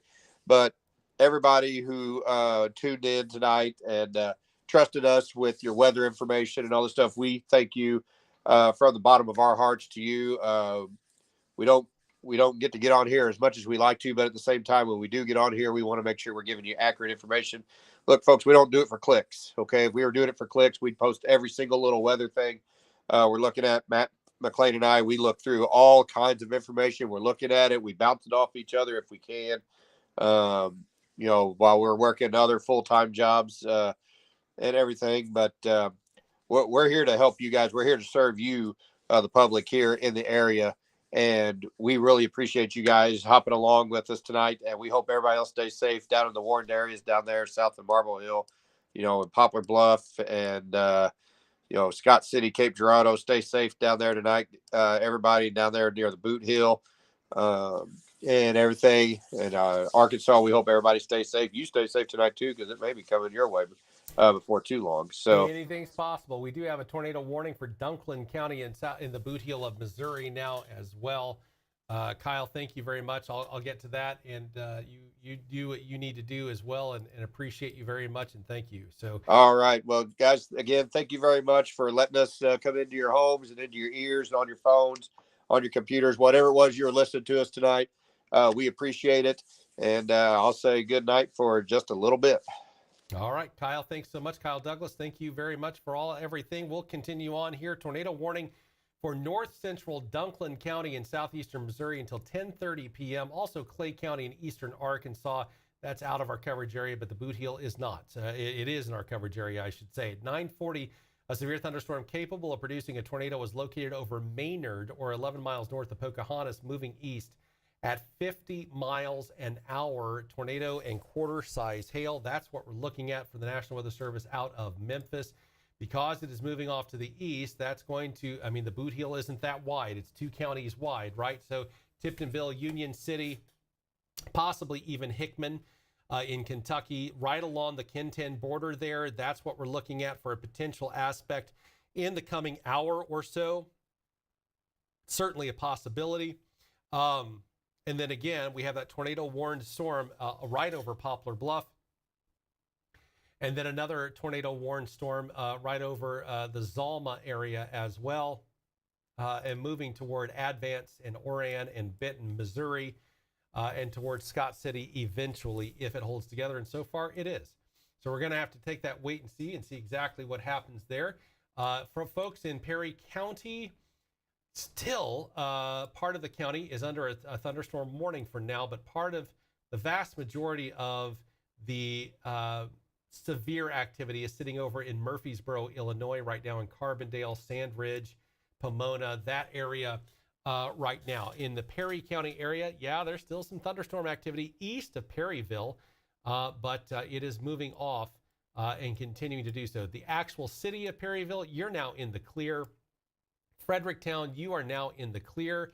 Still very surprised at what's happening between Annapolis and Des Arc there in southern Iron County. I'm just downright mesmerized at the idea that anything is forming behind this line. Shows that volatility in the sky, the atmosphere. And so we're going to keep a watchful eye on that because it has really intensified.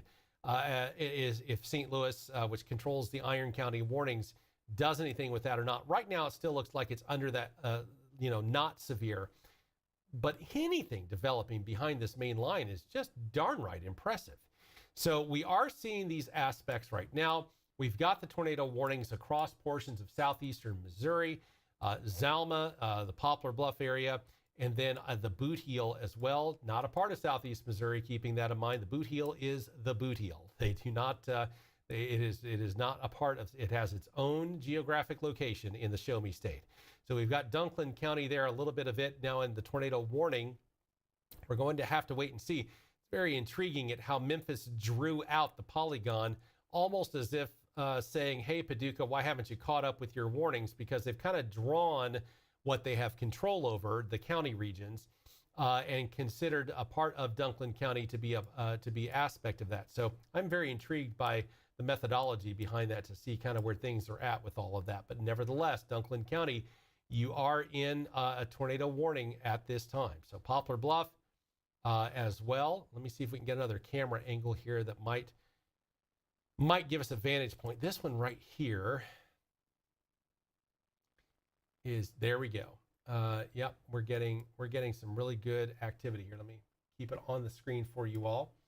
That is looking off pretty close into the right direction for all of this. Seeing a lot of lightning there in Poplar Bluff. Not a lot of traffic out this late at night, thankfully.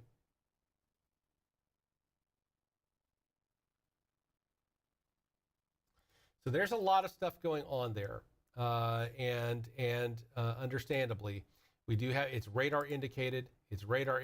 Everything so far this evening right here. I don't think we've had a single confirmed tornado warning from the Weather Service. Had some spots where trained weather spotters and other aspects indicated it's probably made its way toward the ground, but nothing as far as a confirmed warning has been issued anywhere in our neck of the woods, if you will. Perry County, the thunderstorm warning for you has now been officially dropped. It's all moved off into Illinois. And for the most part, the county, Old Appleton, Altenburg area, got some heavy thunderstorm activity here in the next 10 minutes, 15 minutes. That's going to subside and you will be in the clear. It's over. Tonight, it's over. You're good to go. We're going to see what happens with Madison County and on southern Iron County there. Still seeing, shockingly, a little bit of an extra development there. And I'm not entirely sure why, but we'll take what we can get, I guess. As far as anything else going on here,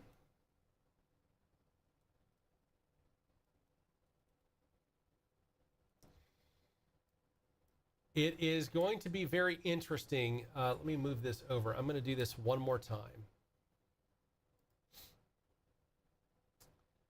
All right. Hail greater than 0.75 inches and radar indicated tornado. This is for Wayne and Bollinger County until 10:15. Tornado warning. Moving to the east at 40 miles an hour. All right. So here's what we want to do. We're going to do this one more time. We're at that 40-mile-an-hour mark.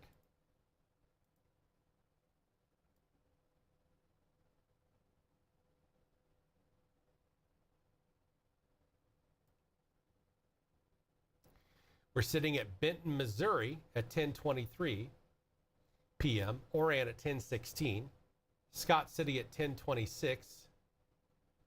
Parts of Cape Girardeau City as well, right around that 10:26, 10:27 p.m. The airport, right around 10:25, 10:26 p.m. Thebes at 10:32. Commerce at 10:33.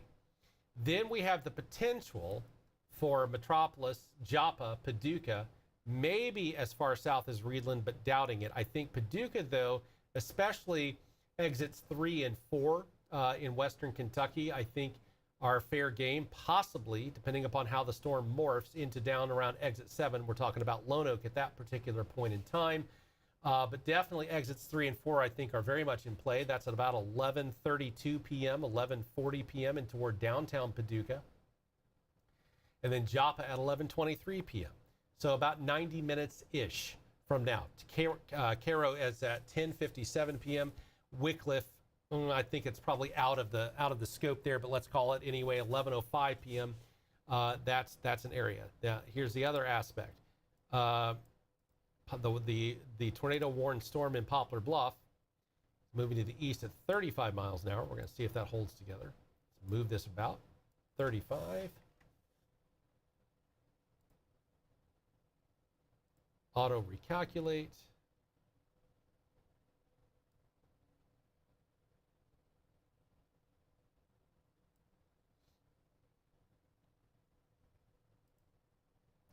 And that's showing to some degree, because geographically speaking, that kind of did mostly east there. It's a tiny bit skewed upward. But Fisk in Missouri, 10:12 p.m. That's outside the warning box. 10:23 in Dudley. Dexter, 10:36 p.m. We are looking at East Prairie at 11:30. Charleston, 11:35. Wickliffe at midnight. Bardwell at a little after midnight, 12:06 a.m. I think that's a safe bet that this storm is going to make its way through Bardwell. It's also a safe bet that it's probably going to cross through Clinton at 12:08 a.m. as well, give or take. Places like St. John's in southern McCracken County at 12:40 in the morning. Lovelessville, 12:25. 12:14 in New York. The Ballard County, New York, obviously. Wickliffe at a little after midnight, 12:19 a.m. in Cunningham. And so, yeah, we're looking at these types of things here. Lone Oak at 12:43 in the morning. Massac at 12:36 in the morning. Yeah, there's a lot going on there. Just a lot going on all the way through. Certainly a possibility with both of these.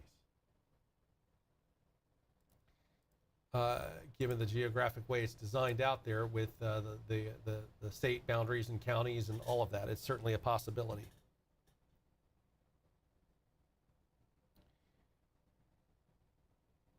Well, it looks like the National Weather Service is agreeing that this is going to continue.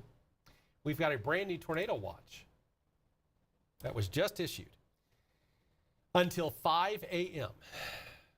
Fantastic. A line of thunderstorms is expected to continue eastward, southeastward into lower Ohio, mid-Mississippi valleys and mid-south over the next few hours. All right, here's the thing. Yes, it is until 5 a.m. Let me check on the Missouri Boot Heel. Did they? Yes, they sure did. They extended that all the way through, even into Perry County. They're holding that tornado watch box until 5 a.m. I am halfway convinced that some of these counties will be set free of that watch box well in advance, possibly. Let me read the rest of that very quickly and maybe see the methodology behind that.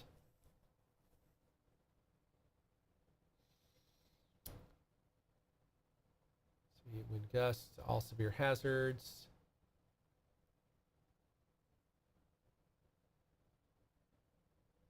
Widespread damaging wind gusts to 70 miles an hour likely. Scattered large hail events to 1.5 inches in diameter likely. Let's take a look at this. We've got all kinds of new toys this severe weather season that we did not have last year, and I'm very thankful for every one of them.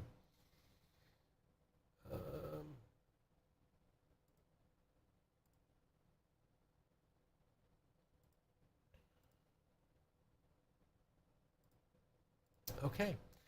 We're going to have to do a wait and see on exactly whether or not they trim away at that watch box or not. We'll find out fairly soon. Perry County, Wayne County, Bollinger, Cape Girardeau County, all under that tornado watch when this initial line has now made its way through. We've seen a tornado warning drop for one of the storms, but we still have a severe thunderstorm warning for Bollinger, Scott County, Cape Girardeau County, and Stoddard County. That is in effect until 10:30 p.m. And 60-mile-an-hour winds. This still has a... Does it have a tornado? It does not have a tornado possible signature. Haven't seen one of those in a while. So it looks like that rotation maybe has weakened just a touch. But let's see what happens. Let's see exactly what takes place here and where we go from here. I am very surprised that they have extended. I am still convinced that some of this they're going to start trimming back very soon, even though it was just issued. Paducah proper itself will probably remain in that watch box until 1 or 2 a.m. I don't know that it would be 5 a.m. I guess we're about to find out in one way or another.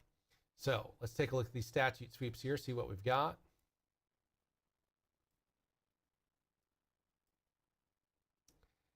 Take a look at this camera and see what it's seeing right now.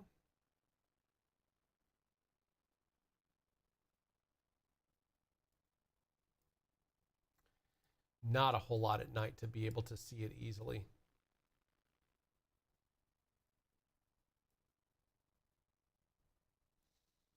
That particular camera has been knocked offline.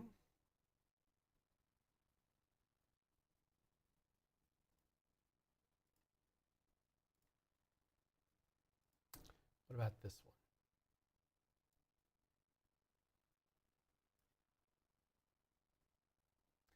Yeah, a lot of straight line rain, indicative of some pretty high winds going on there, even though it's showing 3.9 miles an hour. You don't really have sideways rain. Something's not adding up there.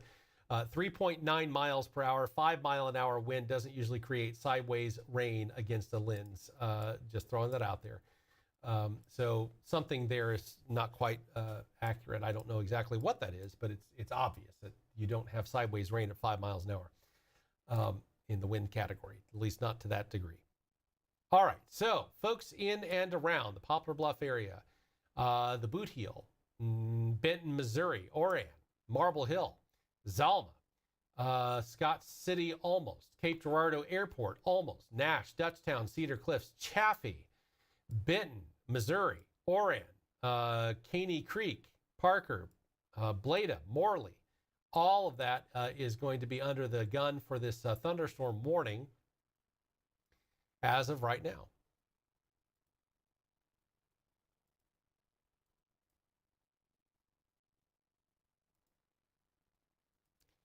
Well, whatever it is that little dot is there for, it's not letting me click on it. It may have been a storm report. It may have been something else. Usually they open right up. Okay, so here's what we've got going on. As far as the southeast Missouri, it is basically far southeastern Missouri and the Boot Heel that remains under the gun at this particular point in time. Places like Poplar Bluff and Bloomfield, Charleston eventually as well. That is all going to be in the line of fire, if you will, for some of these storms. The Missouri Boot Heel has its own problems that's still in northeastern Arkansas and is going to be continuing to make its way off to the east, northeast at this particular point, and making its way off into eventually right along the Kenton border, Hickman, Murray, just probably south of Mayfield, but not to worry. The storm in Poplar Bluff very well may impact Mayfield and all the way into portions of McCracken County. But then you also have the storm in the Marble Hill and Benton, Missouri area that may also impact Metropolis and Paducah, just based upon the way geography plays itself out. We're going to have to take a wait and see. It might be a north-south punch. The Benton, Missouri Marble Hill version hitting more places like Metropolis and exits 3 and 4 in Paducah. And then the one in Poplar Bluff may or may not make its way into McCracken County. If it does, it might be the southern portion toward the Graves County line. As of the movement of this storm right now, however, Graves County will not get out of this. So we have to monitor that very carefully for right now to see kind of exactly what we think is going to happen, and then just kind of go from there and see exactly where everything happens there. My hope is that things will slowly die out. I think it's probably a false hope, but I'm hopeful. I can try to remain optimistic and hopeful and see exactly where we get from here. We are seeing a lot of popcorn variety thunder showers east of Paducah toward the Hopkinsville and Clarksville area, Nashville, in and around that area, Bowling Green, the Madisonville area, all of that starting to see some popcorn thunderstorms. Boy, that would be great if it starts robbing some of these of the fuel that it needs to stay severe. I'll take that any day of the week. See what we've got going on there.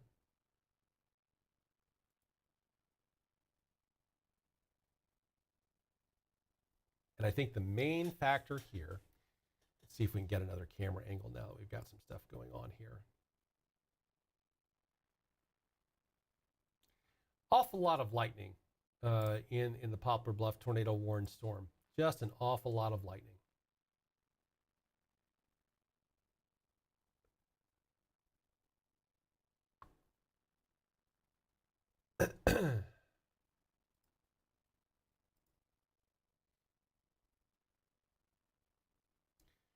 And again, we've got sideways rain out of the Poplar Bluff camera, but 5-mile-an-hour winds. Like I said, you don't get sideways rain with 5-mile-an-hour winds. So we're just going to factor that in as there's something going on there. We do have now a brand new thunderstorm warning that is going to encompass, let's see what we've got. It's a tornado possible signature. 10:45 p.m. That's when it expires. This is for Butler and Stoddard County. This was just issued just now. A severe thunderstorm located near Poplar Bluff, moving to the east at 40 miles an hour, 60-mile-an-hour wind gusts with quarter-size hail. Radar indicated. Hail damage to vehicles expected. Poplar Bluff, Dexter, Bernie, Essex, Olin, Fisk, Dudley, Harville, and Pernamon, I should say. It is moving in your general vicinity. So keep all of that in mind. That is a brand new thunderstorm warning with a tornado possible signature. So yes, that is something that we're going to monitor very, very carefully and see what we get. My hope is that soon we can wrap this up and kind of call it a day because, yeah, we've been on the air now for over 7 hours live. Some of that we obviously stepped away, Kyle and myself, and let the radar go so that you all could see it. But the reality is, yeah, it's been a long day. It's been a full work day of nothing but live on-air severe weather coverage. So that being said, this is kind of what we've got going on. We're going to stick with it. We're not going anywhere until such time as things either A, weaken and the warnings are dropped, which not terribly optimistic at that, but we can hope, certainly hope, or B, it leaves the area of concern and becomes somebody else's problem. And that's where we are. So that being said, we're going to wait and see exactly what happens with the rest of Dunklin County here very shortly, and the other part of the Missouri Boot Heel. We already know, at least as of this moment, there is a thunderstorm warning box with a tornado possible signature on it, stretching right over, all the way over in toward, not far from Sikeston, just to the west, and basically between Dexter and Sikeston. That's where that polygon comes to an end for that particular warning area there. And so, yeah, we're going to keep a watchful eye on it and see what happens. We have had some instances this evening where it started off with a tornado possible. and then it got once again bumped back up to a tornado warning. So we can't say never until it's over, right? So that's where we are right now. That's where we're going to keep making our way through there, and kind of going from there to see exactly what we think may happen here. I wonder if that camera still Stoddard County EMA. That camera is still not working. What about this one? That's definitely not working because it's certainly not 30 degrees outside. So let's move on.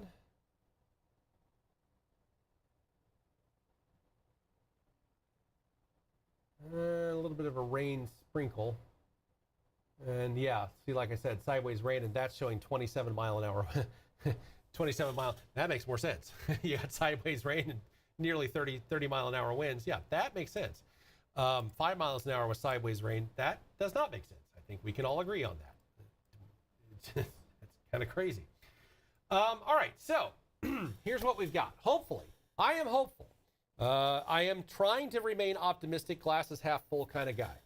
We have a thunderstorm warning without a tornado signature and what looks like is hopefully a falling apart thunderstorm cell between Marble Hill and, let's say, Benton, Missouri, to the east of Greenville. That is the Wayne County storm that's now no longer in Wayne County. It's in Bollinger and portions of Cape and Stoddard County.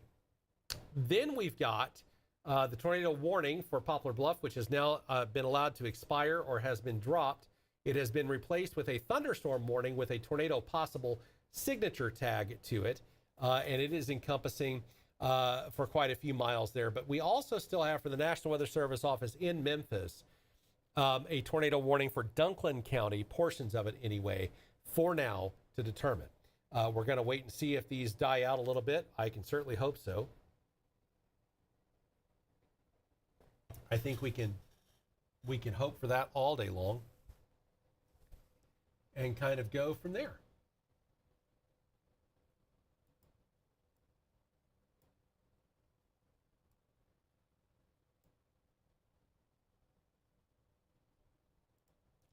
The one thing that I will be honest and open with you about, if these remain as thunderstorm warnings, if they remain as thunderstorm warnings, we will basically wrap up our coverage. If the one that has me again that concern, it's a tornado possible signature, we'll monitor that very carefully. I'm not entirely convinced that the Weather Service in Memphis is going to expand. They very well may. They have a bit of a different dynamic south of the border there in Arkansas. I'm zooming in on there so you all can see what I'm talking about there, just west of Corning. So they may extend that just a little bit into the rest of the Missouri boot heel. We'll have to wait and see on that. But if we're going to remain as thunderstorm warnings, then we'll toss it back and we'll call it a day in and around that particular area. Thunderstorm warnings are also severe, obviously, but they don't necessarily always warrant round-the-clock coverage. Now, some of the other thunderstorm warnings earlier, where it was apple-sized hail, yes, apple, lime and tennis and baseball-sized hail, absolutely.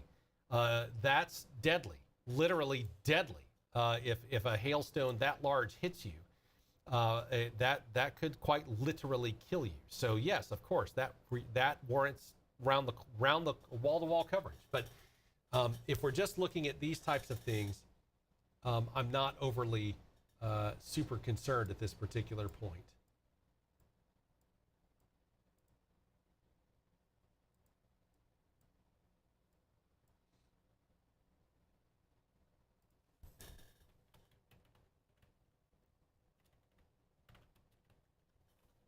I'm going to pull up something here. I just want to make sure.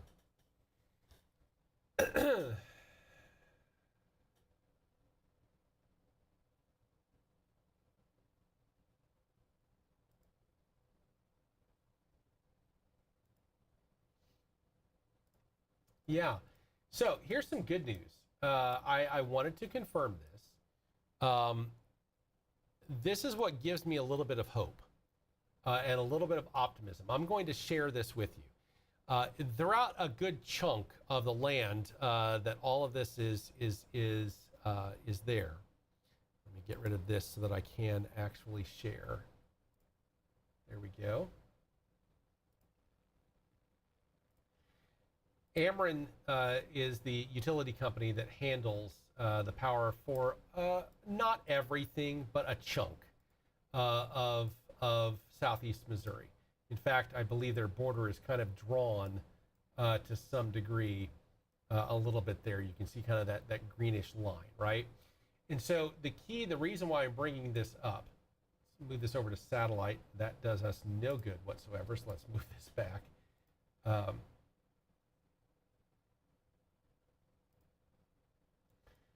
There are no power outages. It doesn't mean we can't have high winds. It doesn't mean that we can't have a serious situation. If you look right here, there are lots of power outages in the St. Louis metro area, even around Farmington, where we were doing not a lot, 10 customers here, 2 customers there, 3 customers in the Belgrade area, right? So there's some power outages there. But you get into portions of, now not every aspect is covered by Ameren, understandably. Black River Electric Co-op handles a good chunk of southeast Missouri as well. So there are others as well that could handle certain aspects. But we are not seeing any power outages to lend truth to these storms. I like to use that a lot simply because I want to make sure that what we have going on, that there's some truth to the radar returns. And so that's where I kind of look at things and say, okay, how much truth are we seeing? What are we seeing? 30 mile an hour winds, probably not going to cause a power outage. 40 mile an hour winds, probably not going to cause a lot of power outages. 60 mile an hour winds starts causing, some power outages. That's where we are. You start getting into 70 and 80 mile per hour winds, which is some of the threats with some of these particular watches and warnings. Then yeah, you've got widespread power outages. If you're not seeing any of the outages being reported on the power company maps, to me, that's a good sign that we are not seeing very much damage with these. It's not to say there's no damage at all, but that we're not seeing a huge amount of damage. We've obviously seen hail damage, a lot of it, and that can also at times create power outages depending. But the winds are primarily the main threat, tornadoes and whatnot. So the fact that we are not seeing any of those things right now, the tornado warning for even Dunklin County in southeast in the Boot Heel has been dropped and moved back to a severe thunderstorm warning without a tornado possible signature on it. So here's what we're going to do. I'm going to leave this feed up for a little bit, let everybody kind of take a good look at everything, monitor it carefully. But the reality is, I think we can hope, and it could always revamp itself back up. Please understand that these storms may be cycling. So that's why I'm going to sit here for a while. And if I need to come back on the air, I'll be right here. We'll still be broadcasting live. But the reality is, for the moment, and we hope it stays that way, the tornadic activity is turning into severe thunderstorm warnings. The thunderstorm warnings are not producing a lot of power outages. In fact, none that we can find. That's not to say the winds won't get gusty. That's not to say there won't be hail. Please understand that. I'm not dismissing the warnings. They're being issued for a reason. But the hope and the fingers crossed is that while maybe severe, not to the point of creating a huge amount of catastrophic damage, they're just simply severe storms. So we're going to watch them right here. And as we get going out and about, we'll be monitoring this very carefully. And then if another tornado warning is issued, we'll be right here to begin immediate coverage once again. I'm not turning off the feed. We're just going to keep it right here and let it do its thing until we start getting into a point where things are starting to look good. So for now, I'm Matt McLean here at the Show Me Live Weather Center, and we're going to call it for just a little while. I'll be back here in a little bit to kind of wrap things up or continue on with coverage depending upon how these storms interact. But for right now, they're starting to slowly behave themselves, and I'm a bit mystified at that. So, and I'm also a little bit skeptical that it's going to stay that way. But at least for the moment, that's where we're going to move. We've got down to thunderstorm warnings. We're going to let them play themselves out. I'll keep playing around with the radar and some other aspects and showing some things that may be of a concern. But I'll be right here for just a little while until we figure out what's going to happen with these.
All right, just to let everybody know, we did have a thunderstorm warning, which was allowed to expire. That is obviously very good news. So that is certainly something to take a look at. That is the hope that these things are going to die out.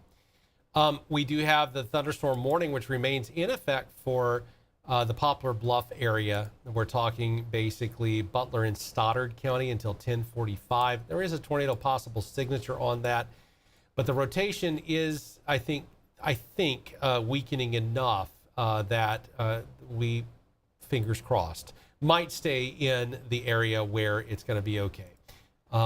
Hopefully, with regard to a tornado warning. Same holding true for Dunklin County for the moment. Now, the boot heel may get just a little bit more intensity because of the thunderstorm activity in northeastern Arkansas. Let me go over to Little Rock. Actually, Memphis might be technically closer. And that might be a different story. Folks in the boot heel may get hit a little bit harder, as well as south of the Kentucky border in northwestern Tennessee.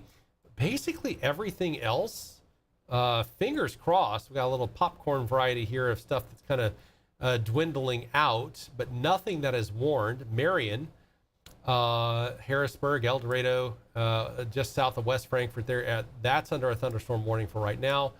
But basically, Western Kentucky, folks, for the moment, things are actually not looking so bad. And I think for the moment, hopefully we'll continue on there. So here's why I'm saying all of this. We're going to go ahead and pull back our coverage. I think for the moment, I feel secure enough in doing that. I think that it's going to be all right for the most part. And we're going to be here the next time that we have severe weather. So make sure that you tune in. We're always here for that. And thanks so much for joining us here on Show Me Live. My name is Matt McLean, and you all have yourself a very safe and blessed evening. And we will be right here again, I'm sure, very soon. It's springtime after all, severe weather season. So we will be here for you whenever it's needed. Thanks so much. Have a good one.